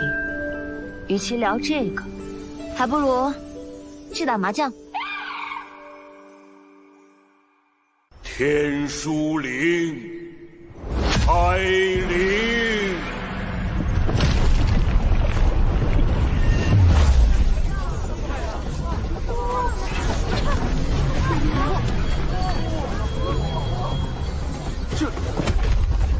这是守灵人的机械，这身影，难道是从圣境下无敌手的开国第一神将汉卿？都说天书杯中大道无数，若能解杯，胜过10年苦修。咱们走，晚一刻看杯，说不定便要步步落后啊！都说这天书杯中囊括无数玄门，包罗万象，若能参悟1/1000，破境升级，可谓日进千里啊！我已经迫不及待想要观杯了。位置是相对的，所以改变自己的命运，就会牺牲他人的命运。这就是逆天改命。这山，这门，啊，怎么了？没事，走吧。咱们得快点，不然可就掉队了。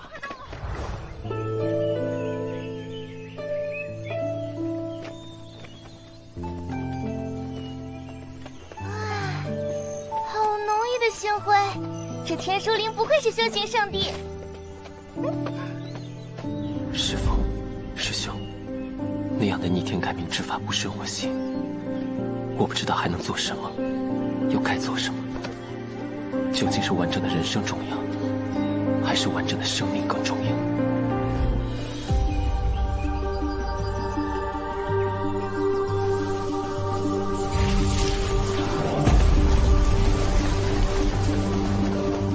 诸位，既已入灵，外界种种便是前尘。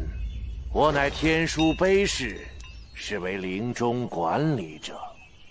灵中万事以天书为尊，群山之间，乾灵碑群自上而下，共有18座。万千大道所修道法不同，天书考验自然不同。唯有解开第一碑，才能传至下一碑。若能解尽18碑，便可直达神道，登灵顶，参悟寰宇大道。寰宇大道，就是那个无数天才苦寻一生都未果的终极大道。这次定要去神道上看看。哇，这还真是神清气爽啊，丝毫不输我们万里妖域的风光。那当然，抛开天书不谈，这天书林的风景可是神都名胜。360周天星斗之术，必有解碑之法，暗阴影或魁流。错了，全都错了。先生，这边来了。到天灵了，快快快！马上就能见到天书碑了。真是难得一见。这风景，乾灵已至，赵情碑就在附近，诸位需自行寻找官碑。走，官碑去。走。先生，可是有什么心事？有些事还没想得太清楚。哎呀，既然不清楚，那就别想了。好不容易来一趟，咱也看碑去。可不能让骊山那几人有破碑炫耀的机会。走。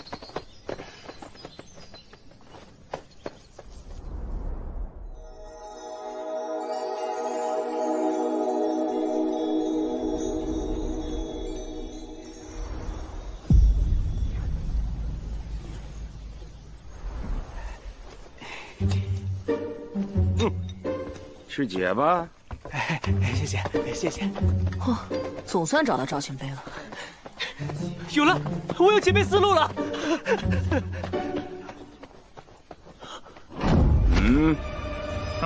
规矩忘了？大人，我已经身无分文了，你让我解了再。穷鬼一个，还想解碑？天书碑人人可观，你凭什么欺负人？凭什么？凭我是前辈，凭这里的规矩。老子解了4座碑，就是比你们这些1座碑都没有解的废物尊贵。这人是偷幽上计。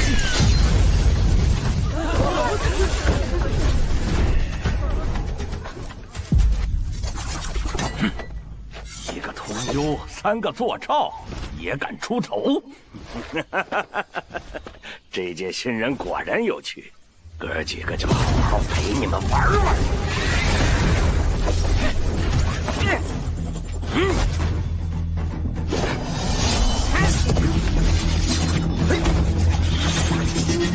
他们竟都是通幽剑。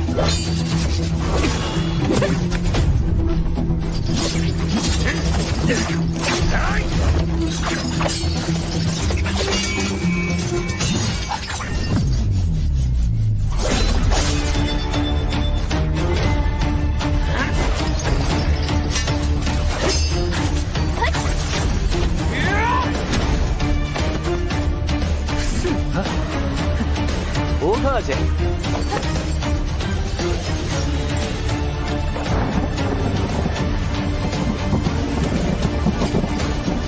看来你们还真是不懂规矩。这入灵的第1课，前辈我可得好好教教你们呀！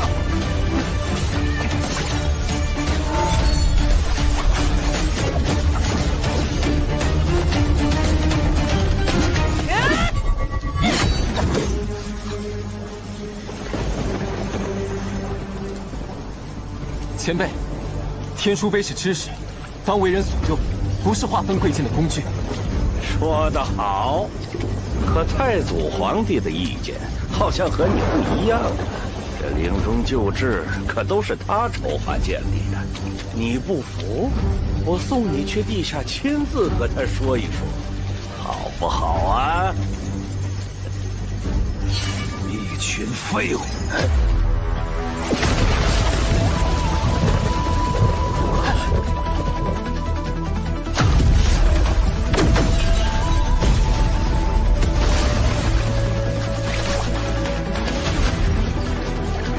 ！17块碑传，难道他就是传闻中那个关晋17碑，却又重新再写的疯癫前辈？不可对前辈无礼！他竟然来了，连几个新人都镇不住，还敢扰我关碑，给我滚出天书碑！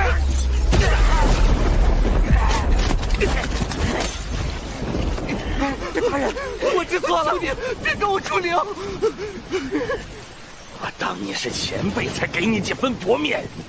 你这个众叛亲离、不可一世的疯子！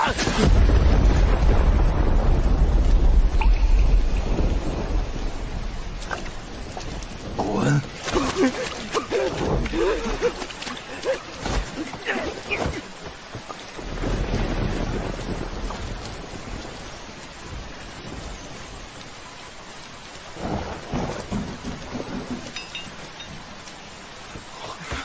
那块牌子，他竟也是碑士。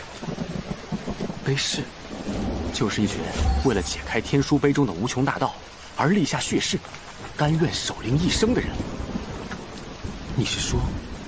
不错，一个人成了一块碑的仆人，永生永世侍奉碑册，除非生死道消。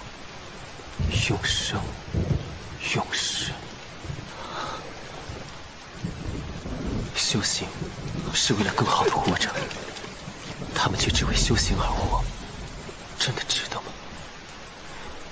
我想去走走，你们先看。先生，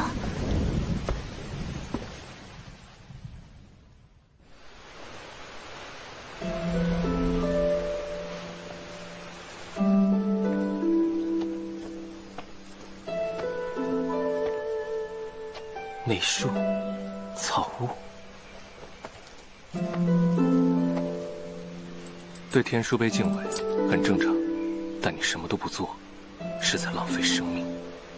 我有些事想不明白，活着是最重要的事吗？清醒的活着或者死去才是。所以你来找我，是认为我能治好你的病？只要清醒就行，我不想浑浑噩噩。像条狗一样的活着，我不能保证什么，但会努力想办法。谢谢。先生，哟，狼崽子也在呢。你们不是在关碑吗？这不是怕你一个人无聊吗？再说了，我这么天才，随随便便就超过他吗？你家草屋，是你，卑鄙的家伙！你们怕不是跟踪我们？怎么哪儿都能遇见？你们才是阴魂不散！这是我们才找到的。打扰了，韩师兄，附近只有这一间草屋，打扫打扫应该能住。是得打扫打扫，我们一起吧。啊？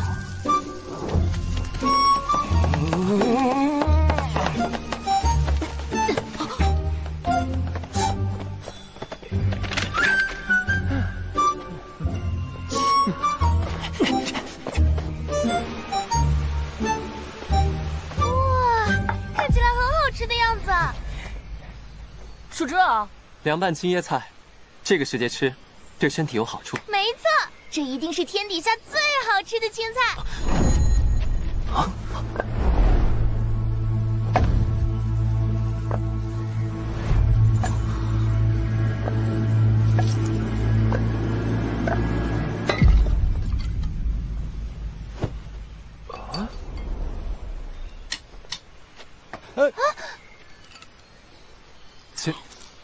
前辈，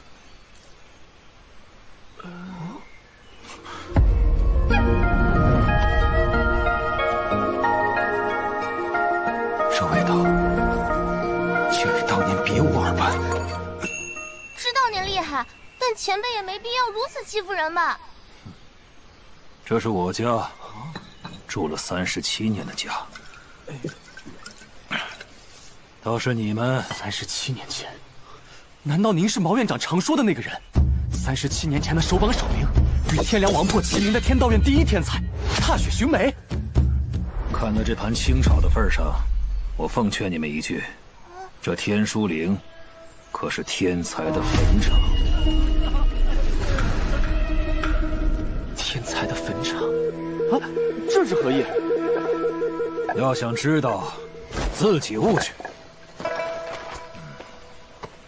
前辈，林中鲜有落脚之处，不知我等一行人，可否借您草屋住几天？4菜1汤不重样，以后多搞些新鲜样式。多谢前辈收留。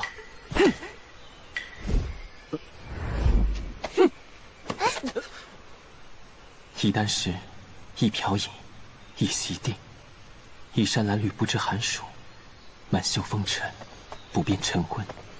这秀水名山下的天书岭，究竟是何真实模样？有些事情我尚未得解，官辈之事想先缓缓。啊？这天下竟还有比领悟天书更重要的东西？你应是有着自己的打算。既如此，那我们先去官碑。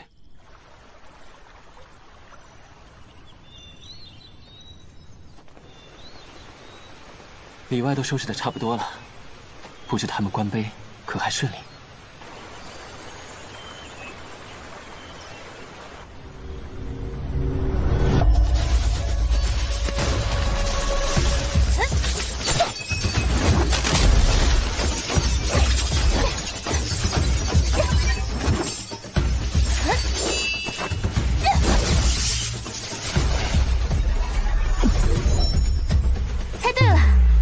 五脏之气传送汇聚于一，可见大道。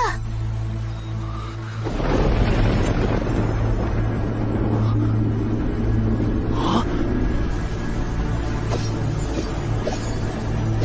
这莫非是失传已久的通明剑经？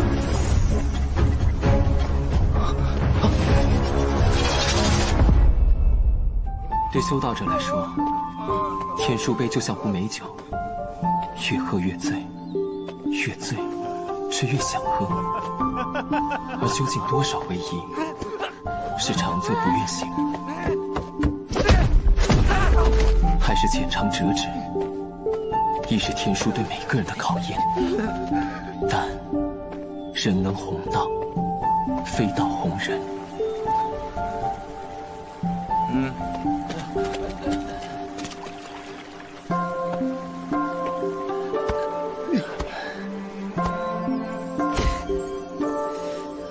天书碑在世，也只是书，不该是金科玉律。他就是这届大朝市的榜首，这是在观光。众人观碑，他观众人。是，不好！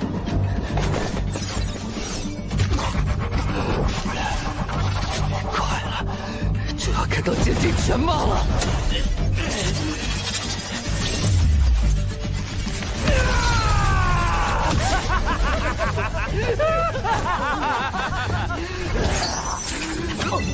先生，他心智不稳，必须要尽快止血。悟了，小爷我悟了！来得好，瞧瞧小爷我新悟的！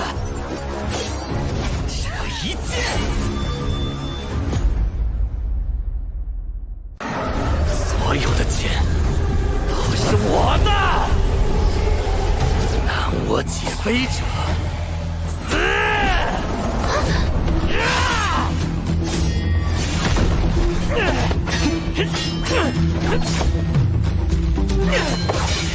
清醒一点！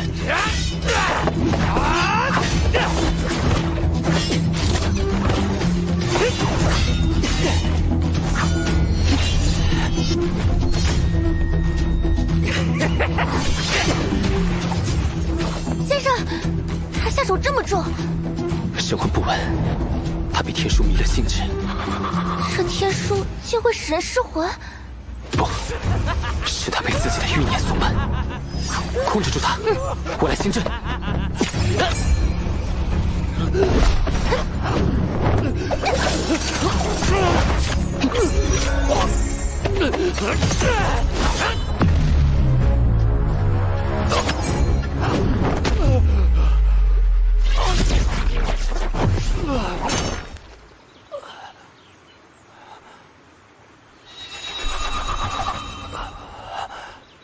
我刚刚好像做了个梦。你方才见到了什么？道，很多剑道。见你个大头鬼！人皆有欲，有欲故有求。贪、嗔、痴、慢、疑。当知识被异化为膜拜对象，术不为术，人不愿为人。这天书林不过是神圣外表下一处腐朽不堪的坟墓。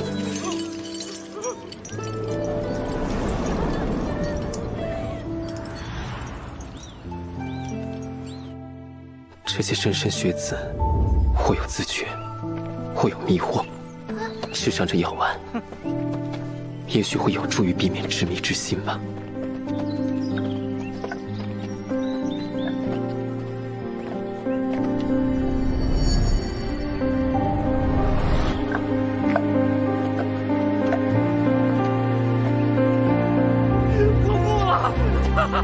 我不了！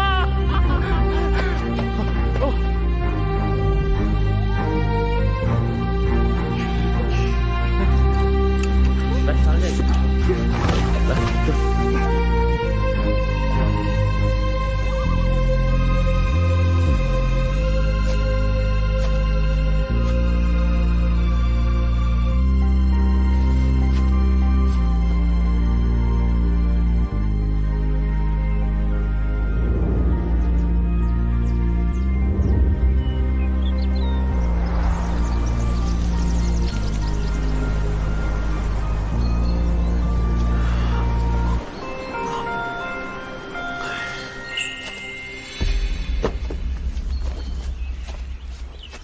晚辈不才，酿了些梅花酒，请前辈尝尝。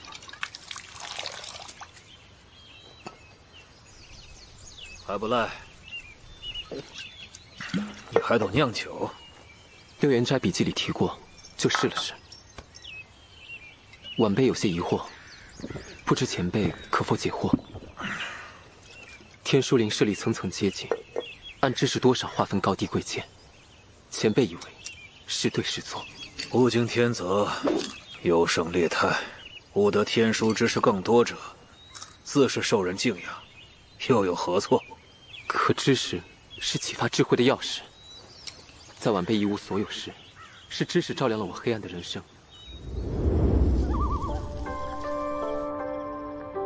知识不该是奴役人的枷锁。这和官卑何干？晚辈不想官卑，晚辈的修行之路一直讲个顺心意。可大超市之后，我的心意便不顺了。这与我何干？晚辈想请教您，为何愿在此地空守37年？因为破了18碑，我能见寰宇大道。如果天书碑无解呢？这18碑根本无解。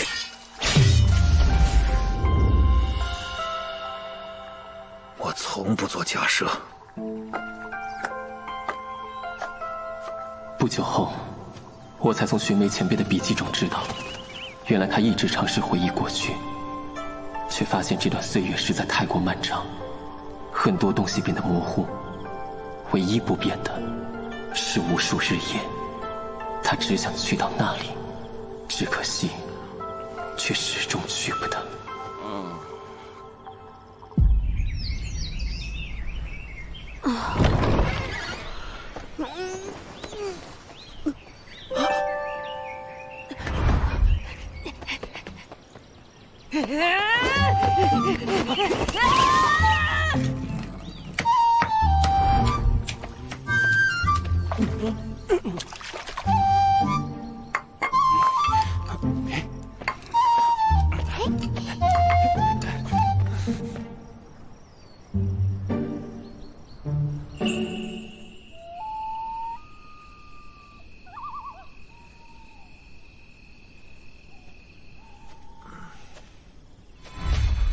黑夜看书伤眼。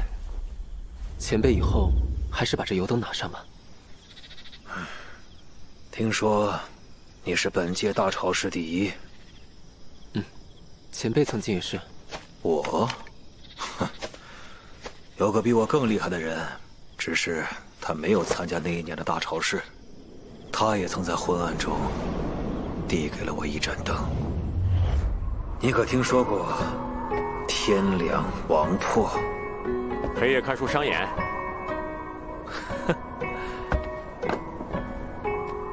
我与王兄于大雪中相遇，此后我们既是朋友，又是对手。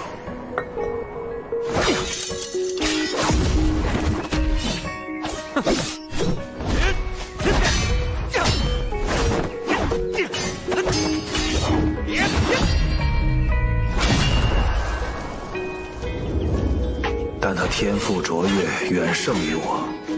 数年切磋，我总不如他。拿。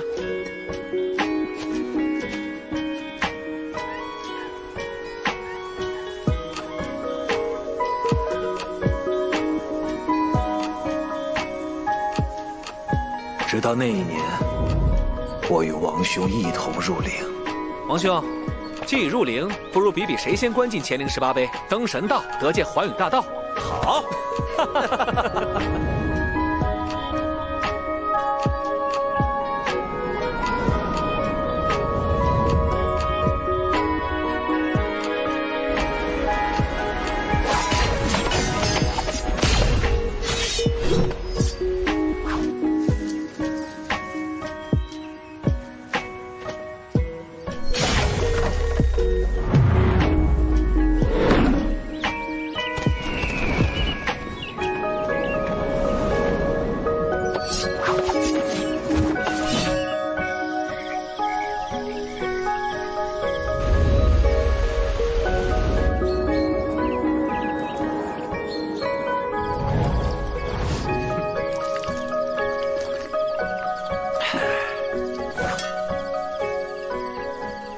终于，我们抵达了第18碑。那一年的夏天，下了好大一场暴雨。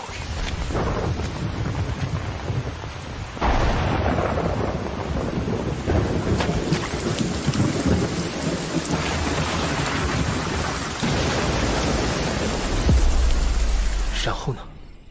然后，不是说好了共建寰宇大道，为何要离开？这18碑根本无解。它只是断了，并不代表无解。我们可以再……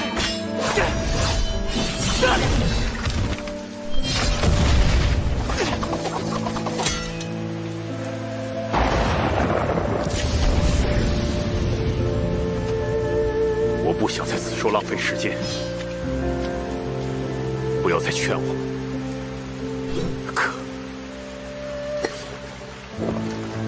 你若愿留，便自己留下。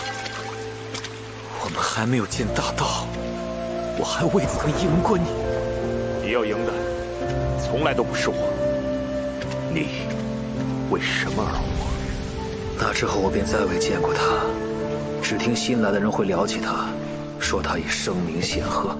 听说王破连破魔族，势无可挡。听说王破力挫强敌，进了点金榜。王破现在可是逍遥榜第1。而我却……听说了吗？那个大仇市第一始终不愿意出陵，都要成个废人了。太可惜了。但那又怎样？我必须继续观碑。只要我能破解这18碑，登顶神道，这轮就是我赢了他，我也便能出去见他了。若有想见之人，便见之。前辈，无关任何。可我不想以弱者之姿。只有破解这18杯，才能让我比他更强，我就可以。变强的方式有很多，天下之大远非此处能比拟，何苦囿于其中？胡说！天书陵外又有什么可以比这包含无上妙意的天书杯更能帮我们修行？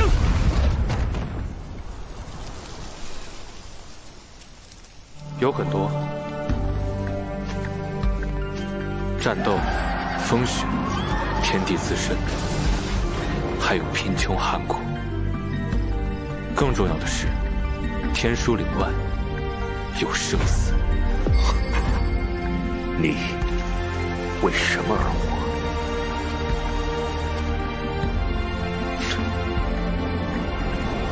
但这是37年了。那一夜，寻梅站了很久很久，神都则迎来了一位故人。20年前，我曾请你劝他出来，你没有来。那今日为何来此啊？总觉得今夜会见到他。王兄今日连过3杯，登顶指日可待。那就承梅兄吉言了。来，干！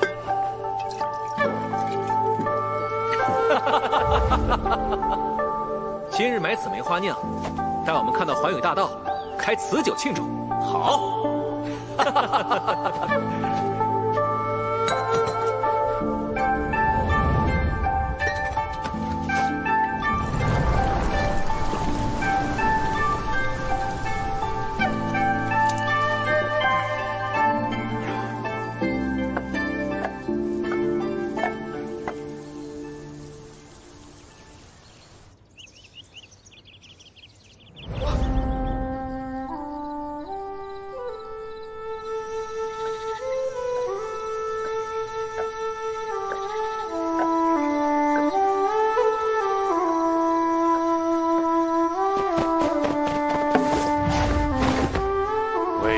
18杯而闯神道，谁给你的胆子？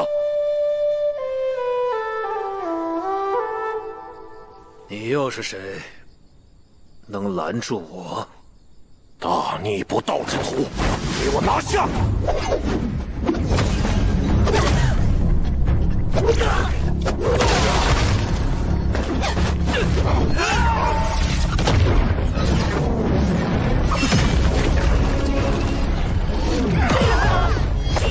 起阵，复魂！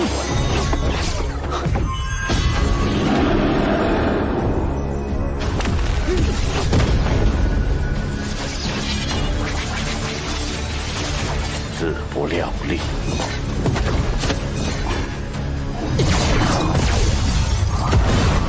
前辈，你想做什么？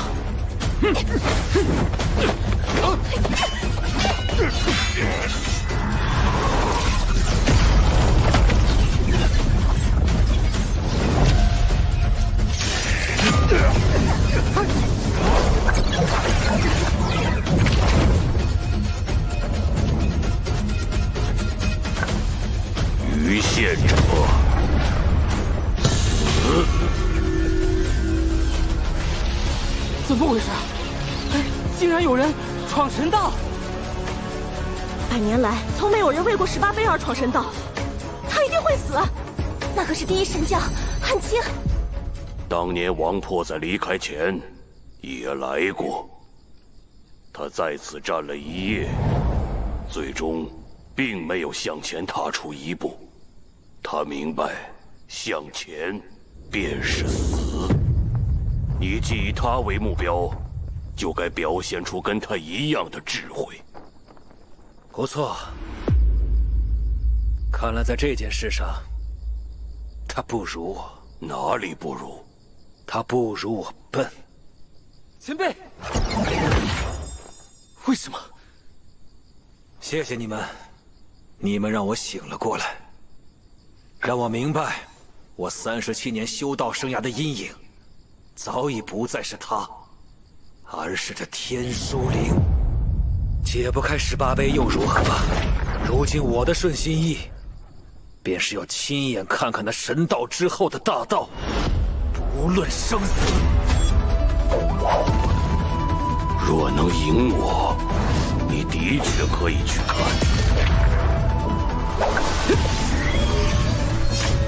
但你还不够。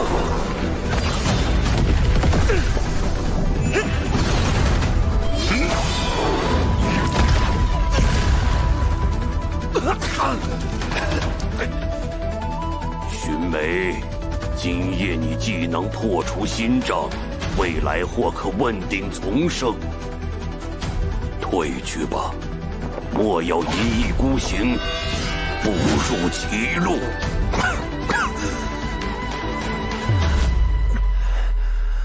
不，我的心障就在眼前，只是看到，却并未破去。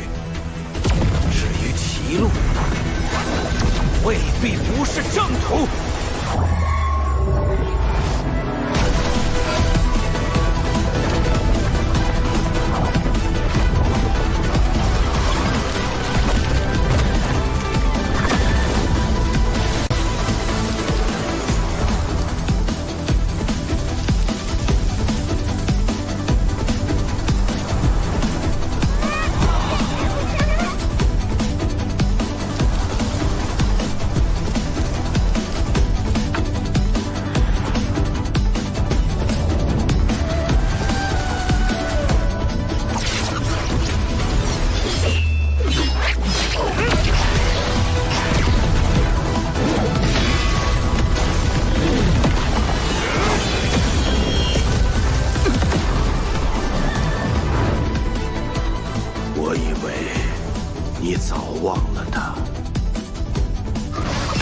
世人皆赞我为英杰，但始终能激励我的，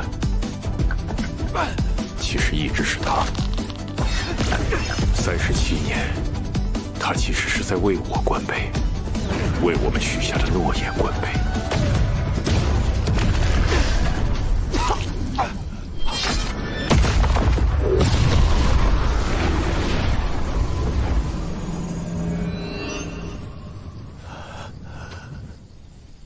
真好啊！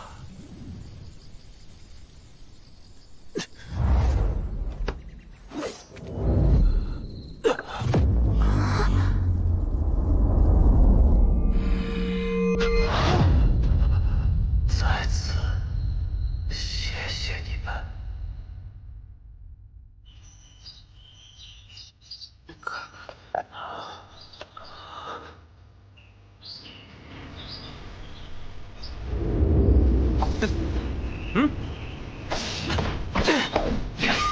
王兄，你怎么老了？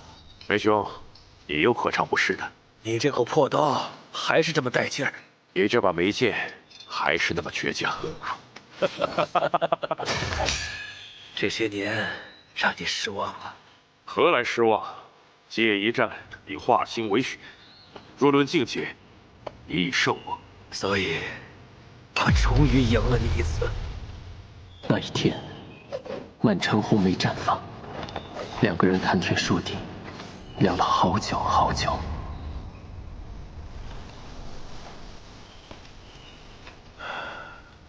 可我终究没能见到大道。待将来，我带你去。到最后了，你还要气我？那我该说什么？你最想对我说什么？谢谢你。不客气。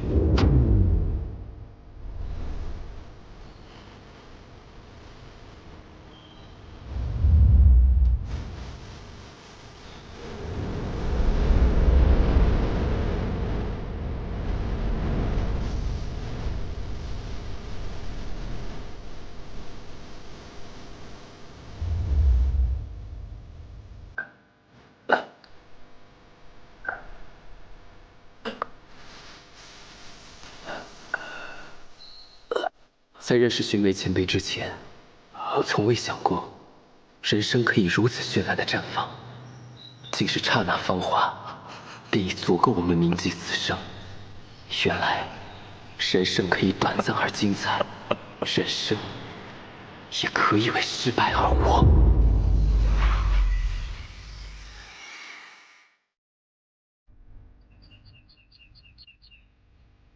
人生海海，恍然间37年耳。为大道死，寻梅不悔。这时我才明白，曾经困扰我、阻碍我的一切，都已经无关紧要。先生，你去干嘛？关背。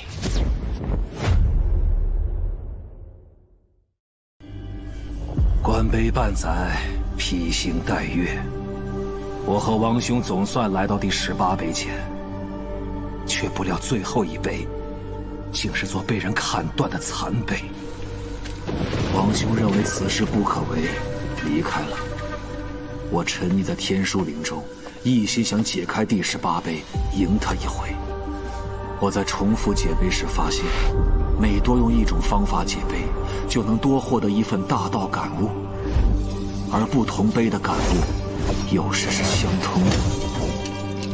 这证明天书碑之间必然存在联系和规律，只要不断重复解碑，终有一天能破解天书奥秘，从而倒推出第18碑。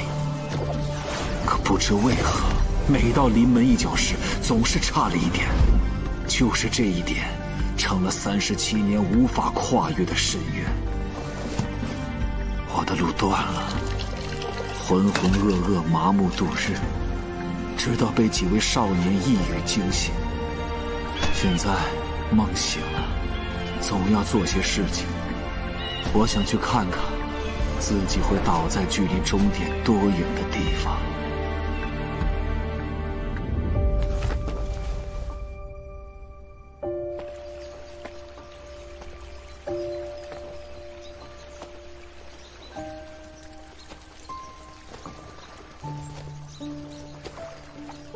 那不是今年的大潮市榜首陈长生吗？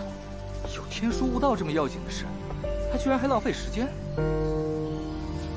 是啊，有生命可以浪费，是多么美好。若灵20日，未解一座碑，也不知这陈长生在想什么。朕倒是觉得他有点意思。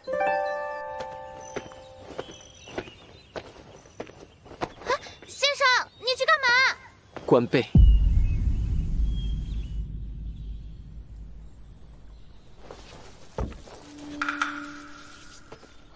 他怎么来了？距周原开启不足3日，只有他一碑未解，不会是想破罐子破摔吧？是他。如果只取碑上线条原始形意，顺着其走势去解碑，应该也能。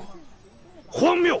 世人皆知，破解天书唯有3种正宗解法：取其形而炼真元，取其意而动神识，或取其势而拟剑招。我并未否认圣贤的解法，只是天书碑前没有一定之法，一定之规。归元小书记载，曾有樵夫目不识丁，却用原始的线条解开天书碑。可见一座碑，不同人看有不同解法。光靠嘴有什么用？有本事就1个时辰内解开此碑。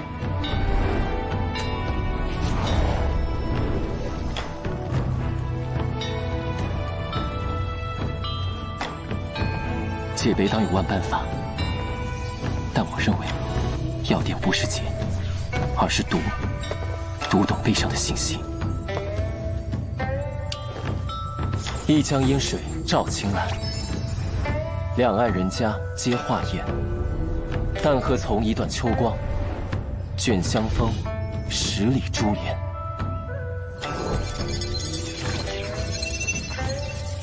寻梅前辈也注意到了这点，所以笔记上说，只有不断解碑，才能从中探索出规律，真正读懂天书碑。若以此规律，只要用100种、1000种，乃至万种方法破碑，3000道藏便能不断壮阔。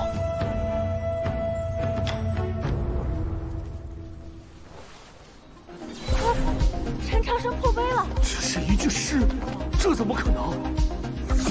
那不是陈帮手吗？他开始解碑了。总觉得破的有些太过简单，可时间紧迫，只能先走先看了。陛下，天书灵来吧！陈长生已过第1碑。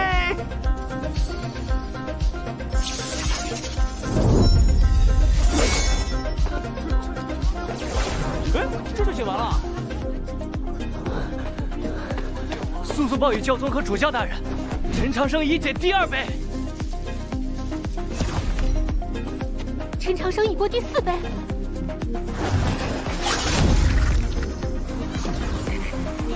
陈长生已解第6碑。什么？这怎么可能？苏炳，陈长生连解7碑，已至引江碑前。不对，又更新了。陈长生已解开第8碑，行至第9碑前。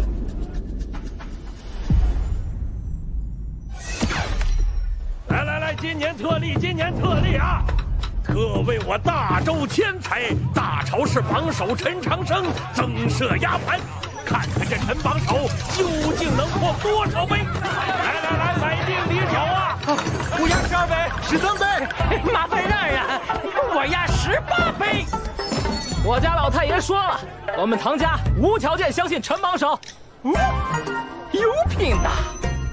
说什么？陈长生连解17碑。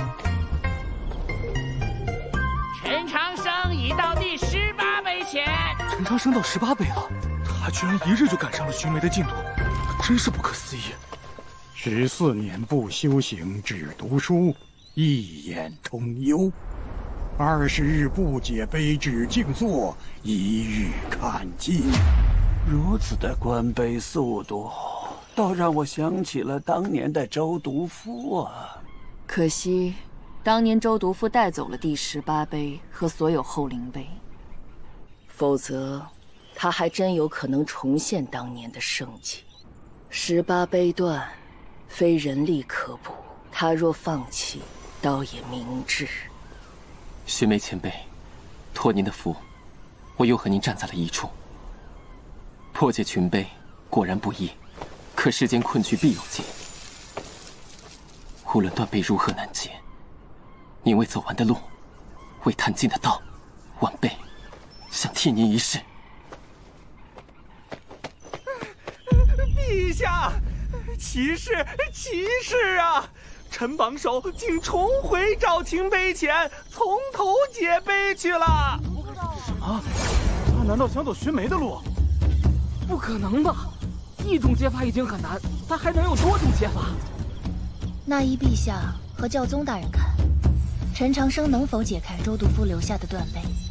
修道修的是心，他年纪轻轻却太过沉稳，一身令人不喜的文士之风，远不如周独夫当年灿烂如朝阳，气势狂飙，喝天骂地也要探个究竟。他来到神都后，给带来太多惊奇，再多一桩，未必完全没有可能。可他这样做，只是重蹈寻梅的覆辙而已。重蹈覆辙，还是比肩周独夫？拭目以待吧。可解碑越多，获得的大道感悟也越多，不断累积膨胀，反而成为负担，影响解读天书，甚至损伤识海。他怎么突然停下了？应当到极限了吧？要想破局，唯有先将所有天书感悟提炼压缩，从中找出规律，然后不断重复这个步骤，直至极致。你练习。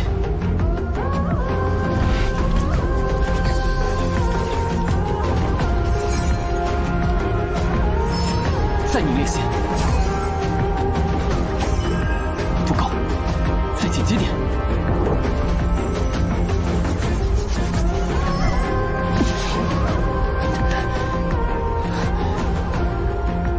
连接数次是七座碑，我的身势强度果然还是有些守不住。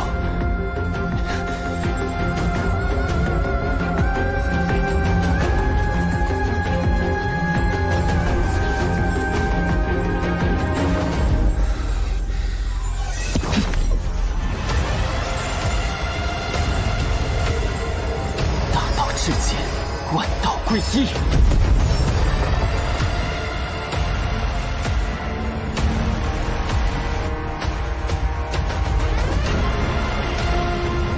提炼到极致的碑文，变成了光点，就像是星星。进化后的天书碑，难道是星空？观星台记载，数千年间星辰的位置从未改变，只有明暗会有细微变化。可这些光点的位置对不上。记住，位置是相对的，没有命运，只有选择。位置，如果位置是相对的，那么改变观测的位置，星辰就会因为远近变化而产生明暗变化。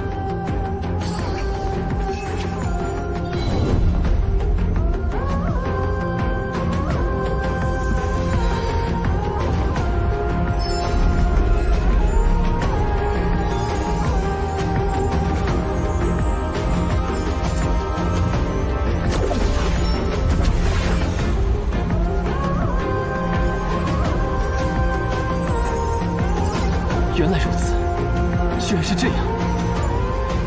那些看似亘古不变的星辰，其实一直在运动。把所有天书碑连起来，就是一幅对应星空的星图。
天书碑在共鸣，有人破了18碑。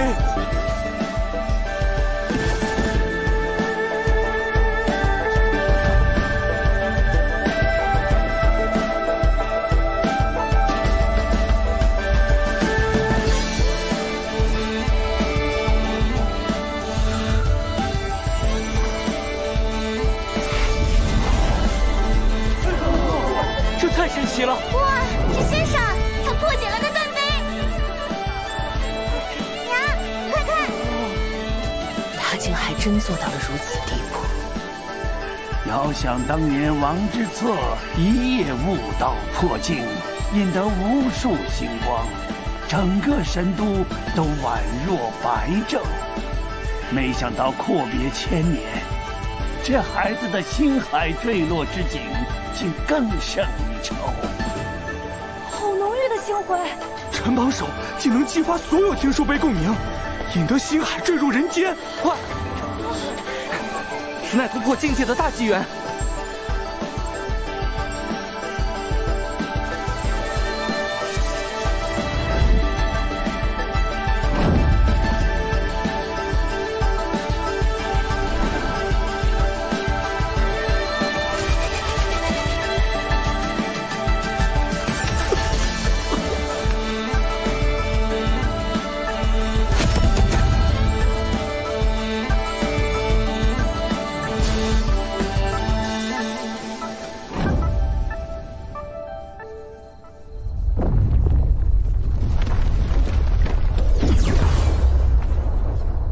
数百年来，多少天才止步于此，你是唯一一个破碑者。那位寻梅，算是半个。您错了，前辈。正因为有前人开拓，后人才能前行。灵鼎大道近在咫尺，速速前往吧。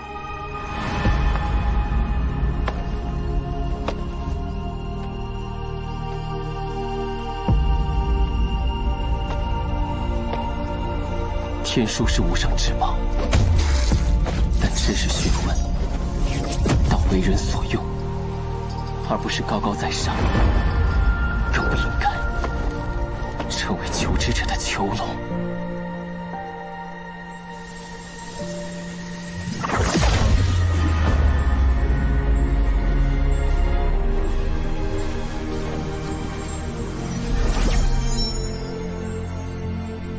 这就是据18辈道陨而生，蕴含万千道法与无极奥秘的大道机缘。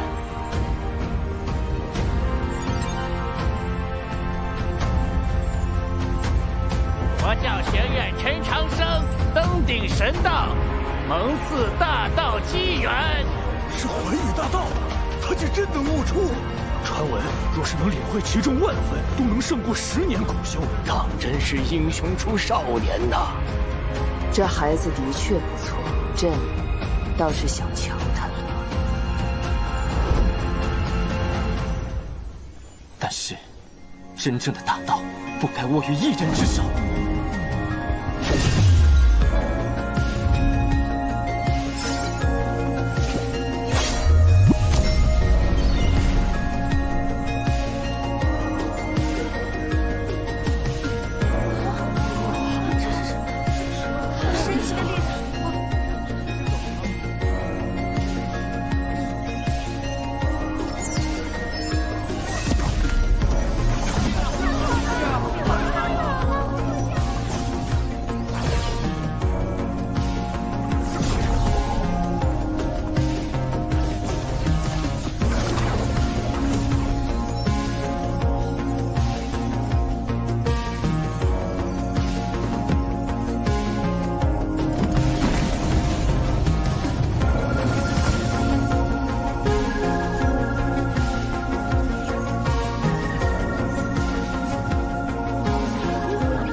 坤的实在，今日终得破境。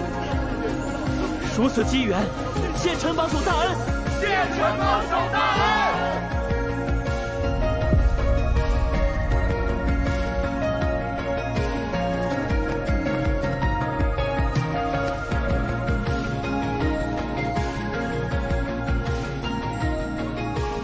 他的顺心而为，却度众人通幽，他也成为史上最年轻的通幽上境。又是一个野花盛开的时代。须眉前辈，灵典的风景确实很美。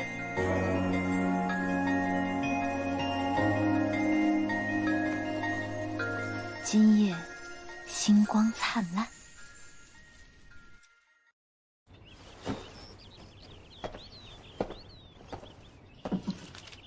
粥煮好了，过完杯记得吃。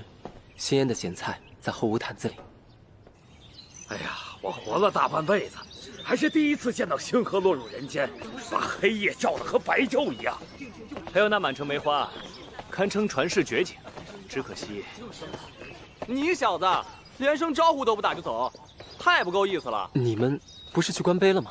甜菜广告，人影没了。亏我还在路上给你准备了一份大礼。周园开放7日，加上往返路程，最多半个月而已。那的确不久啊。很久，要有半个月见不着先生了。没事了，我很快就回来。我不在的时候，你们读书修炼可不准懈怠。放心，我们一定好好修炼，争取都到通幽上境。下次周园，咱们一块儿去。呆子，周园10年一开，等到那时候，小爷我都巨星了。哼，院长行，你选。你过来，咱们比划比划。陈院长，站住！教宗大人有请。教宗大人召我。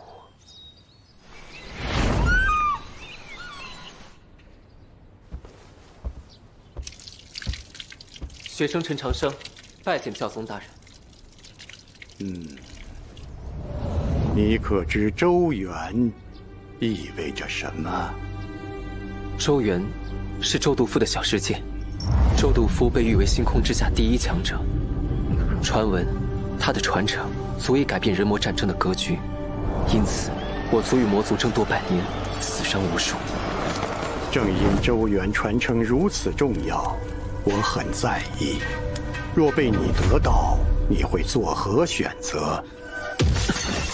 你的剑鞘名为藏锋，是我国教镇教之宝，是能收纳世间万物的空间法器。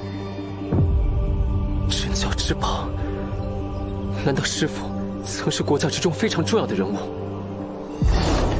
重要二字，可不足以形容它。应该称它为国教史上最大的污点，大周王朝的叛国者。原来师父就是现任国教学院院长上行舟。所以我安排你进国教学院，准备了重重考验，想看你的选择。现在看来，你的优秀超乎想象，我甚至觉得商教不出你这样的弟子。上一代的恩怨是上一代的事，国教的未来需要你这样的年轻人。太低了。从今天起，你不再需要向任何人低头，因为你是国教学院的院长，也是国教的未来。那一日，小道士成为教宗之下万人之上的诏书，传遍大陆诸国。不知道那家伙活下来没？哼，想他做甚？折腾半天，才解开了一节锁链。嗯。前辈，上次醒来我就回到国教学院了，后来我来这儿发现井口被填了，晚辈知道错了。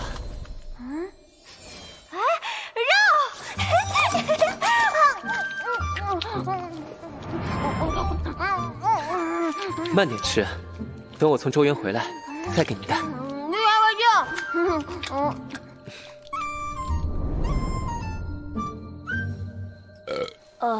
这个白痴是想撑死我吗？谁？宁可舍了真龙之血，也要帮陈长生。你想做的事情，以为能瞒得过谁去？我不知道你在说什么。等他破阵，至少200人。帮我弄清他是谁，为什么祭道人收养他，10年，放你自由。你怎么肯定他会信任我？因为他是个好孩子，而你救过他的命。事都办完了，明日可以动身了。有人。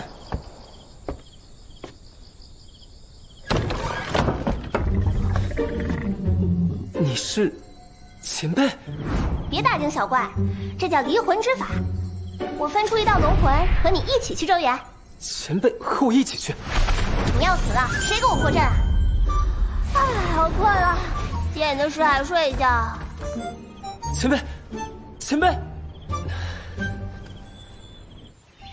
夜饮秦霄路，你远行。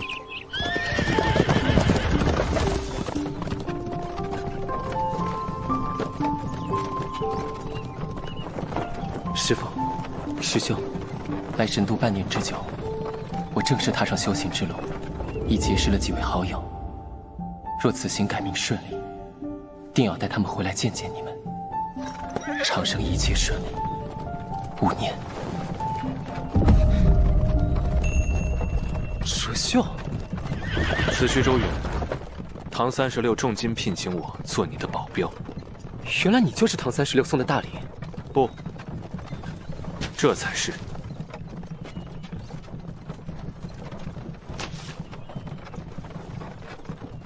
这是有兴趣试一下吗？此宝名为黄纸伞，乃第一剑神骊山苏黎设计。汶水唐家消耗无数天才地宝，费时30年制作。迅风符为引，对泽真化力。此伞竟融入了周天循环的法门。据说此伞必会入100骑榜，要不，咱们来过过招。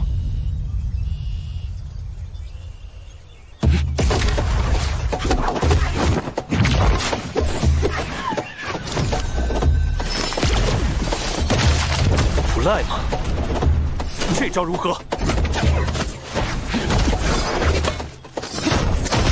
果然坚固。下面这一击，我要用全力了。此等防御，铜镜无双。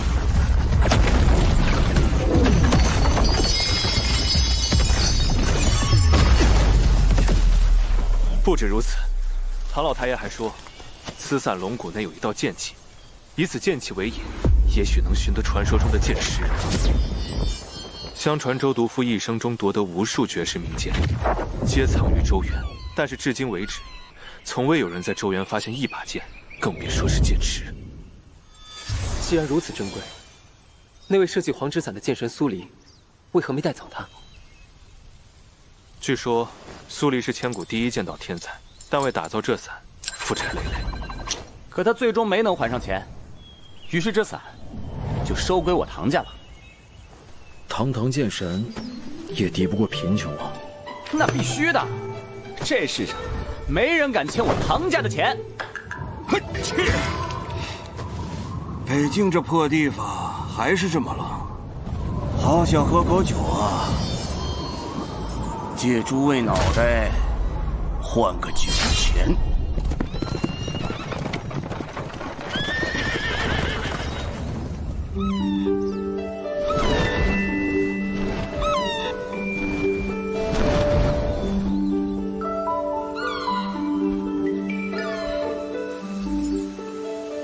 前方就是周原开元之地汉丘城，祝二位试炼大捷。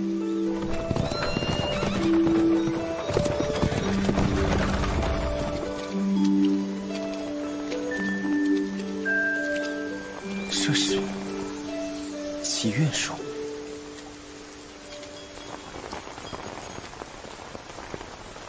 那时的他们并不知道，有些命运的相逢是不讲道理的。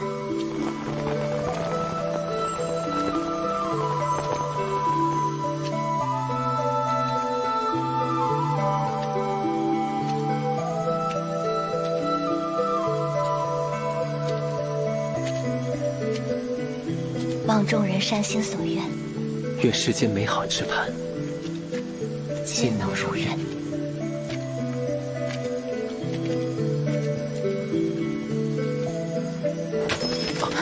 抱歉，没事。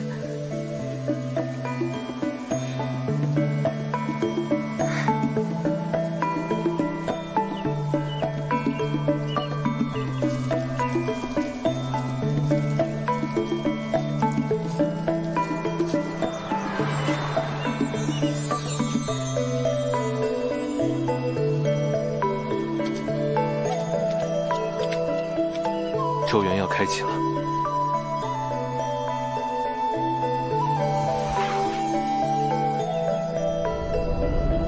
周原见，见周原。主教大人来了。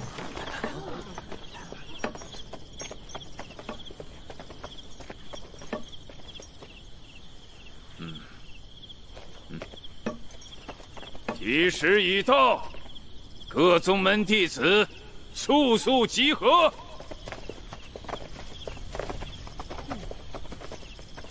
陈兄，韩师兄，这是我师弟梁笑笑，还请小陈院长多多关照。互相关照才是。开启周元。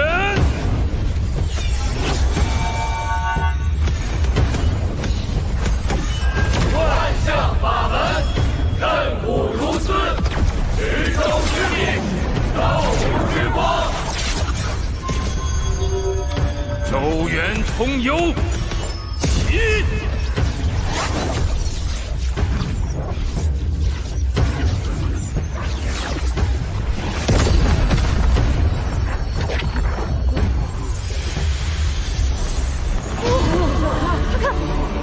出现了，周元的入口。据说内部空间比教宗大人的青叶世界还大。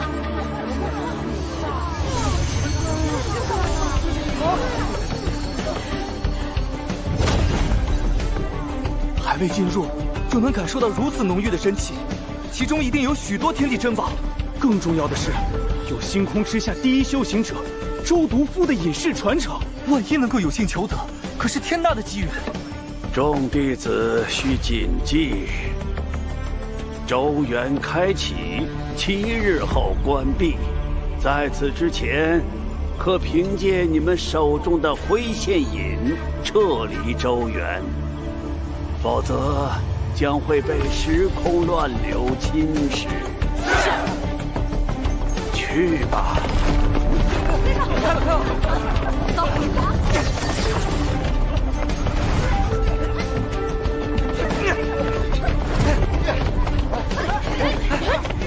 怎么了？没事，我们也进去吧。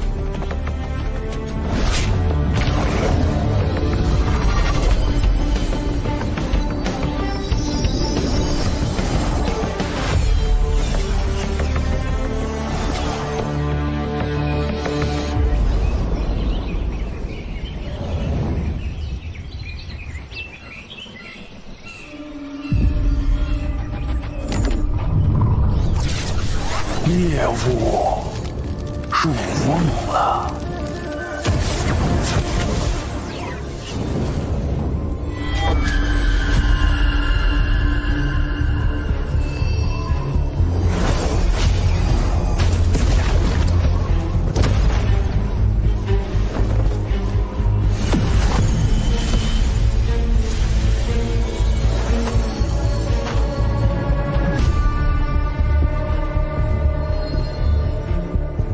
师傅，那群蠢货不会想到，周元还有其他入元之法。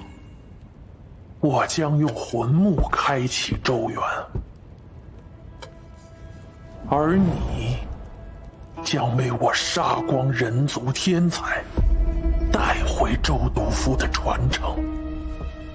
吾等定不辱使命。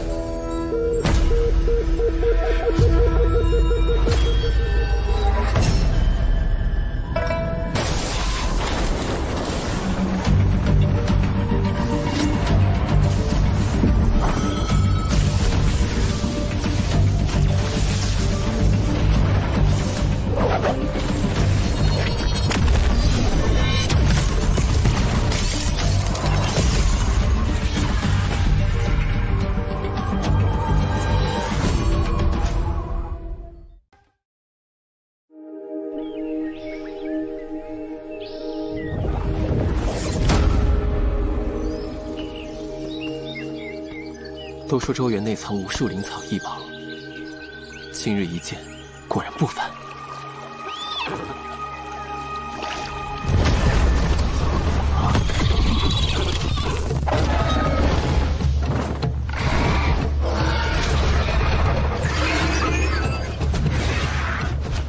一只成年妖鹫就可杀死一名坐照境的修行者，这里居然有这么多！王之伞有感应。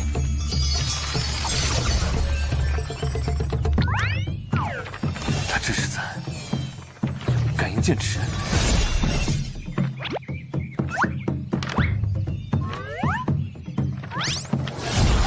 感应不到。看来我们距离剑齿还很远，还得往周原更深处去探索。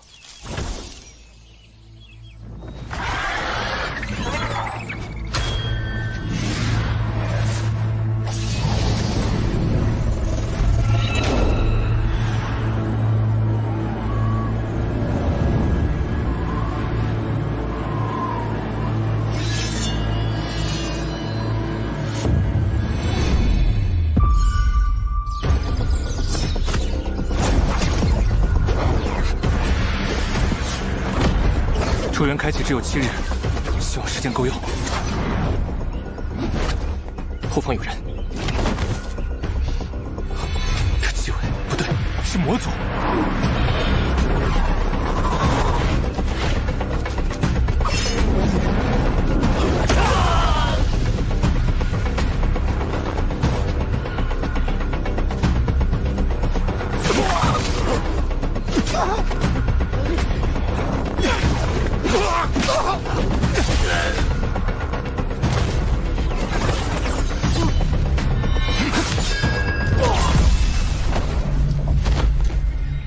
咒元唯一的钥匙在人族手中，魔族怎会在这儿？难道也是为了咒毒妇的传承？那我们更要抓紧，必须在魔族之前找到。要是魔族突袭，其他人恐怕是求援信号。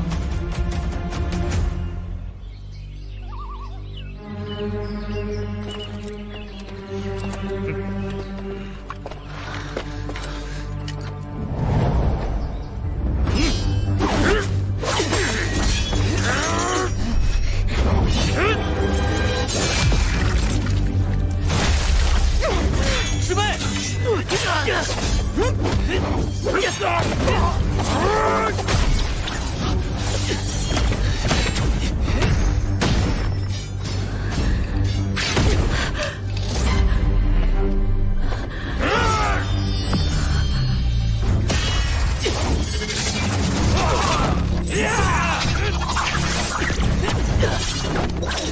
师兄，寡不敌众，你别管我们，快点让灰仙引出去！不行，我绝不会丢下你们逃走。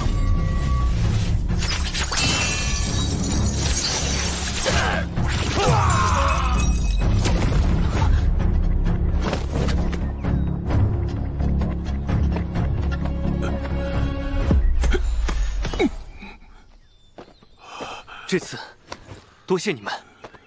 魔族入侵，你没有伤势极重，不建议再留原状，快用灰仙引离开吧。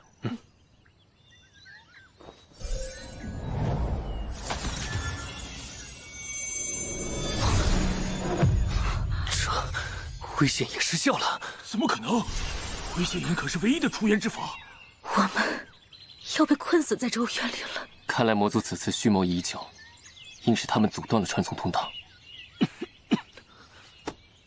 别急，气血不稳只会加重伤势。据道藏记载，小世界都有独特运行的法门规则。虽然通道被毁，但7日轮回是咒元最强法则。只要挺过7天，通幽之门必定重现，到时我们便能脱困。而眼下最要紧的是将分散的众人团结起来，共抗魔族，这样才不会被逐一击破。我能疗伤，哲秀随我继续深入，救援和通知各路同胞，火速向人族集合点靠拢。别忘了，我们的目的是剑师，没有人要剑何用？那你救人，我保护你。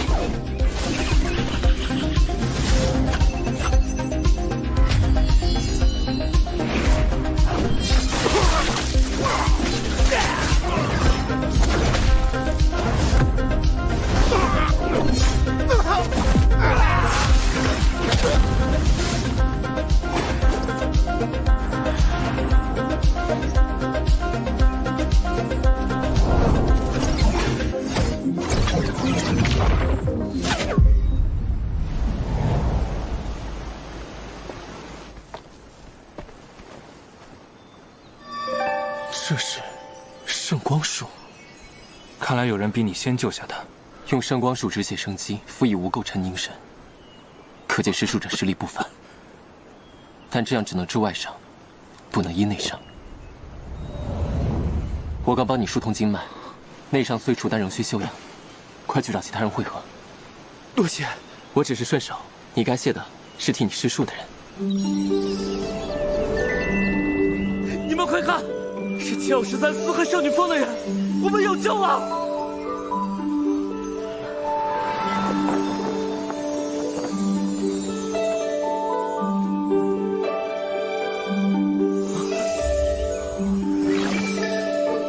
寥寥数针，就能疏通伤者淤堵的经脉，再以云丹补气，医术高明，但这只医内伤，对于外伤的疗效有限。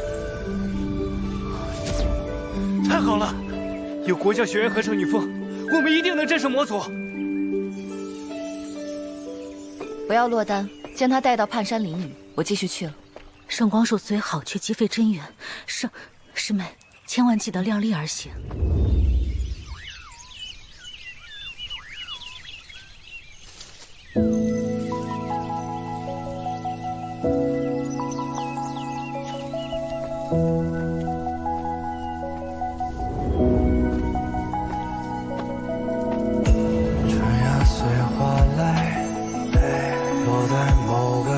村寨，我在纸上留白，花落就有花开。春风柔3月裙摆，落在某个小村寨。我在纸上留白，花落就有花开。月亮会是你吗？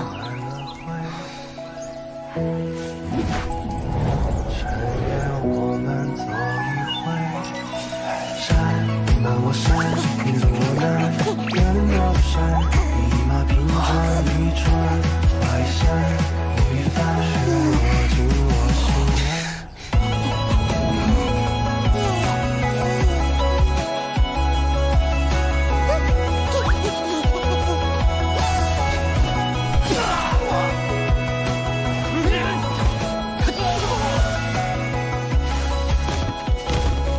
师兄，我正在集结修士，在盼山林雨集合组织反击。你若是看见期间射手他们，帮我照拂一二，一定。我急着救人，下次再去。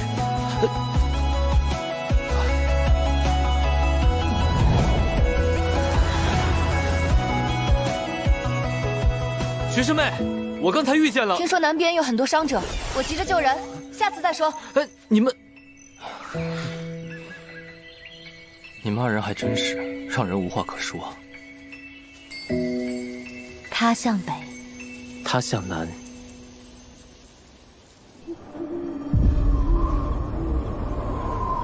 殿下，按您计划，此时我们原可消灭近80%人族，但却有2人在搅乱。好，让我猜猜，一个是徐有容，另一个是谁？本届大朝氏榜首陈长生。去把他杀了，我不感兴趣。我只要徐有容。是。多谢医师，告辞。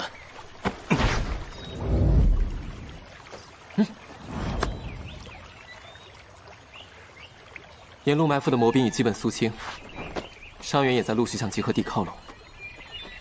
眼下，终于能喘口气了。魔族的计划恐怕不止于此。无论魔族什么计划，我们人要护，传承也要夺。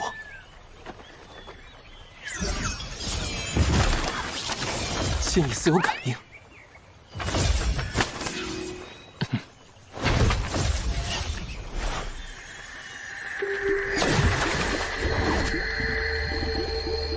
难道剑池就在寒潭附近？这寒潭幽深古怪，里面恐怕会危险。我们必须要在魔族之前找到剑池。剑意感应，潭底似有一处通道。这个情形倒是与北京那些老兵口中的话本有些相似。落入寒潭后，出水的第一个画面，往往是美女出浴。你想多了，下去就知道了。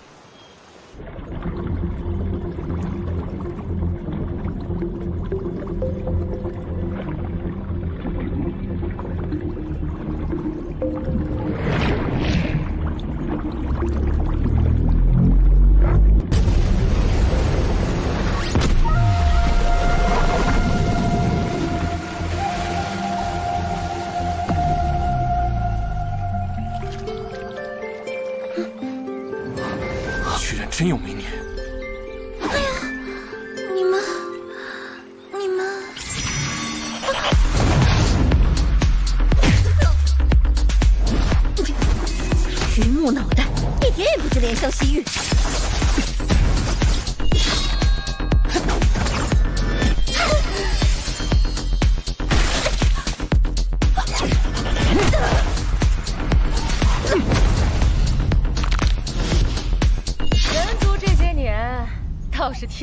辈出。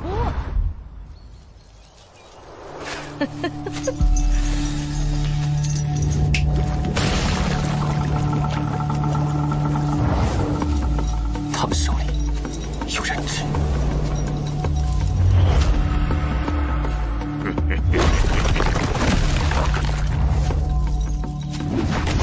小书生千卷道藏守心，媚术当前还能岿然不动，而那个狼崽子眼里只有敌人，对我胃口。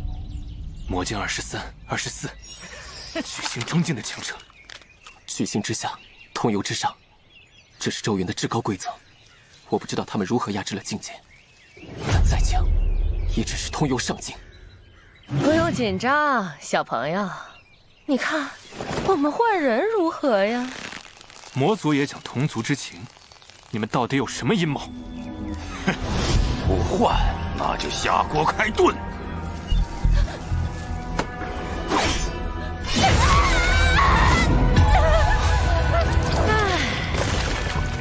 下一刀该砍哪儿呢？人质，我们换。魔族也要战。我不明白你们从哪里来的这份自信。就算被压制境界，巨星始终是巨星。如果加上我们呢？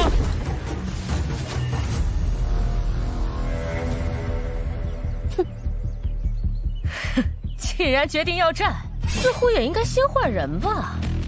换。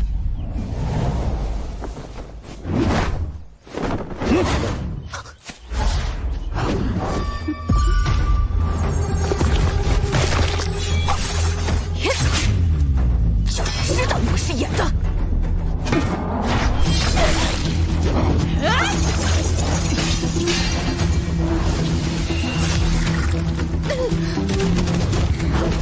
我不服！他这个蠢物也就罢了，我既没魔甲，血液是红的，你们凭什么看穿我？战落头颅不死，还能断肢重生，看来他们不是活人，而是某种灵体。双生灵体是南柯双翼。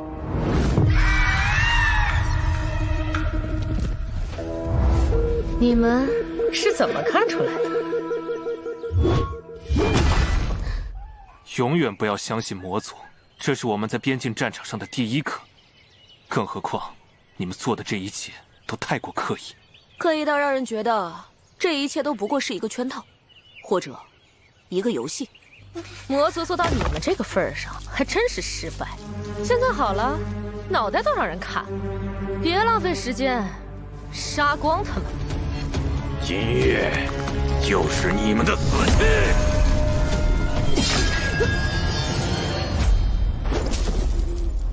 此番各宗伤亡惨重，魔族必定蓄谋已久。魔将，恭候圣女许久，我家殿下有请。殿下，魔君的子嗣也来了。凤凰这种癫物，历代都会为了救世自焚而亡，但我会让你在自焚之前死在我手中。你可以试试。徐有容，今日我便要将你尽收了结。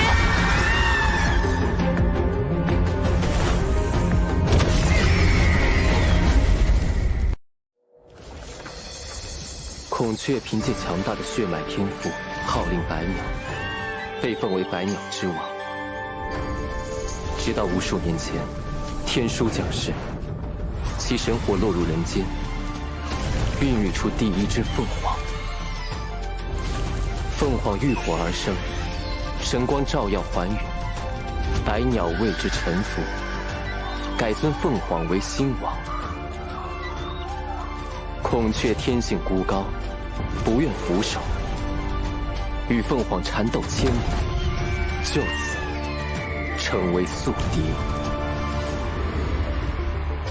我带着孔雀血脉出生时，父皇很高兴，他视我为魔族的骄傲，为我取名南柯。直到那一年，他的血脉觉醒。城谢世了，快去禀告魔君！快走！有了比较，便有落差，于是骄傲变成了尴尬，甚至耻辱。从那一刻起，我的命运确定了：战胜你，或者杀死你。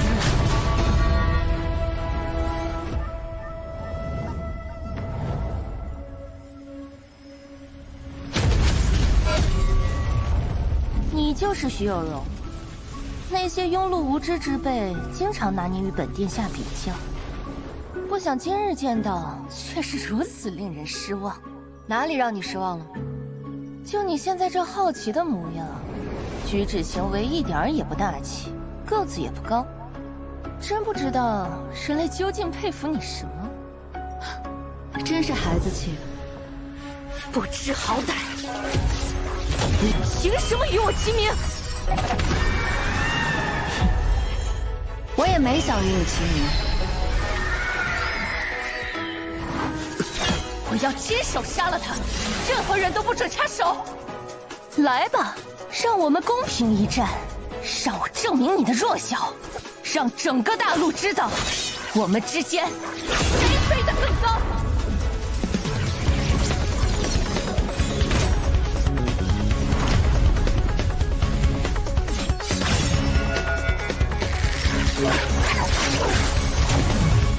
父霜行玉，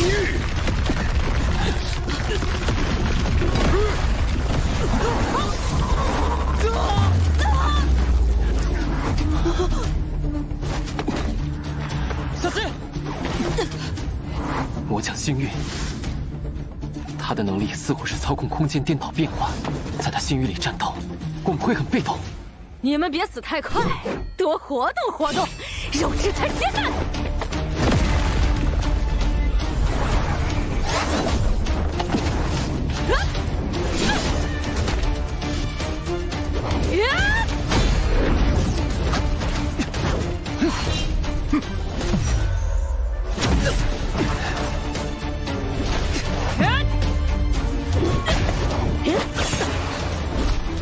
你的对手好像是我呀，差点就伤到人家了，小帅哥。是灭术，怎么？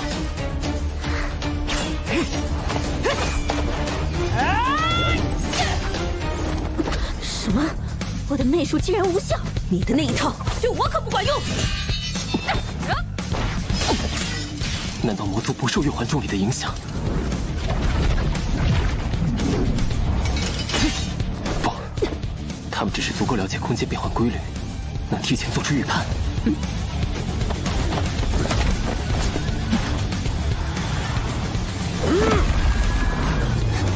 康秀，归阵，跳！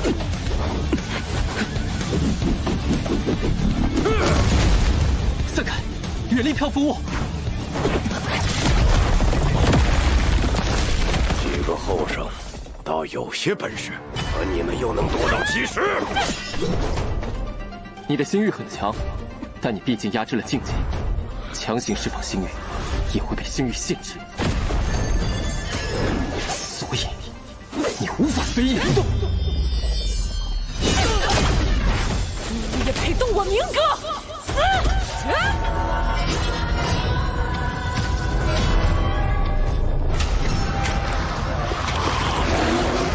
好多冤魂，这口锅到底杀过多少人？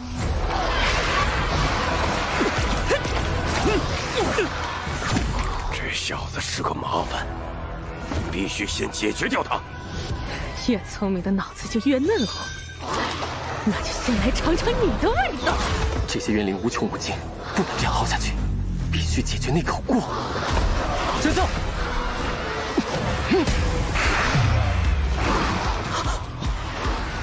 自投罗网，我的锅内有万千阴煞，令死你绰绰有余。走！给你加把火！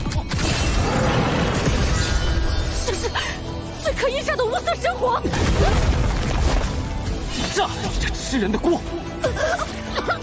娃儿！他的的星域松动了，我的星域就是现在！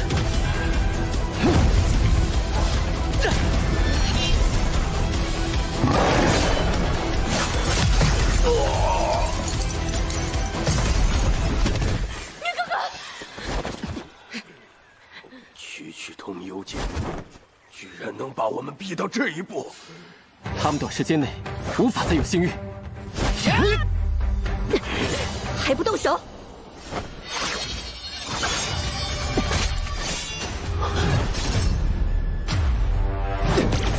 小心！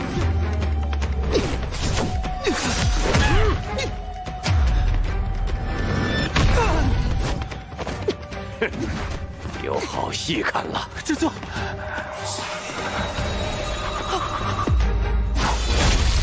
姐姐！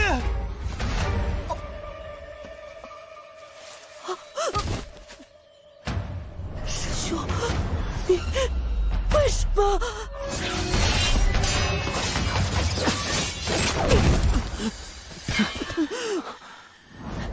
叛徒！陪你们演的这出戏，可还好？为什么？为什么？当年你爹苏黎屠杀了梁王府满门的时候，有没有问过为什么？128个冤魂，就算是投靠魔族，此仇我也必报之！给我死！废话真多，一个瞎了，一个残了，最重要的是，史上最年轻的国教学院院长就要死了。若期间当真是苏黎之子，魔族定会不惜代价生擒，以此要挟苏黎。师兄，带期间走。陈长生，你陈勇，4对4都吃力，你还想要以一敌4？杀他用不着那么多人，不能让七阶和狼崽子逃了。想跑？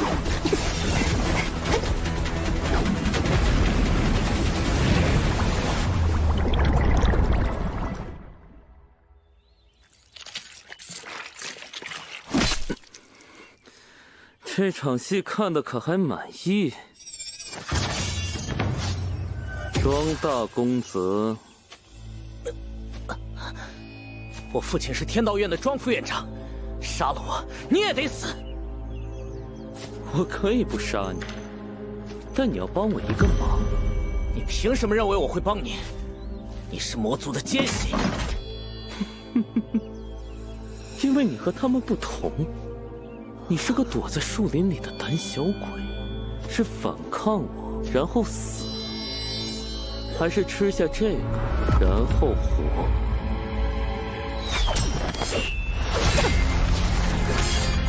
就这点本事吗？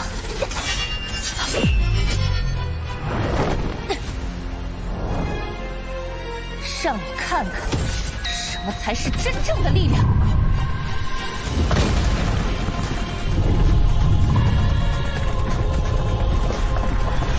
孔雀明王，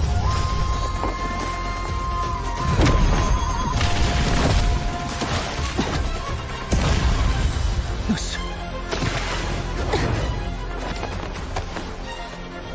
你能承受得住这尊神吗？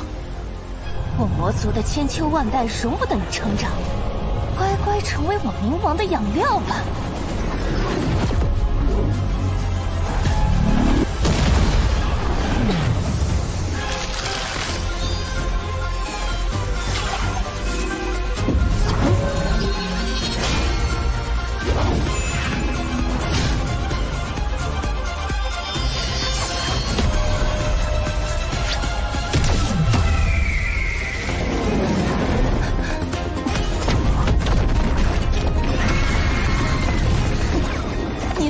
就只有这点高度，但还是比你高一点。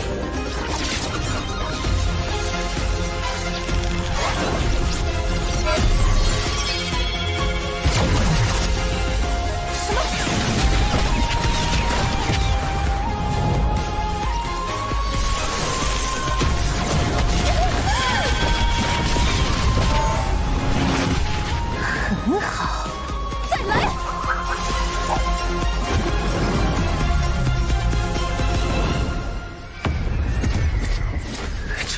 无解了。可恶，不能让他逃了！就算燃烧本源，也得杀了他！看来是甩不掉了，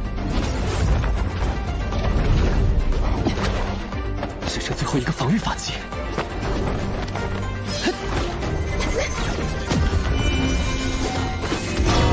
防御结界，你是吓傻了吗？居然把我们和你关在一起，真是可笑！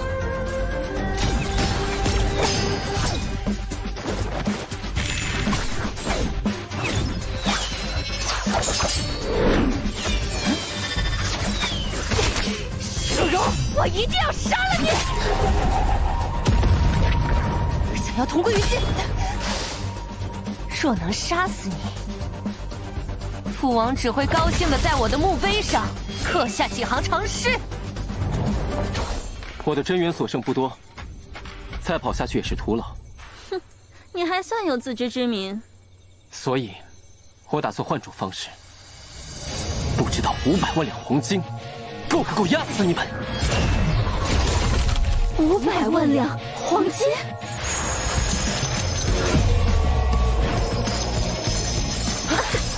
疯了！他真的有这么多钱？这次一定会被压爆的！快停手！那就试试。谁先被压？这是龙血之躯，肉身强度远是我们。长生，我要杀了你！这场无聊的竞争可以结束了。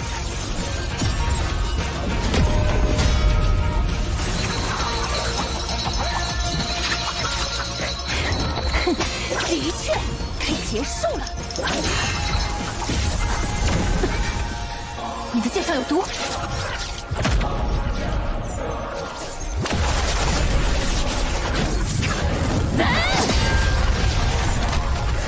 此次任务不容失败。杀天才，夺传承，逐苏黎，我为此局筹谋数百年，我要万无一失。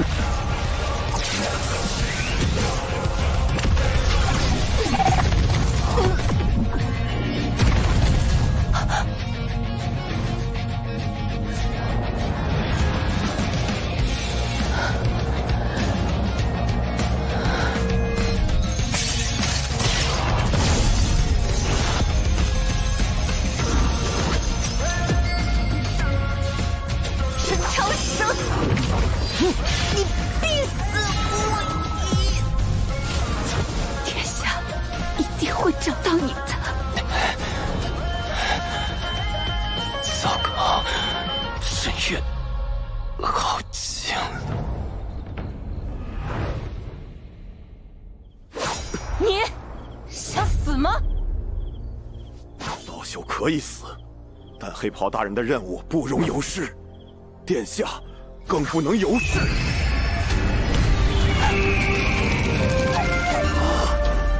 涅槃重生，凤凰羽翼，怎么可能？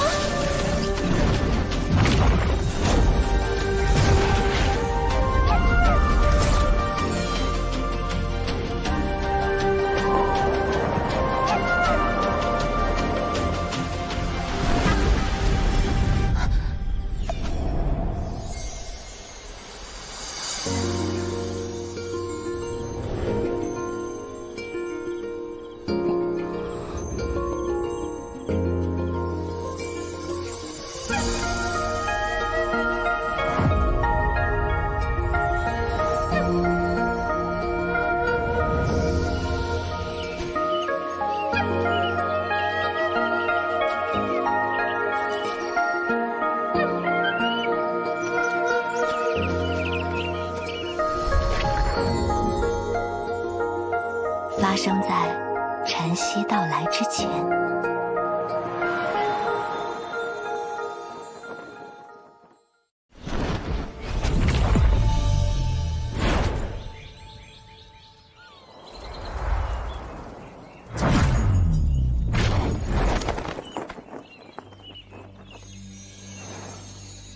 华翠凝秋居然被干掉了，是他。哼，中了我的孔雀翎，自身难保还要救着你，真是个蠢女人。你逃不掉的，下次见面就是你的死期。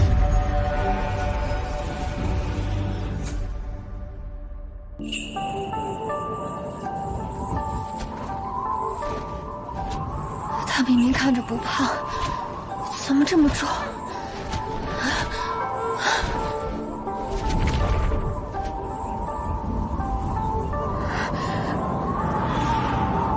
即使我族同袍，不能见死不救。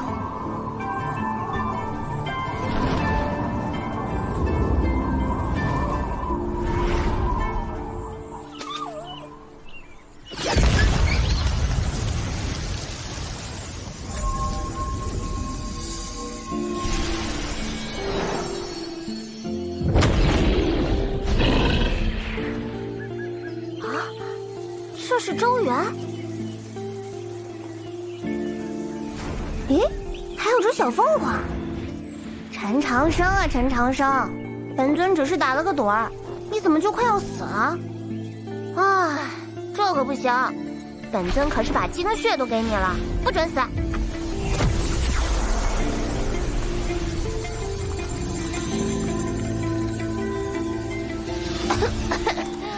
啊，好不容易攒的玄霜精气，便宜你了。啊，又困了。记住，你又欠我一条命了。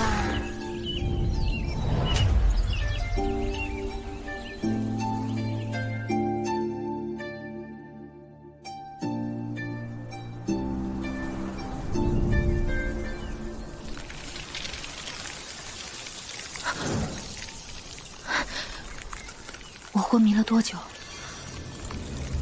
伤势稳定了，体内有一股玄霜真气压制了内伤。难道是他？他是雪山宗的弟子。我不会丢下你不管，但是你真的好重啊！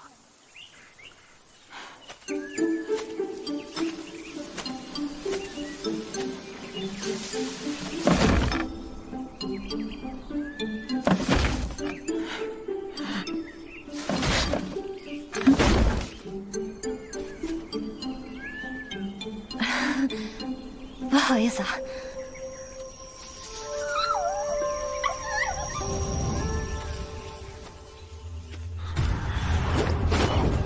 人族崽子，有魂灯锁定，你们无处可逃。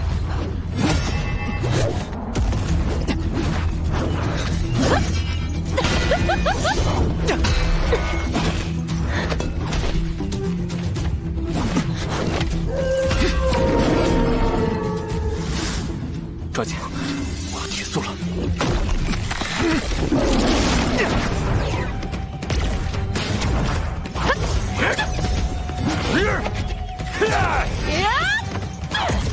受这么重的伤还能妖化，真了不起！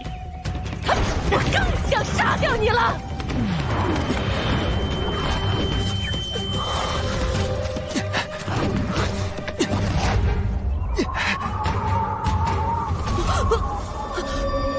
你的眼睛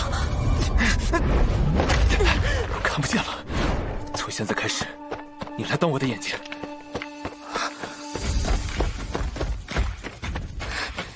35丈后上坡，右侧断木，躲开。左转，东南7丈有段路，跳。无耻高有巨石，低头。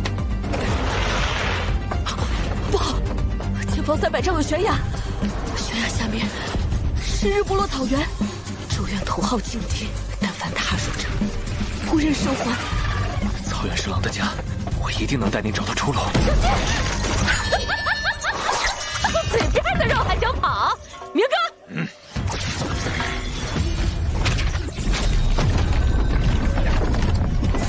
一个瞎子，一个残废，往哪儿逃？小心，周围全是移动的古道。不能停，我们必须冲过去。无知，低头，左右。不对，三少，停！避开柚子，小心！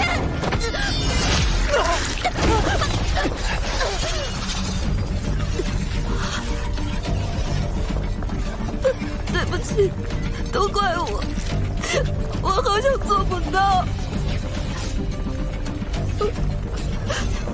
我是拳头，你是眼睛。拳头可以受伤，但你不行。不要怕，我相信你。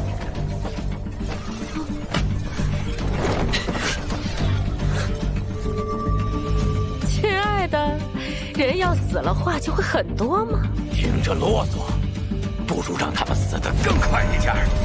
保住方位，剩下的交给我。不要怕。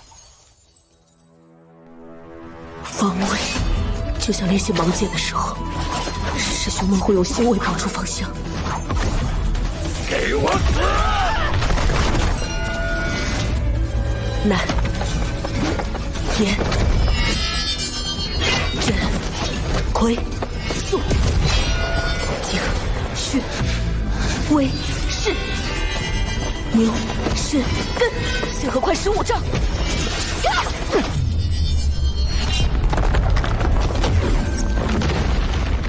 可恶，让他们逃了！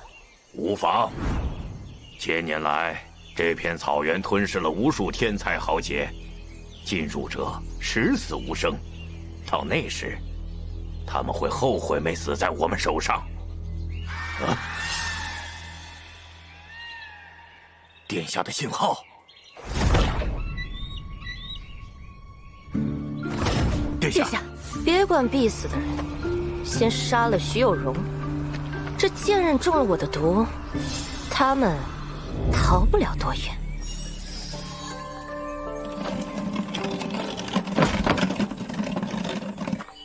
这种地方怎么会有人烟？小友误会了，在下白海南国隐士修士，并无恶意。此次入周原的修士，我并未见过前辈。我是上界修士，因伤错过了出原时机。前辈可知魔族入原了？原来是魔族作乱，我愿助二位小友尽绵薄之力。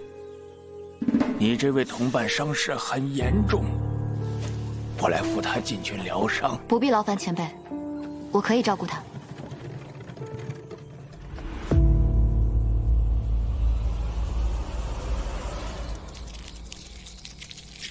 这里很安全，还有一些疗伤药。二位小友请便。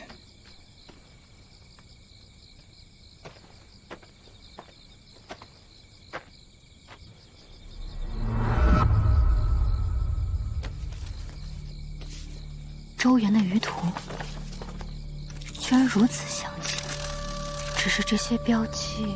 小友，要不要喝口水？休息一下。多谢前辈好意。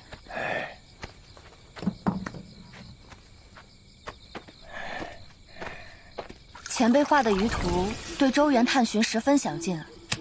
被困于此，找些事打发时间罢了。从相遇到现在，小友始终防备，可是在下招待不周。前辈是否听过一桩旧闻？10年前，洛阳宗出了位修行血炼邪术的恶徒，因进入周原后才东窗事发，一直没捉拿归案。不知前辈对此人可有印象？我不知晓此人。那前辈怎知洛阳宗特有的舆图标记法？我演得很认真，您又何必戳破，自寻死路呢？不点破，你就会放过我们？当然可以，只需要您把血给我。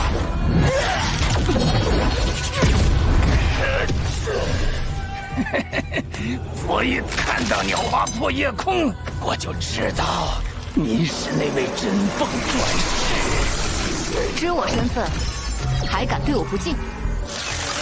我此生本无望突破巨星，但有了您的血，我就能突破巨星，甚至重生。您知道这种诱惑有多大吗？圣女殿下，修行对我就像吃饭喝水，我生来就注定从生，所以我无法理解。天道不公，但没关系。当吸干你的血，你的天赋就是我的了。真是流失太多，压制不住土了。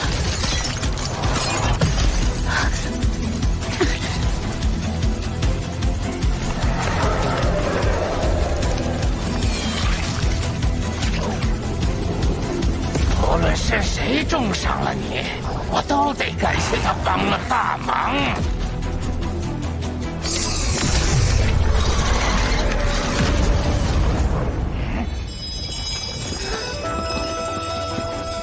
残害生灵炼制煞鬼，你这魔头当斩！你个狂妄小辈，找死！阵元恢复不多，要速战速决。我余收。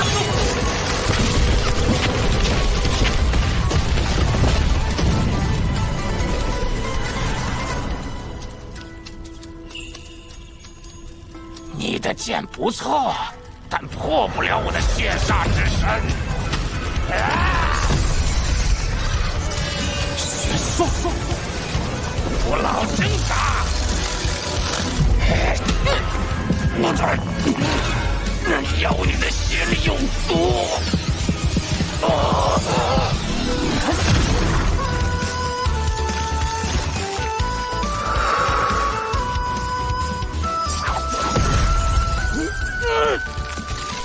靠杀人夺血满足自身欲望时，你就已走上末路。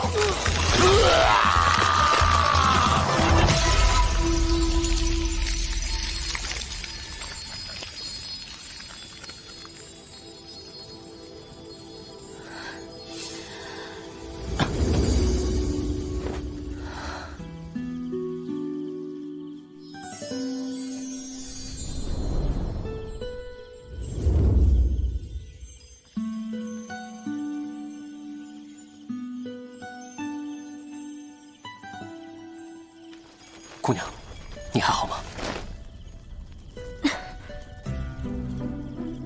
我现在很虚弱，长话短说。姑娘，请说。一，是我救了你；二，你不准丢下我；三，我马上要晕雨。姑娘，姑娘，此地不宜久留，先离开再说。明明个子不高，怎么这么沉？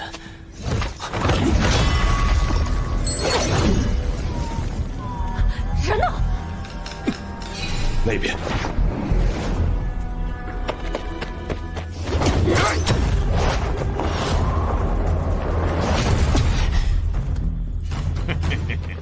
把他放下，否则死。我做不到。他的神魂似乎有些古怪。你有病，而且病得很重。啊！你找死！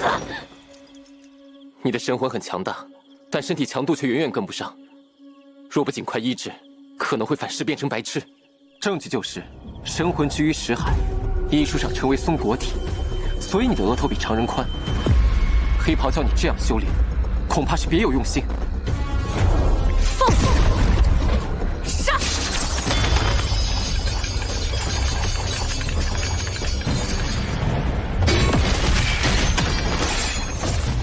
杨桃，知道你身后是什么地方吗？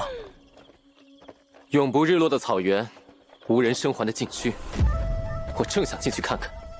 日不落草原只有白天才能进入，你就算想找死，也得挑对时候。如果我能让太阳重新升起呢？神火照！他将能一剑一搏你太阳！快阻止他！气无秘境，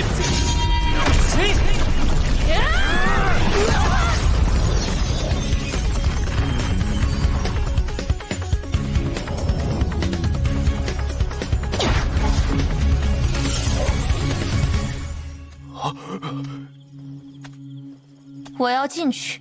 殿下，300年来入此禁忌之地者无一生还，请您三思。无妨。幸好师父早已算到所有可能，只是要有劳各位。杀光人族修士不过是此行最简单的任务。师父此前赐我魂木，是因为周毒夫的传承就在此处，这才是我们最重要的任务。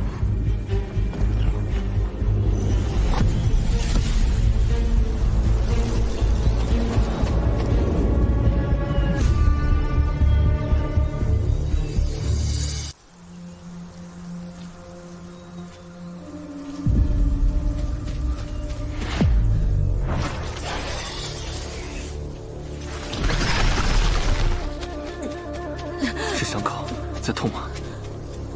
对不起，都怪我让你受了伤。无妨。啊，草里有东西，小心！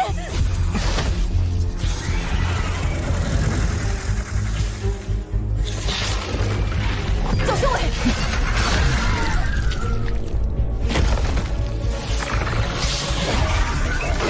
走修。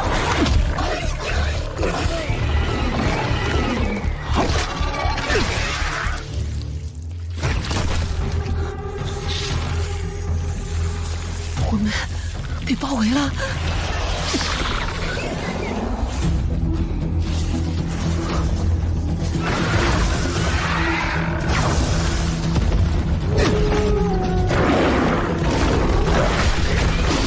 小心正前方一个，神修，回修。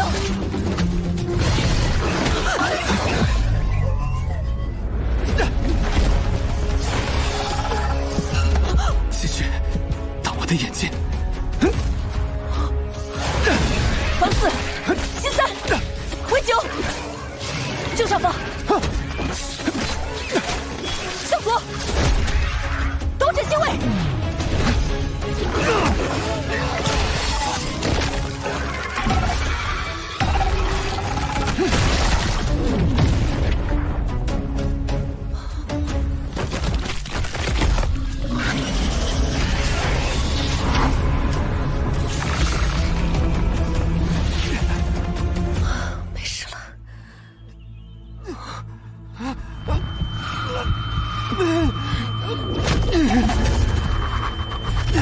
离我远点！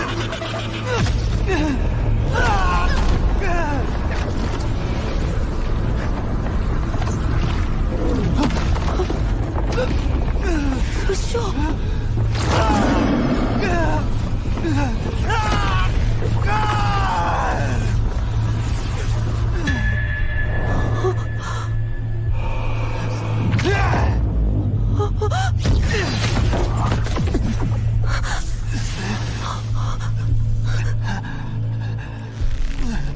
我法柄会失控，伤害你！快走！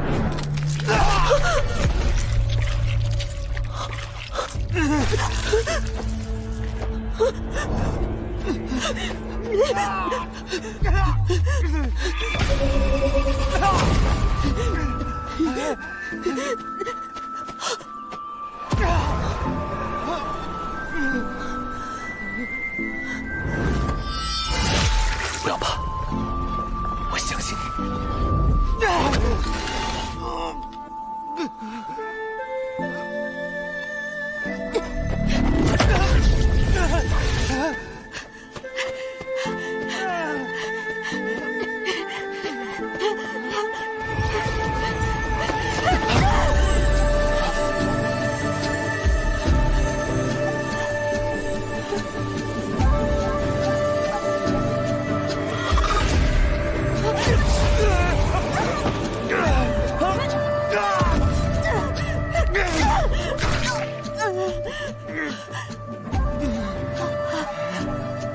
我陪着你。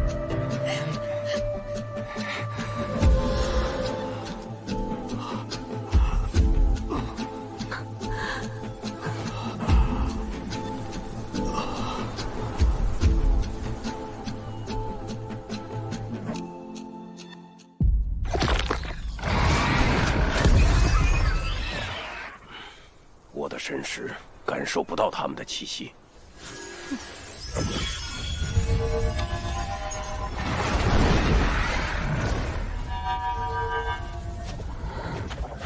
殿下，这里的空间壁障很强，隔绝了魂灯的感应。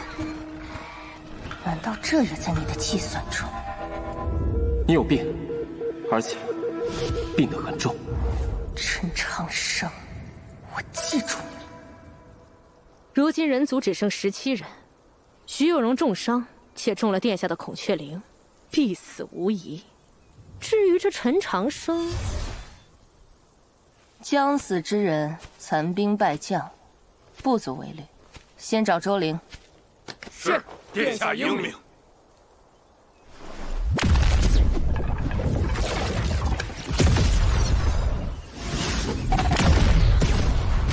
很好，离周灵已不足千里了。等拿到传承，再来收拾这群杂碎。妖鹫最善追踪血腥味儿，就算躲得了一时，也终将会被他们粉而食之。用联系术封闭气血心跳，抑制极限，再用碧辉伤击根本。只是一旦解除伪装，袭击妖鹫，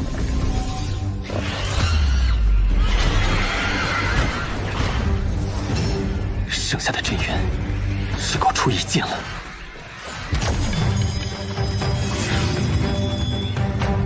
来吧！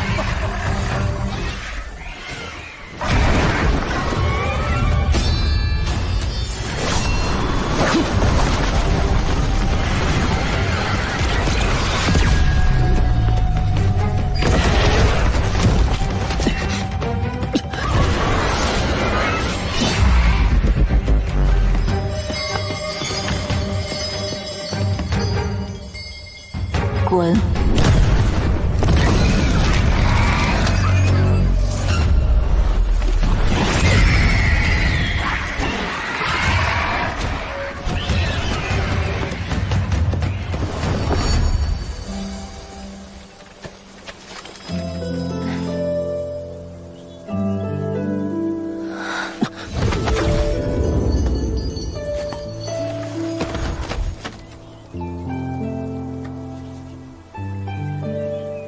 你体内精血溃空，毒入肺腑，尸气从拳，得罪了。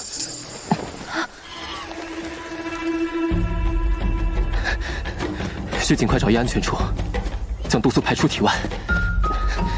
师父总说臭男人，可为何他的味道让人如此心安？愿圣光与你同在。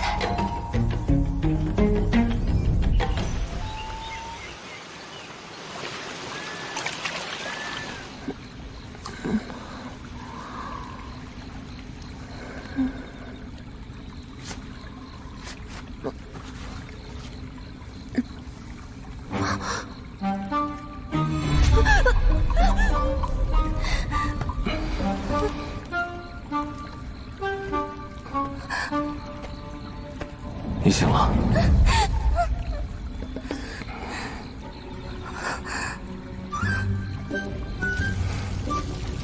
抱歉，伤口再不处理会恶化，你知道的。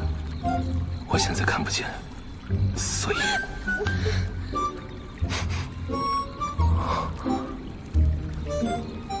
你的血液里为什么会有魔族的气息？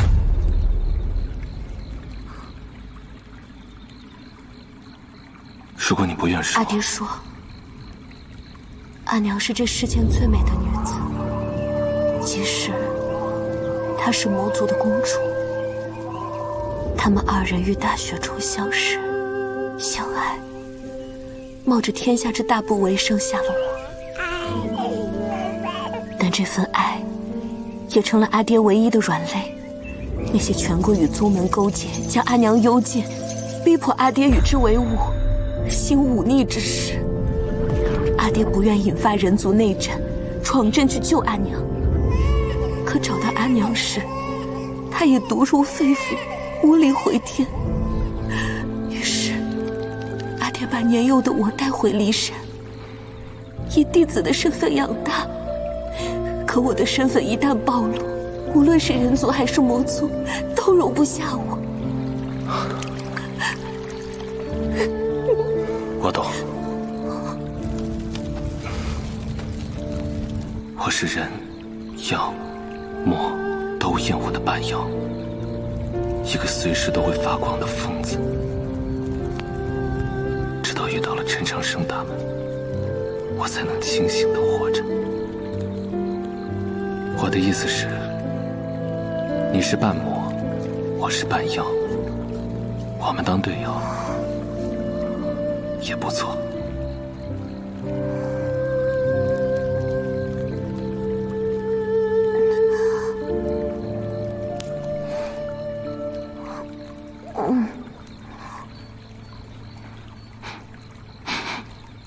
没闻过的气味，似乎有点甜。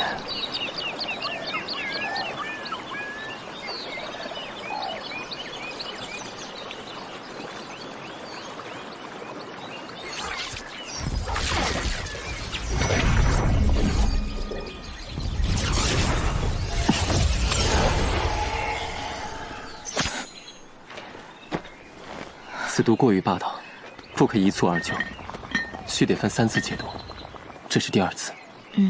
多谢。这药可帮姑娘恢复气血，只是有些苦。无事。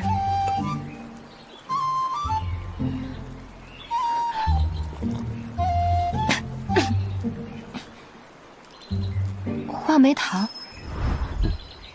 小时候每次喝完药，师兄便会给我1颗话梅糖，吃完便不苦了。好巧啊，我有一位儿时旧友，也喜欢吃话梅糖。还是第一次觉得，与人相处可以这般心安。还不知道姑娘姓名。若你知道我是谁，还会像一路以来这般淡然随意吗？若你知道我是谁，会不会像其他少年那般眼神火热，言语却变得拘谨？可是我不想让你知道我的会员。这2人又在搞什么？修灵族，陈初见。雪山宗，许生。2个傻子。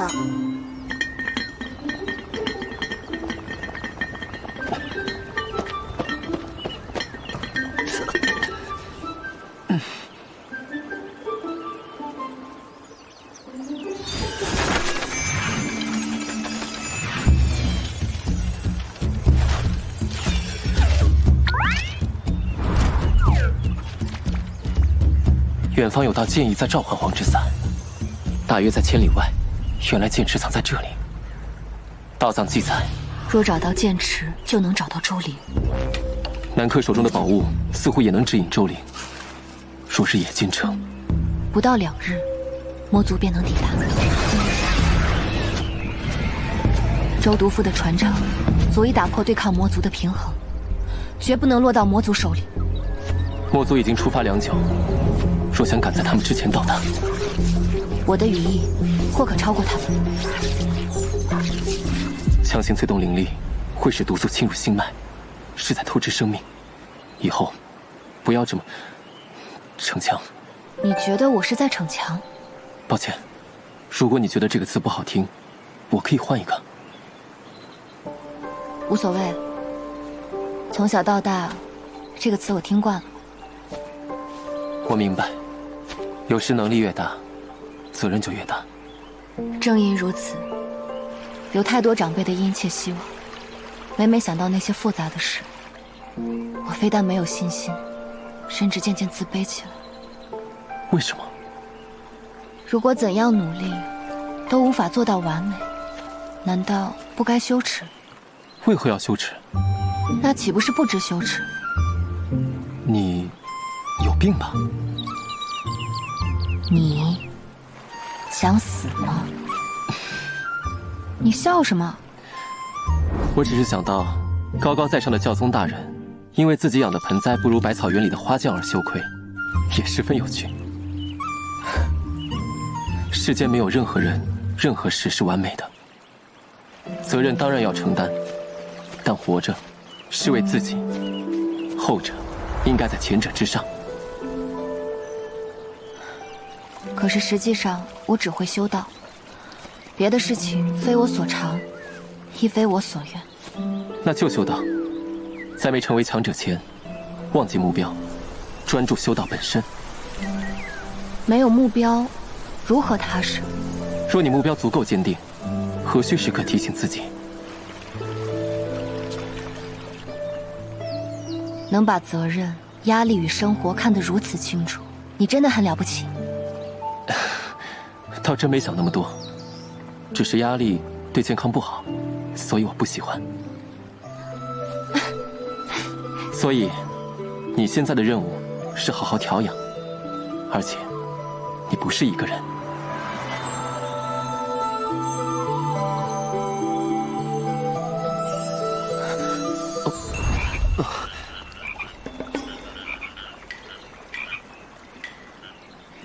那你可有阻止魔族的办法？可惜从未有人走出过日不落草原，除非有地形图。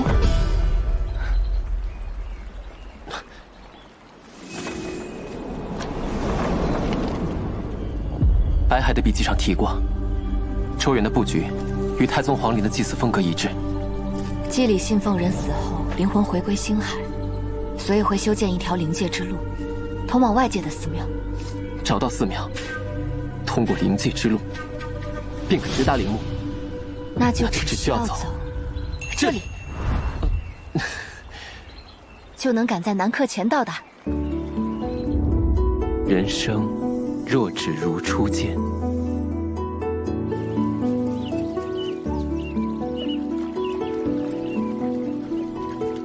道藏中对皇陵祭祀风格记载，陵墓东南西北每隔1000里就有一座出寺庙。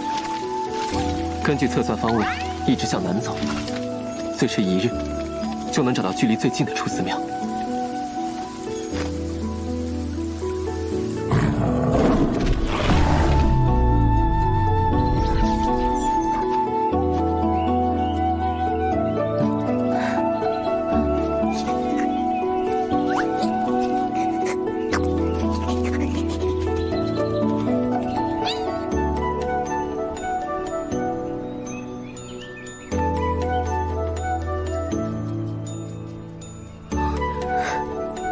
百草为翼，魂归星海。看来前边就是出寺庙了。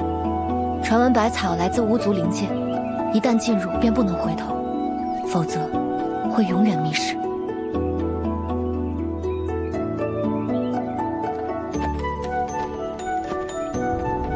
愿圣光与你同在。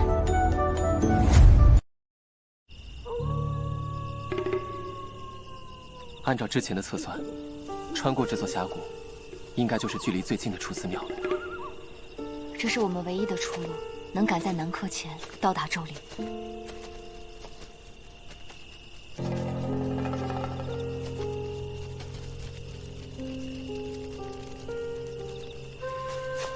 人面萤，在上古神话中是死亡的象征。我们小心。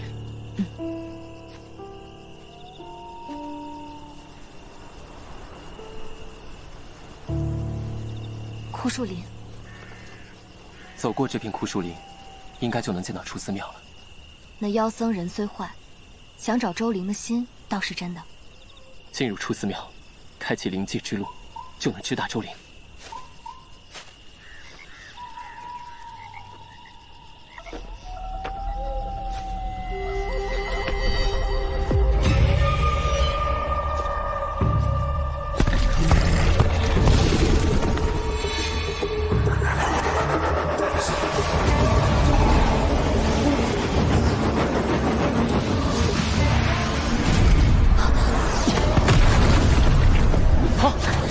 刚才那一掌深渊强度，堪比巨星剑。一旦进入百草地，便不能回头。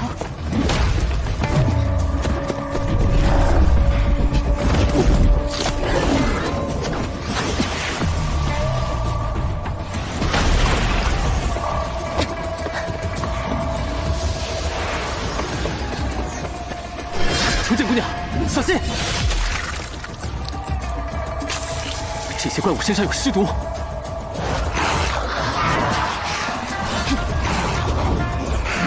古代的寺庙是圣地，或许入庙就能摆脱他们。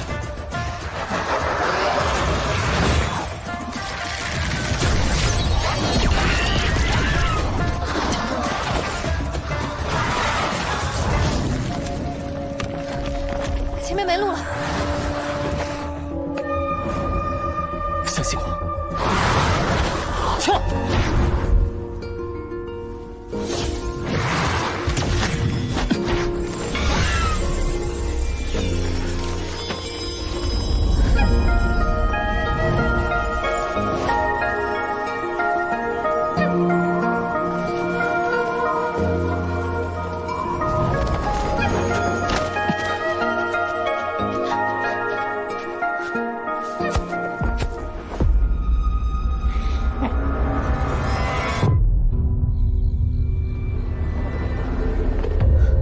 出寺庙，终于到了。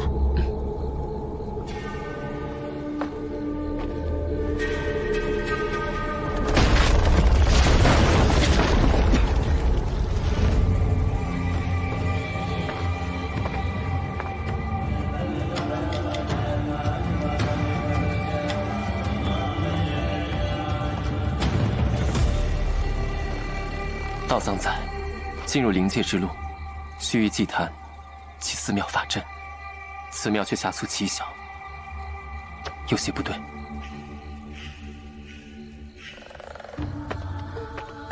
这张乌溪氏神图，为何会出现在这墙末之地？百年古槐破屋而出，但这画却崭新如初，此处应是有某种阵法，只是古法距离隐秘，外界知之甚少，恐怕要费番功夫了。我游历南国时，曾见过焦天祭祀，玄坛起降，挪面而舞，顿杖通明，但这画中却缺少了一样重要的东西。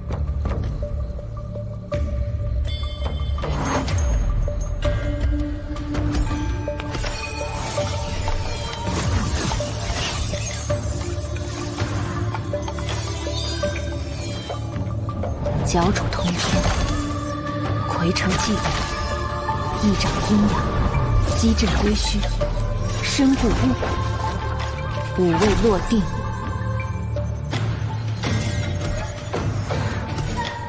神杖通明。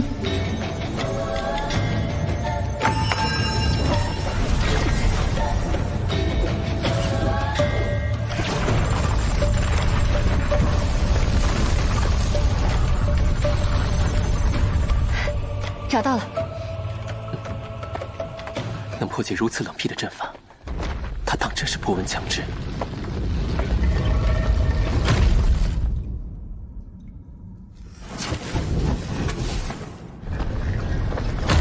想来这壁画长廊之下就是祭坛。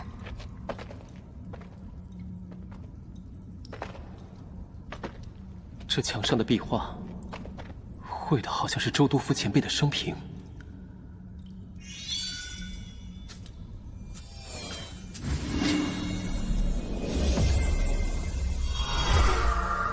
那年凛冬，周家诞下重臣子，取名毒夫。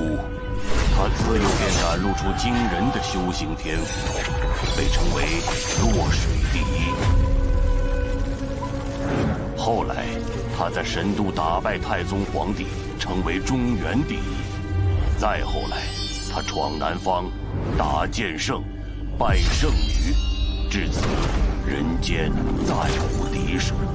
他登上从圣巅峰，但他还是不满足，于是威胁天下众高手前来周原生死斗。踏着无数高手的尸骨，他终于无限接近新境界的门。仙境界，难道是传说中的神隐境？那你就只能试试另一种方法，修炼到神隐境。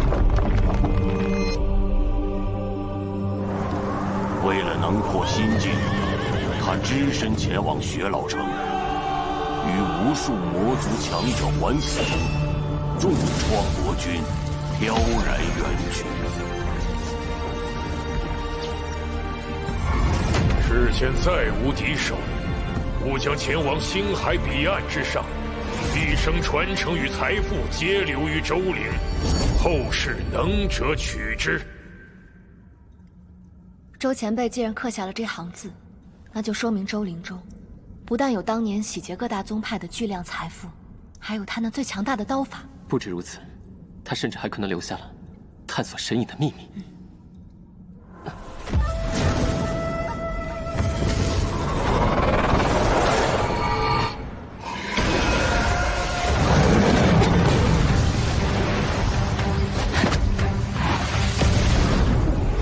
我在此处镇守1000年，杀死无数闯入天才。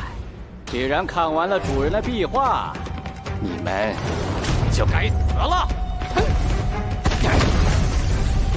能成了吊唁主人的祭品，是你们的荣耀。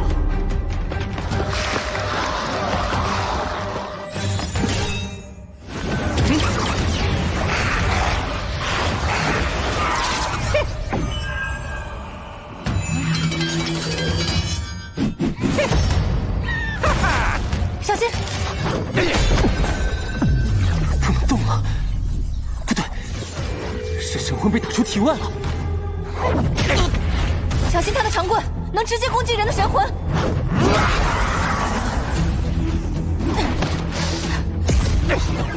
雏剑姑娘，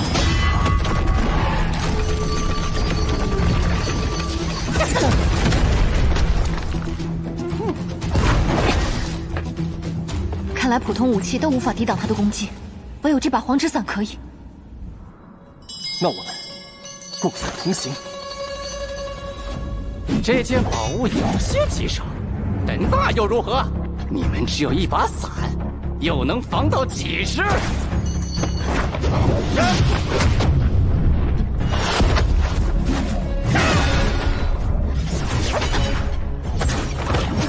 小心！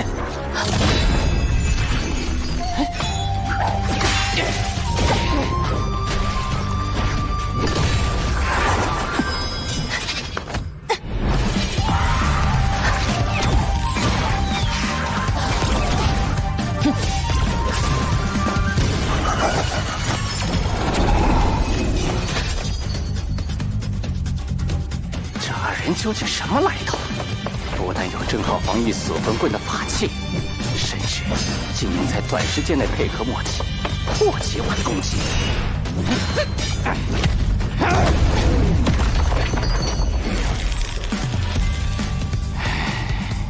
这么多年来，还从未有人能在我棍下撑这么久。你们的确有些本事，但可惜，再有本事，也只是通幽。他的实力堪比巨星境的人族，阵源数量和强度远超我们，拖下去，我们必输无疑。能伤到巨星的只有巨星，若要破局，只能突破极限。给我10息时间，期间我无法做任何事。好，放心交给我。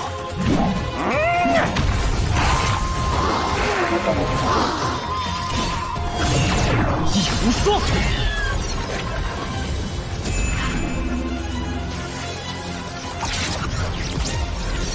哪怕弓上的光明气息愈加猛烈，绝不能让他将弓完全展开。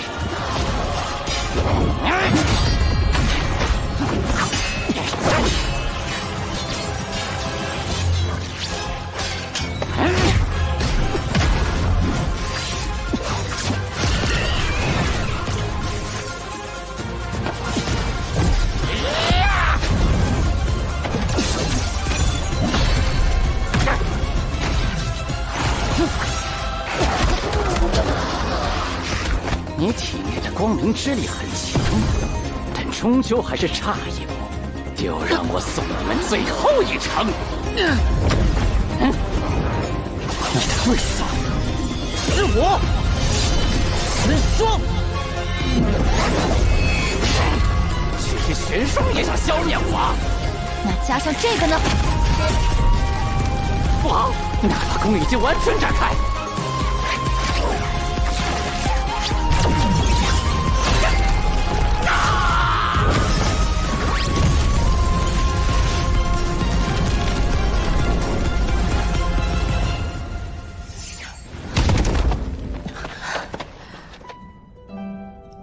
你的伤势如何？此魂身上的尸毒？没事，我体质特殊，毒对我无用。倒是你，如此消耗精血的招式，下次不要再用了。我会尽量保护你。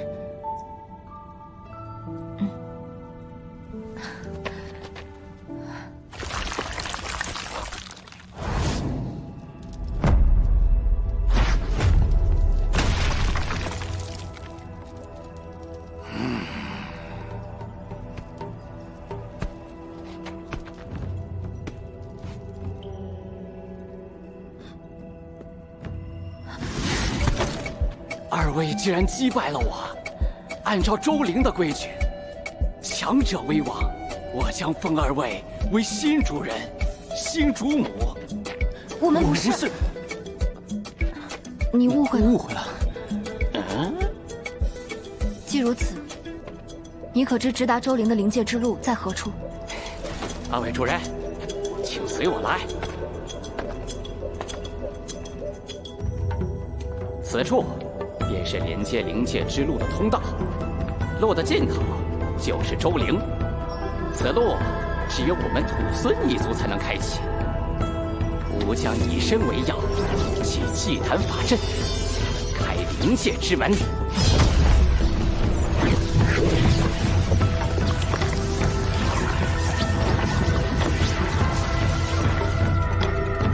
我只是此处守墓兽，前路无法相伴，还请二位主人多加小心。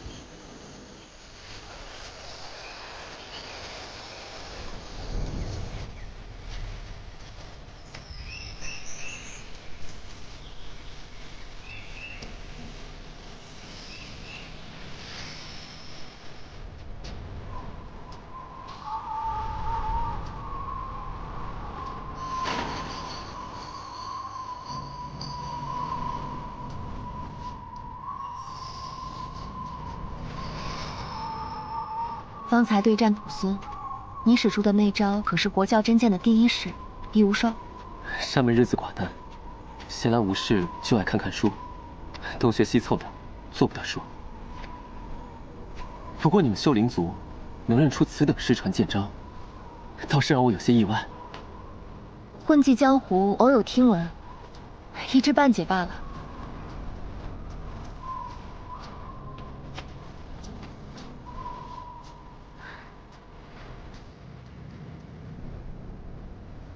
你倒是和我认识的一个朋友挺像。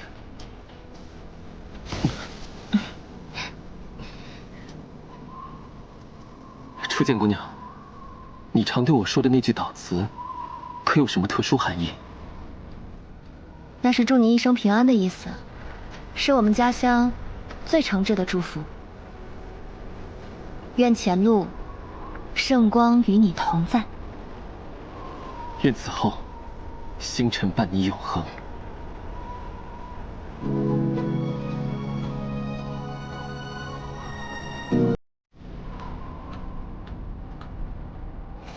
过四季，而见林。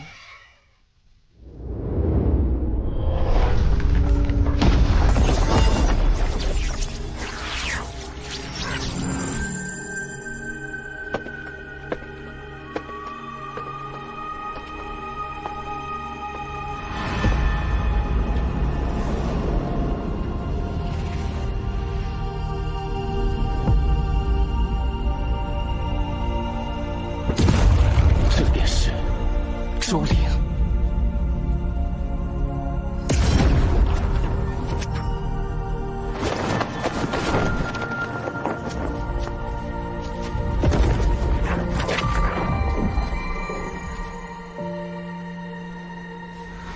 怎么可能？他们不仅没死，还比我们先到周陵。那便以他二人之血，助我开灵。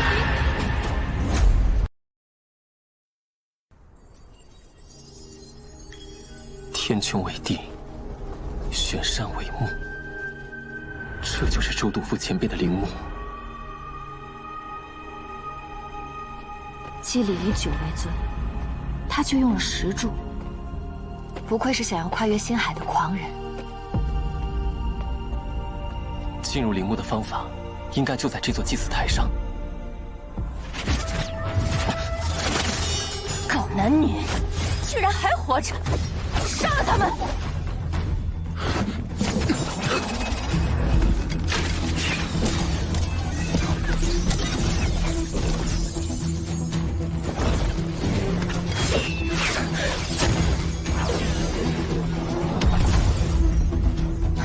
那是周元的钥匙。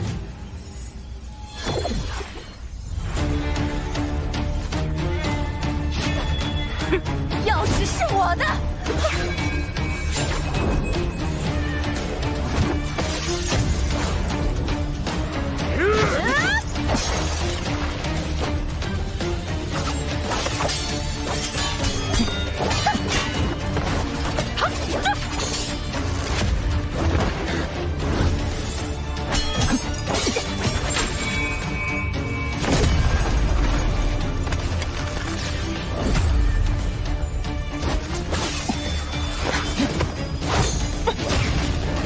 徒孙说过，灵界有最强的守墓兽。周元的传承属于殿下。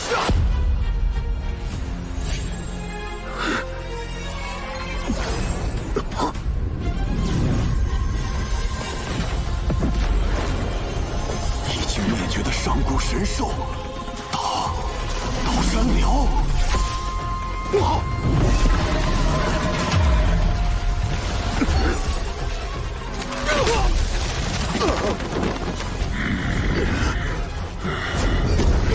地县的蝼蚁也敢伤我主人灵禽！上古神兽又如何？我必将夺得周元传承，无尽人族。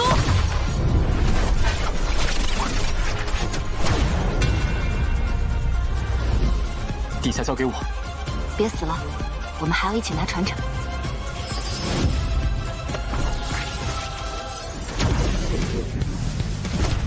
拦住他！凭你一个人族小辈，也想拖我们三人？试试。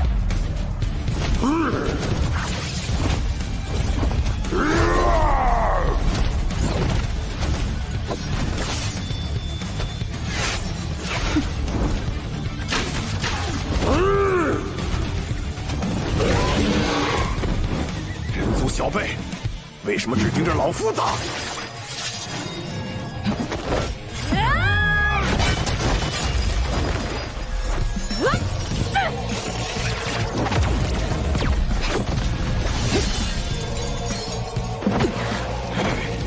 只叫我3次伤，他就看破了我们所有招式，真是后生可畏。越是天才，越是该杀。我来助你，现阵杀取。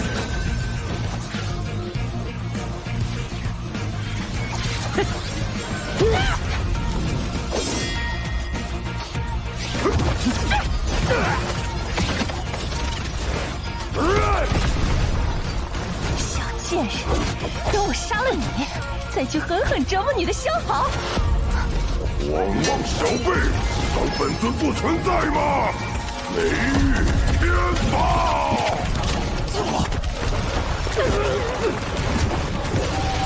初见姑娘。全力释放雷霆，自身防御也会变弱。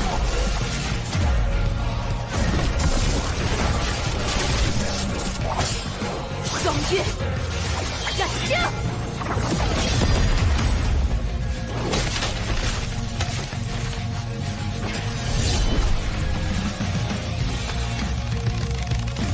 精血为引，万道归一。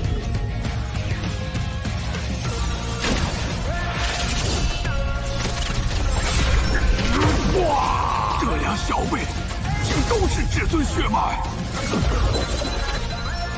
有事！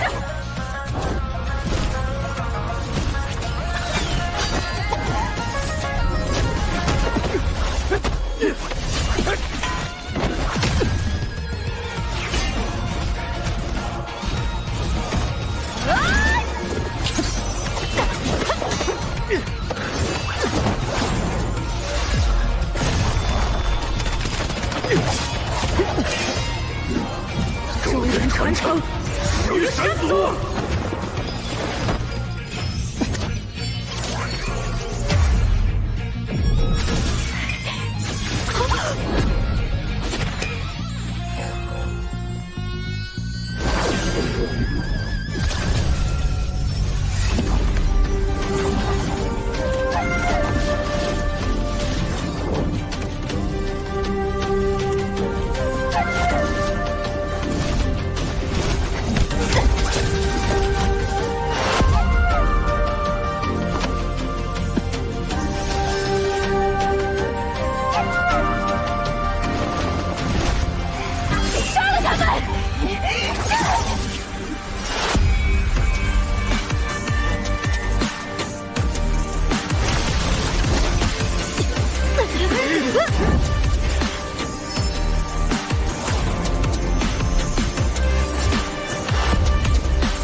这些宝库，就是周督府前辈的传承。初见姑娘，只是有些累了。刚才那一剑，你是在燃烧精血。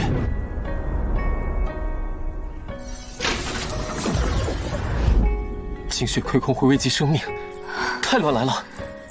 这是我的责任。就算城墙我也必须做。如果我死了，至少还有你，把传承交给你，我很放心。没有什么比生命更重要，我不会让你出事的。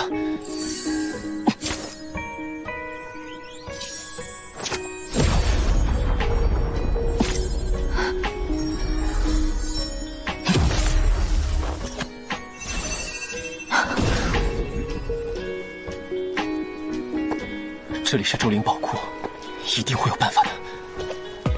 千万别睡着了。真是个严苛的大夫，可我真的很困了。我真是迟钝，现在才察觉。清晨推荐只能暂时吊命，快些，再快些！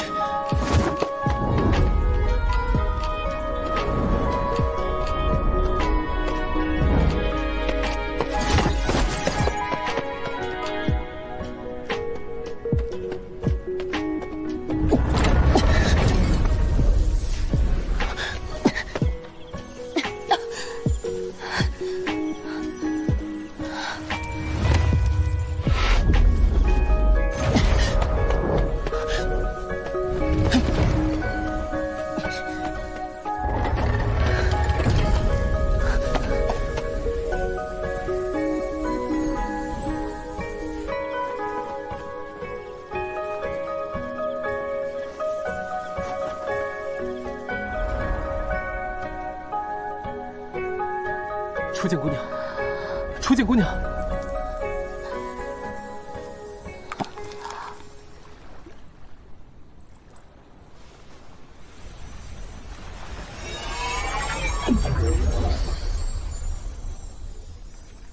是硫火丹，生血有神效，尤其对于你来说，药力正在散开。你先休息，我再去查看一下。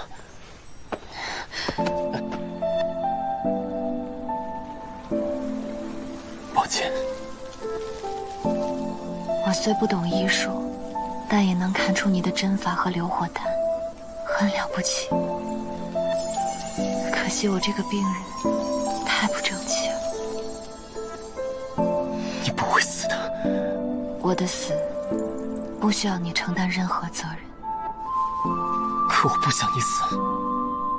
难道你是神明，不想谁死谁就不会死？我精血已竭，这就是我的命。不，从来都没有命运，只有选择。你没有血，就给你我的血。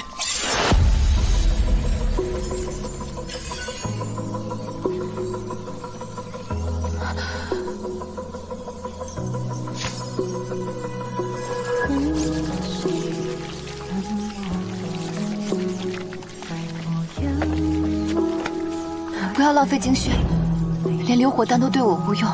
你。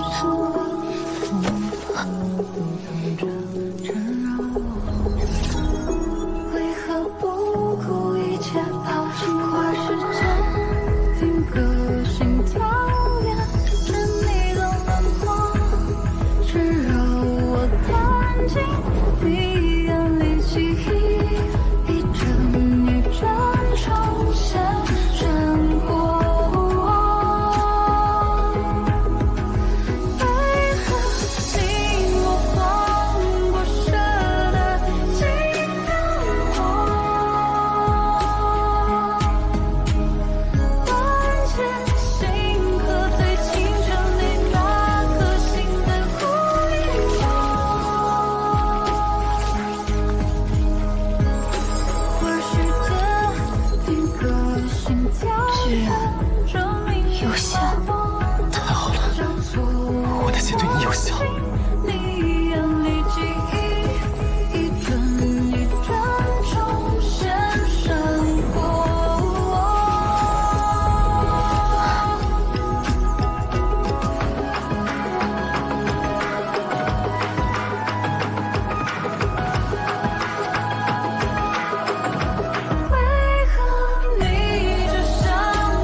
做你的药。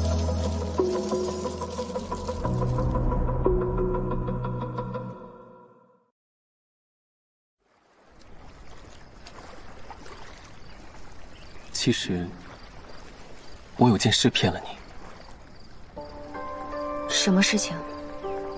之所以当时我会选择骗你，是因为我有婚约在身。这种事情对我说做什么？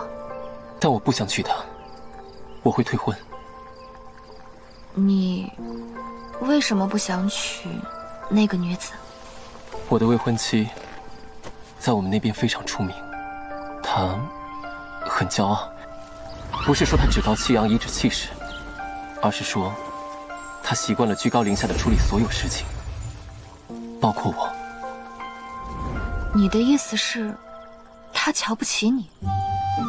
徐生的天赋如此出众，学识如此广博，性情如此诚恳，那位未婚妻都瞧不起他，那得是多么骄傲愚蠢，眼光又得是多么糟糕。其实我最不喜欢的是他那种故作清高的姿态，都是吃五谷杂粮长大的，又不是餐风食露的神仙。但后来因为某种原因，他又同意了这份婚约，其实，我很清楚他的想法，不过是想利用我罢了。大概是后来他进了雪山宗隐门，开始展露自己的才华，看着前途无量，他的未婚妻才会改变主意。骄傲、愚蠢、眼光糟糕，那都还有的救，但这可是道德问题。这种女子不要也罢，退婚是最好的选择。是的，我也是这样想的，尤其是现在，我更觉得退婚是对的。其实我也有婚约在身。啊？是吗？原来是这样。可我不想嫁给他，而且我也肯定不会嫁给他。傻笑什么？没什么。你那位未婚夫是个什么样的人？我和他已经认识有很多年了，虽然后来我都快忘记他这个人的存在，但其实在很小的时候我和他就认识。小男孩往往都是很让人讨厌的，我也不例外。反正因为某件事情，我决定不再理他。没想到几年后他又缠了过来。在我们那边，婚约是很重要的事情，而且这门婚事是长辈指婚，所以很难简单的退婚。既然已经过去了好些年，难道你的未婚夫就没有变得好些？没有，那个家伙的性情一点都没有改，甚至变得更加恶劣。我不得不承认，那个家伙确实有很优秀的地方，但他又有很多让人根本无法接受的缺点。他表面上看起来不理世事，善良老实，实际上心机深刻，长袖善舞，行事虚伪，确实不好。何止如此，此人还趋炎附势，也不知道用什么手段，居然讨好了一位贵人。此中细节，便是我也不便再多说些什么。恕不见亲，我不应该说些什么，但这种男人确实要不得。他喜欢拈花惹草，而且都是些不懂事的小姑娘。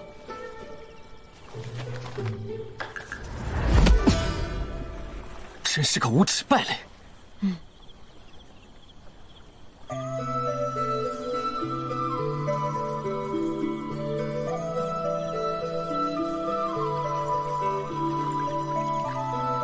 事到如今，我也不能再瞒你。其实我……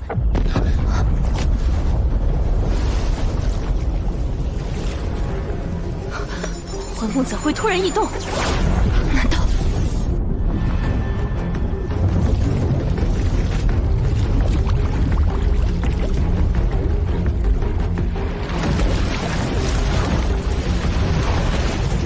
这是周洞府前辈的棺椁，也可能是周元乃至这世界最大的隐秘。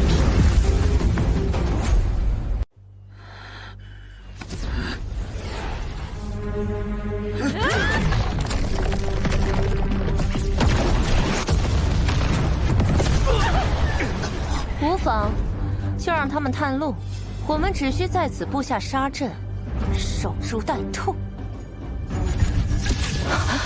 魂木怎会突然异动？难道……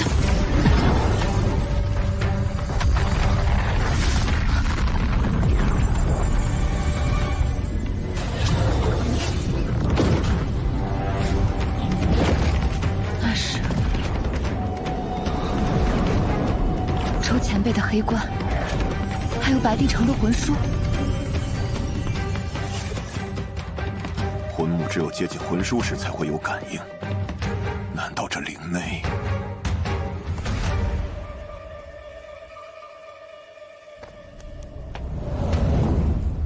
传说中与魂木合一，可御10万兽的妖族至宝，怎会出现在这？应是周前辈大败白帝城，夺取而来。没想到，他竟将魂书嵌在这黑棺上。难怪草原上的万千妖兽不敢靠近，却又默默守护着这座灵域。众所周知，周前辈生前并没有找到真正传人，故而把周元遗产昭告天下，挑选传人。如此看来，周前辈的传承和考验，难道在这黑关之中？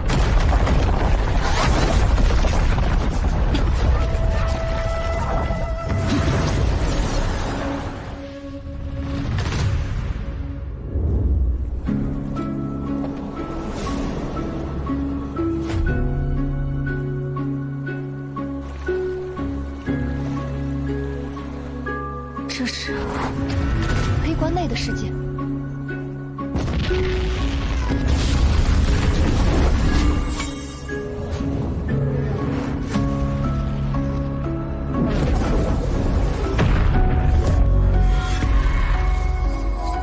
冲动。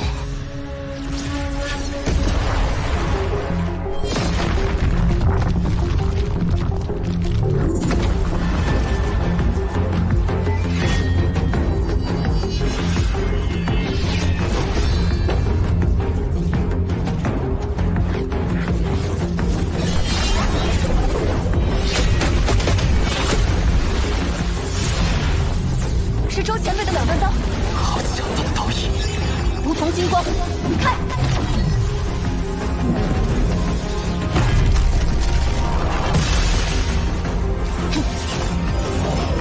刀芒未落，刀意已至，这一刀以目前的我们挡不住。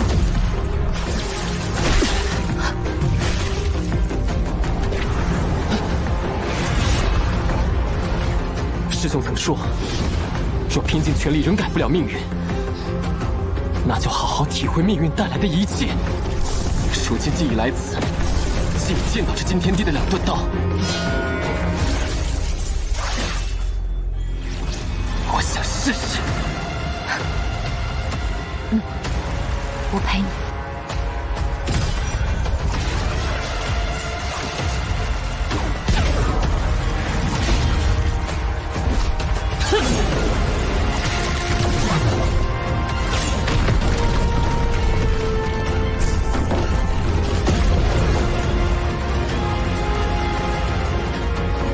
一刀，两断，满天星。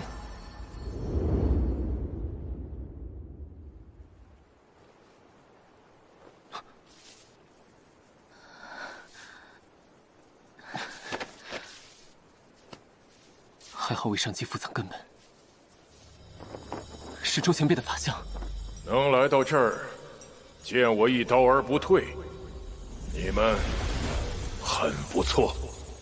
原来那斩刀师真正考验的不是修行，而是在面对两段刀绝世威压下不屈服的心境。若我们刚才出现了一丝迟疑，不敢直面刀意考验，便是真的死了。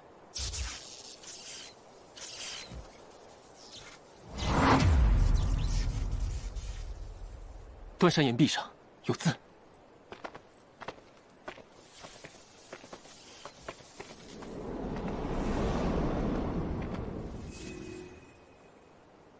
是两段刀的功法秘籍，这才是黑关内的真正秘密。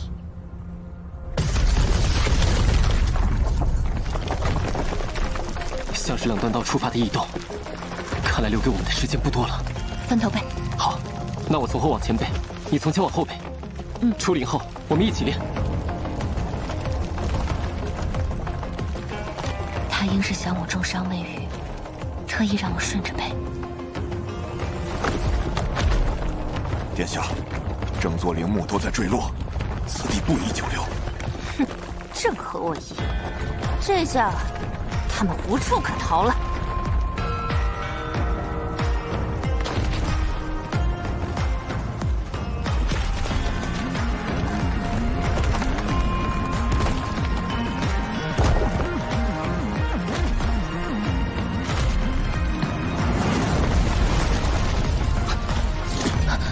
初见姑娘，你伤势未愈，事急从权，得罪了。愿圣光与你同在，是与我们同在。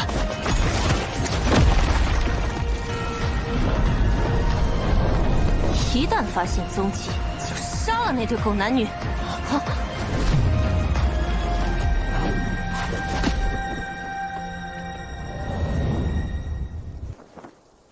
他们果然守在陵外。你们竟真能活着出来！交出传承，本殿下便大发慈悲，让你们同葬。先前你精血枯竭，虽然输了些血，但仍需时间恢复。安心在此处调息，剩下的就交给我。好，我相信你。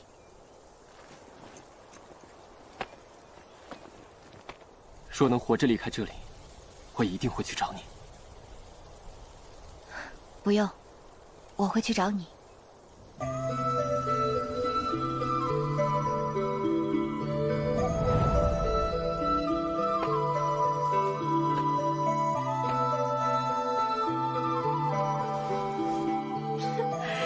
你一个通幽境，这么不自量力，也想拦住我们4个，真是可笑。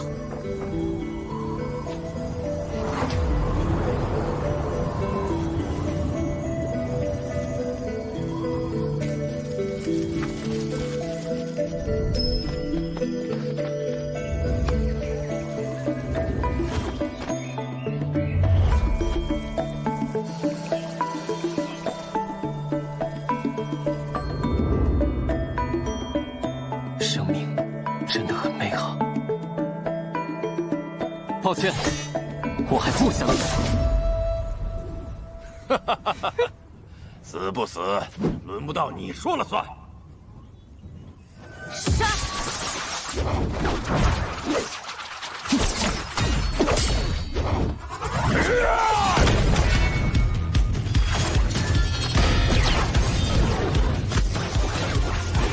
野史部，真是愚蠢！让本殿来教教你，什么是真正的野史部。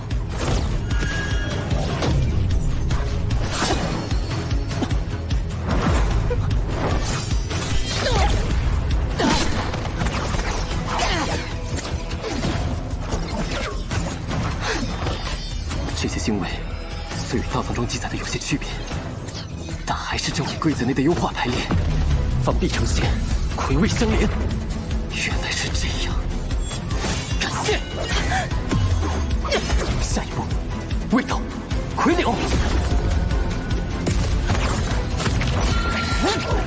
好。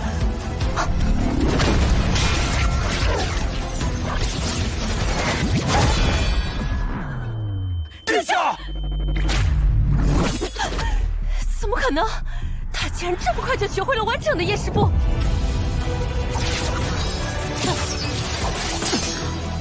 这小子聪思过人，日后必为我魔族大患，不能留。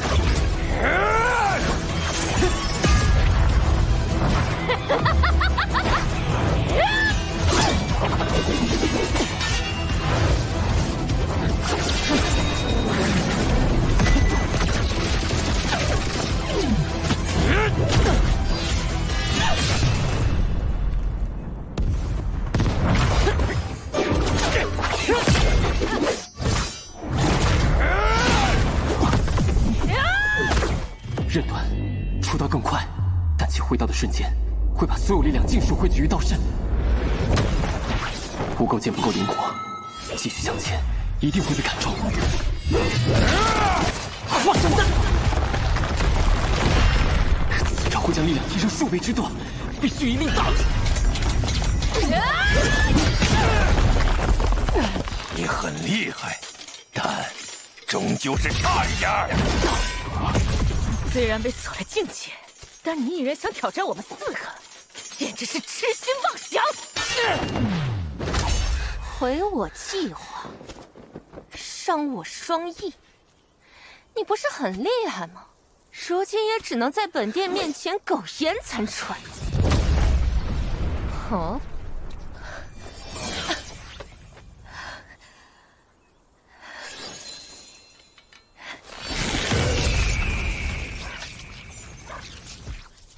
竟然要烧干自己的精血，还真是情深意重啊！那你们便一起死吧！杀了他！要是能有一把更重、更适合对付他们的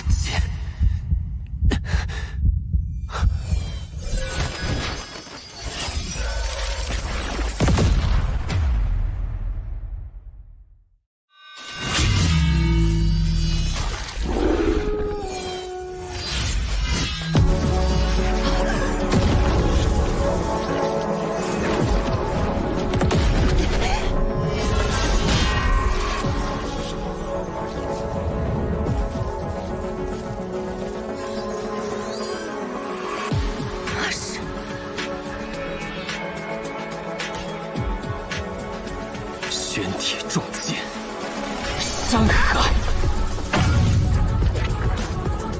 不可能！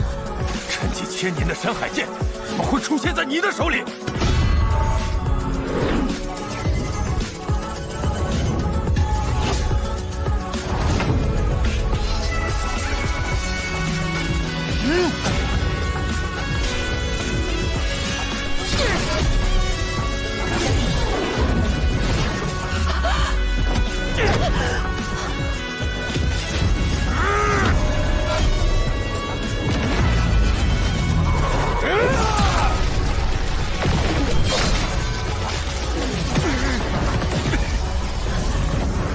咒人法则下，解开封印，我们活不过一刻钟。若不解开封印，我刚刚就已经死了。既如此，那便将这封印解个彻底。我陪你。你们覆灭星域。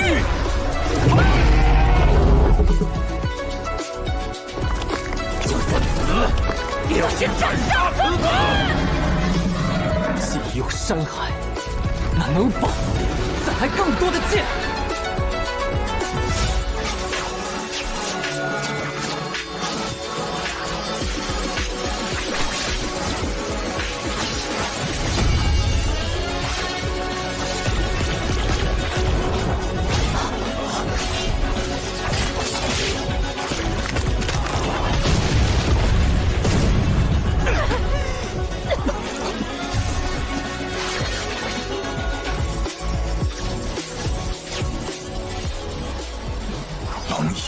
斋剑、奇剑、秋水剑、月女剑，这些沉寂千年的名剑，竟都汇聚于此。你竟能调动剑池？哼，就算你有这么多剑又如何？名剑之招玄奥艰深，难道这么多剑法你都会？给我上！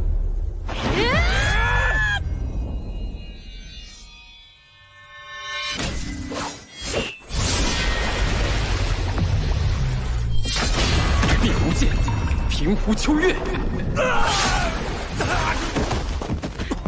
我要你死！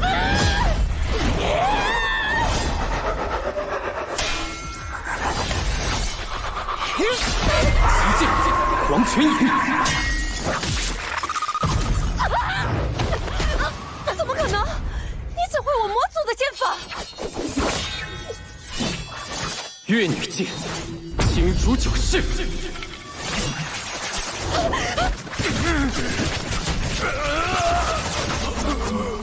明哥，杀我明哥！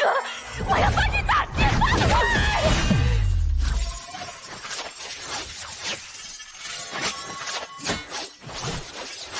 斋剑，天宗。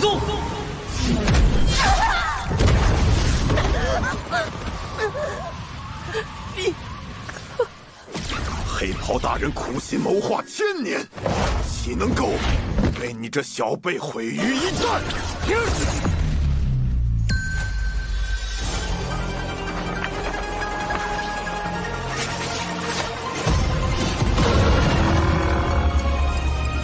老人家，你一举秦鹰杀阵，我回你剑音如龙。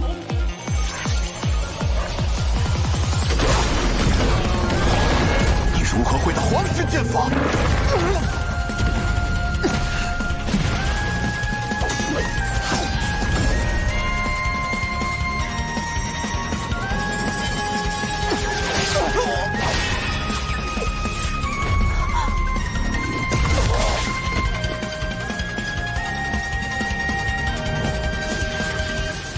不可能！为什么？为什么所有的剑法你都会？就是多读了些书。现在，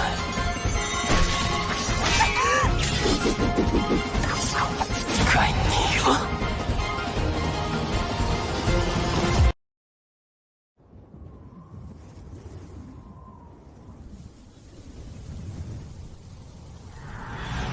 凭什么？凭什么你要剑就有剑？就算剑池认可你，我南柯神族第37皇女也一定会杀死你！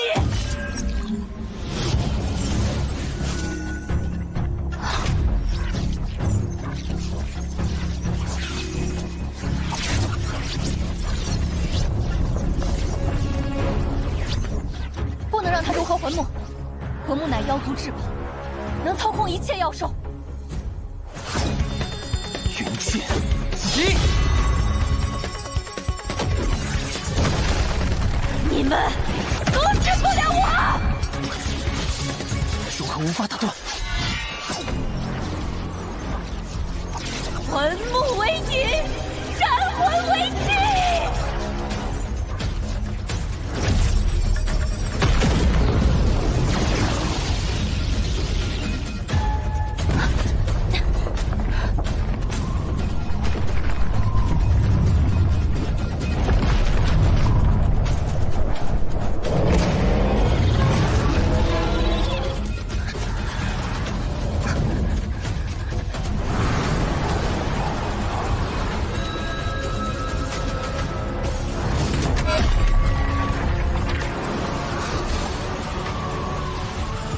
你先前说的没错，我的神魂的确有问题，所以才能掌控魂木。是黑袍的算计。我以魂木主宰妖兽，周原内无人可阻。现在，你们该死了！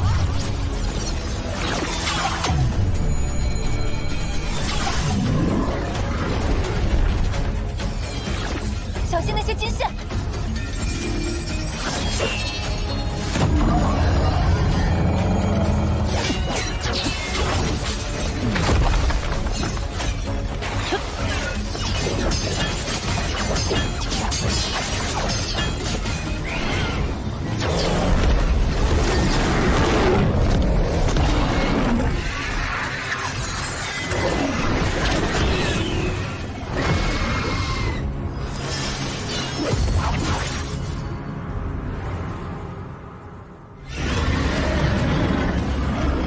为了赢，不惜燃尽神魂吗？能杀光你们这些人族天才，为父王带回周灵传承，就算死又何妨？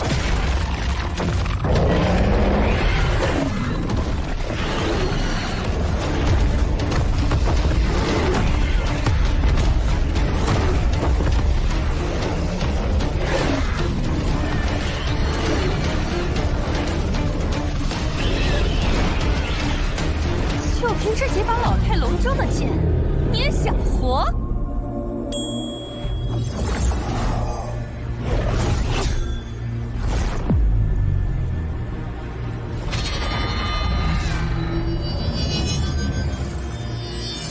是的，这些剑已然苍老，他们本该离开战场，归老田园。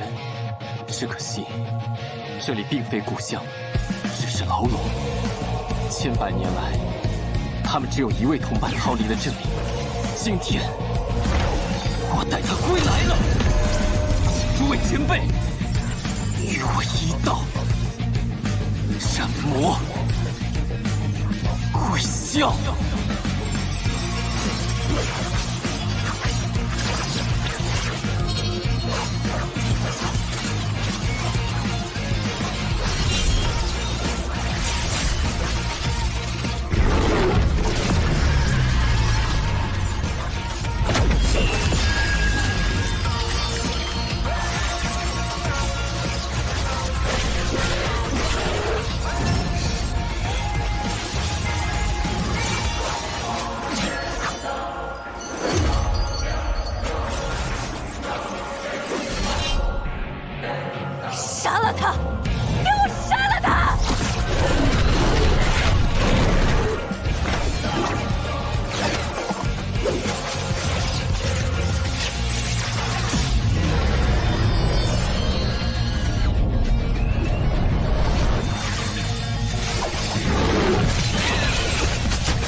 居然引动了中原剑池。剑池藏剑千万，足以破敌。这场周原争锋该结束了。就算是剑池又如何？不过是一堆腐朽废铁。守墓的，给我出来！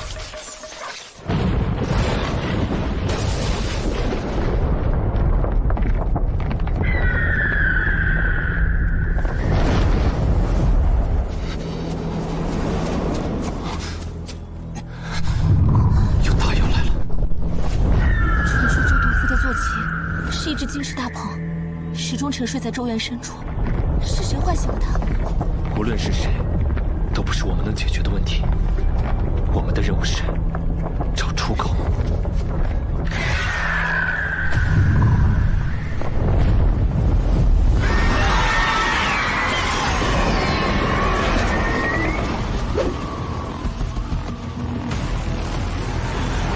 金翅大鹏已与我神魂融合，给我死！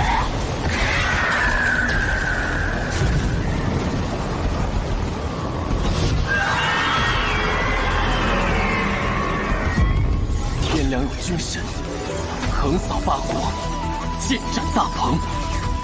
其名陈玄霸，其剑红衣。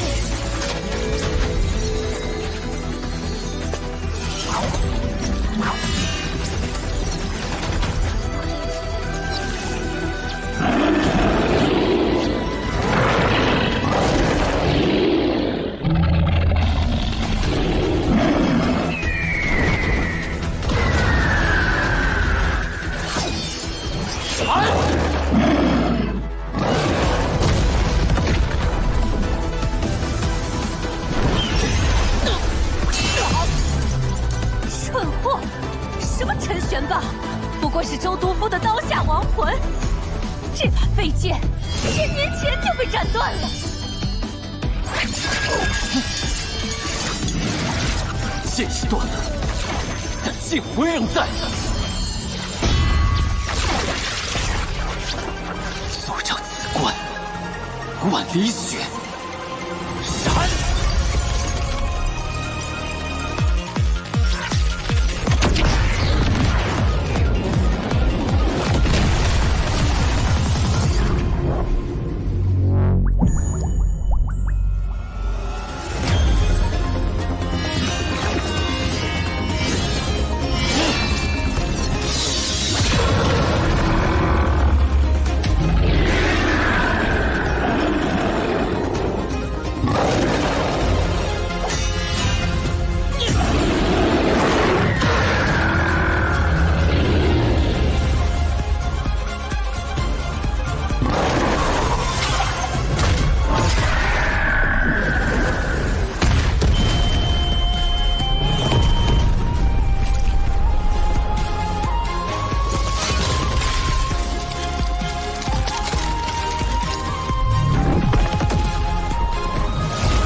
你帮吾等摆脱控制，吾等欠你一个人情。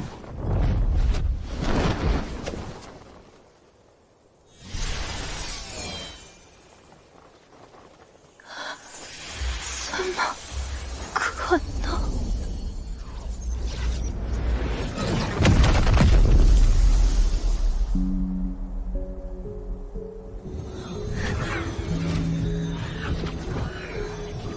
为了父王，为了师父，为了神族，我拼尽一切才走到今天。凭什么？凭什么输的是我？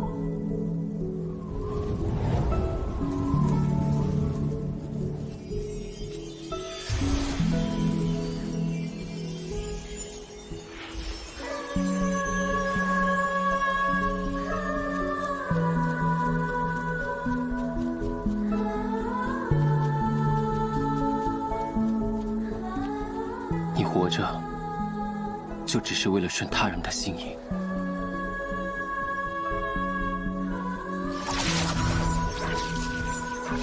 我也有师父，他教我的第一课，就是修行要顺自己的心意，因为只有顺心意，才能逆天命。抽毒妇前辈的道印，也是这个道理。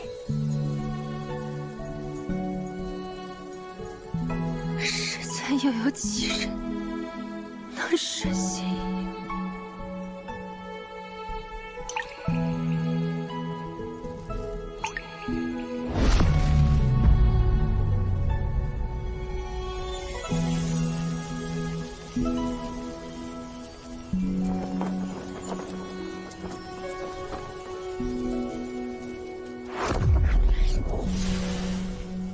我讨厌意外，而你让我意外了2次。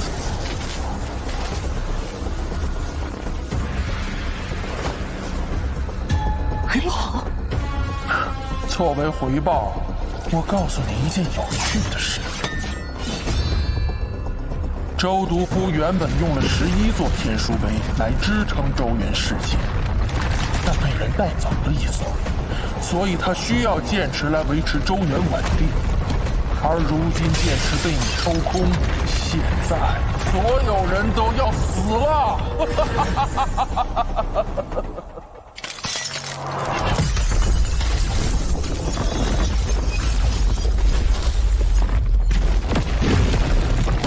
周原还未到开启之时，所有人都会被困死在这里。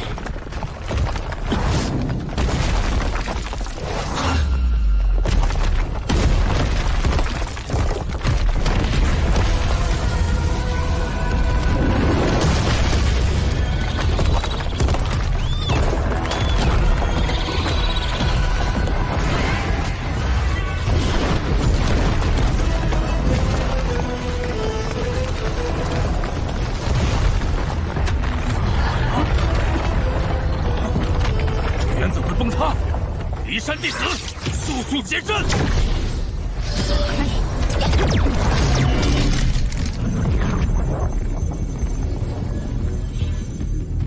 没事了。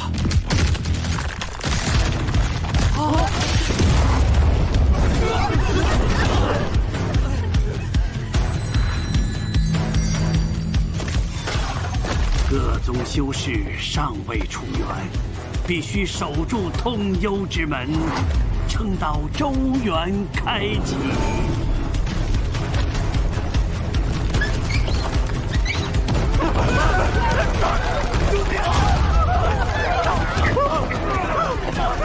难道周原要毁灭了？可恶！好不容易才从魔族手中活下来，完了！我不想死啊！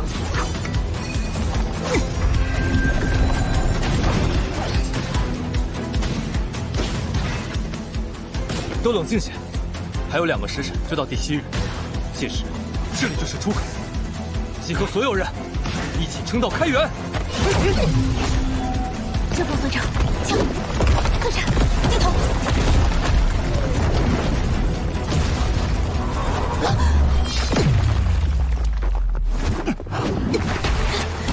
周原崩塌，草原空间定会出现缺口。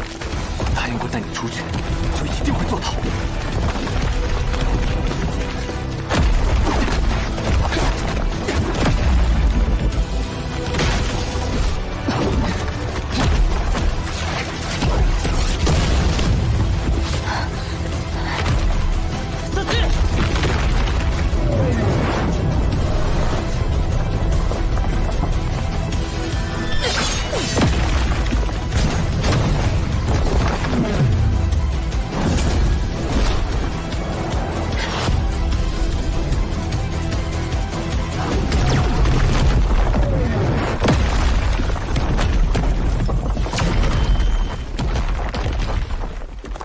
你的精血才刚恢复1点，不可再用力量。那是天书碑。原来周前辈把天书碑藏在了这10根祭祀柱里。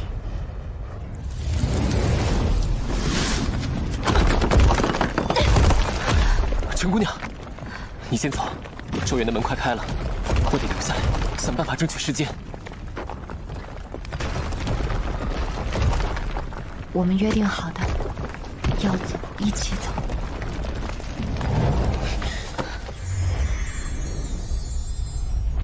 我很高兴能够遇见你。如果能从这里离开，我一定会去找你的。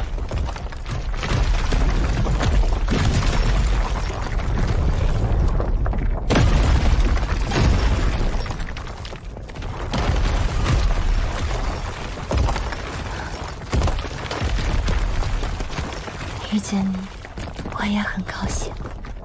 你的画眉糖，我很喜欢。是啊，我也喜欢你。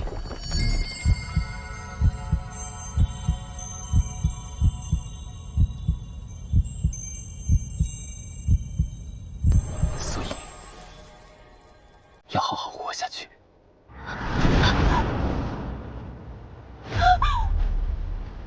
抱歉，之后没有办法再保护你了。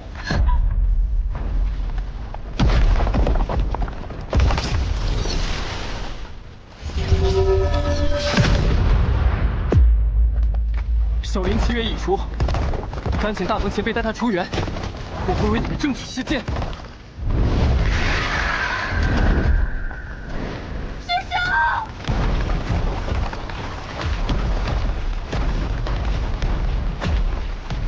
别离于末日黄昏之下。我的名字是陈长生。为了改命，踏上修行的道路，我从未有过拯救世界的想法。一个世界的重量太重，而我太轻，甚至难以拯救自己。但一路走来，我发现有的人、有的事也很重，比一个世界还重。所以在某个瞬间，我想试着拯救世界。在天树林破解第18位时，我在查询王之策前辈给的黑石是天树碑，用它当阵地，应该能拖延时间。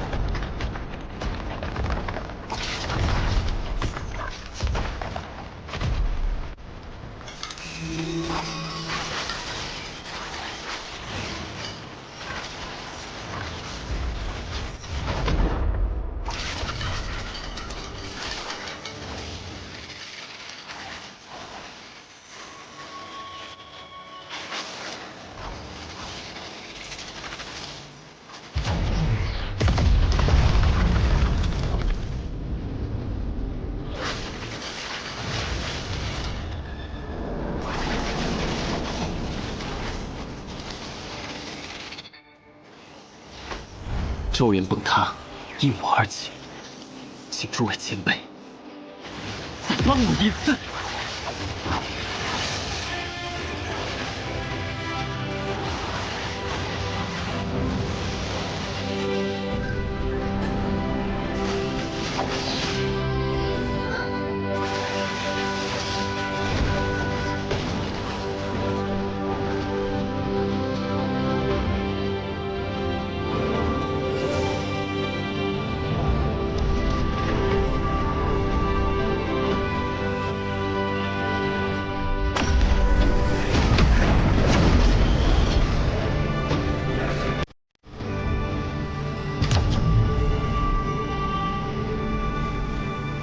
刚开启天树碑阵法的那一刻，我能清晰地感受到周元里每一条命运的走向。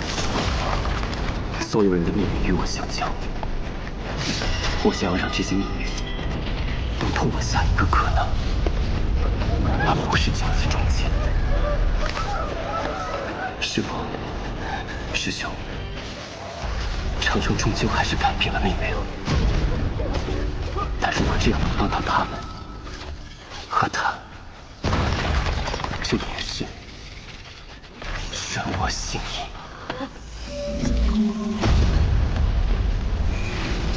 今日之期已到，中游之路出现了，快走！走！慢着！直线，哲秀，快啊！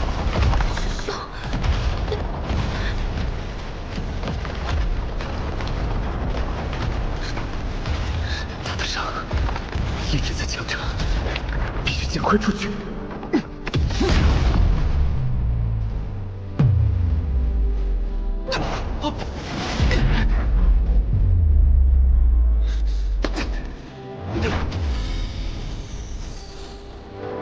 我说过，我会送你回家。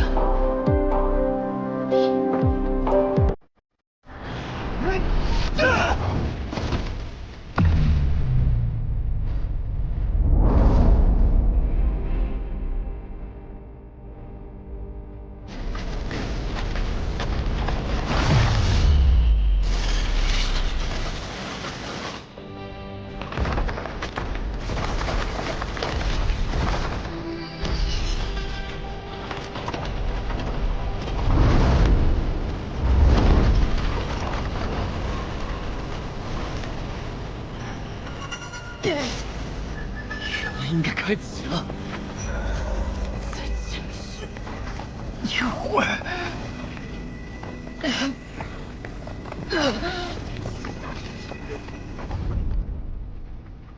我们要一起走。好巧，我有一位儿时旧友，也喜欢吃话梅糖。一是我救了你，二你不准抛下我，三我马上要晕一会儿。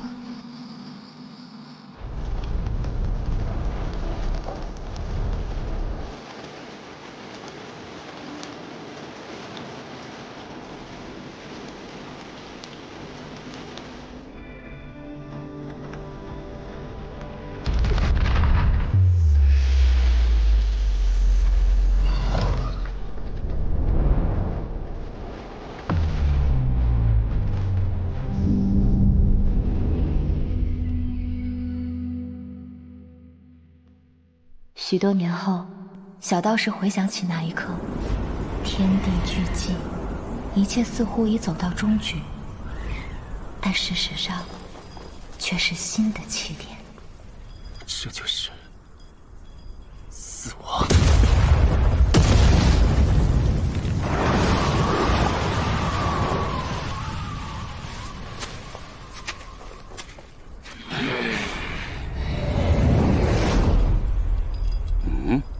有把剑。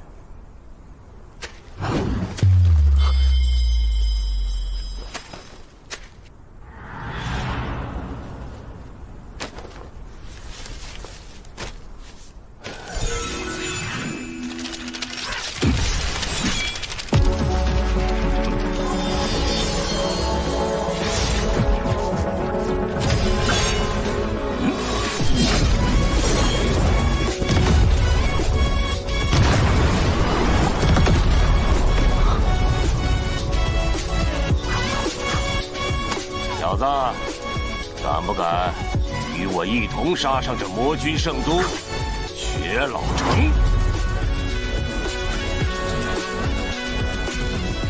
生命真的很美好，所以我珍惜每一寸光阴，每一次相遇，在命运到来前做无悔的选择。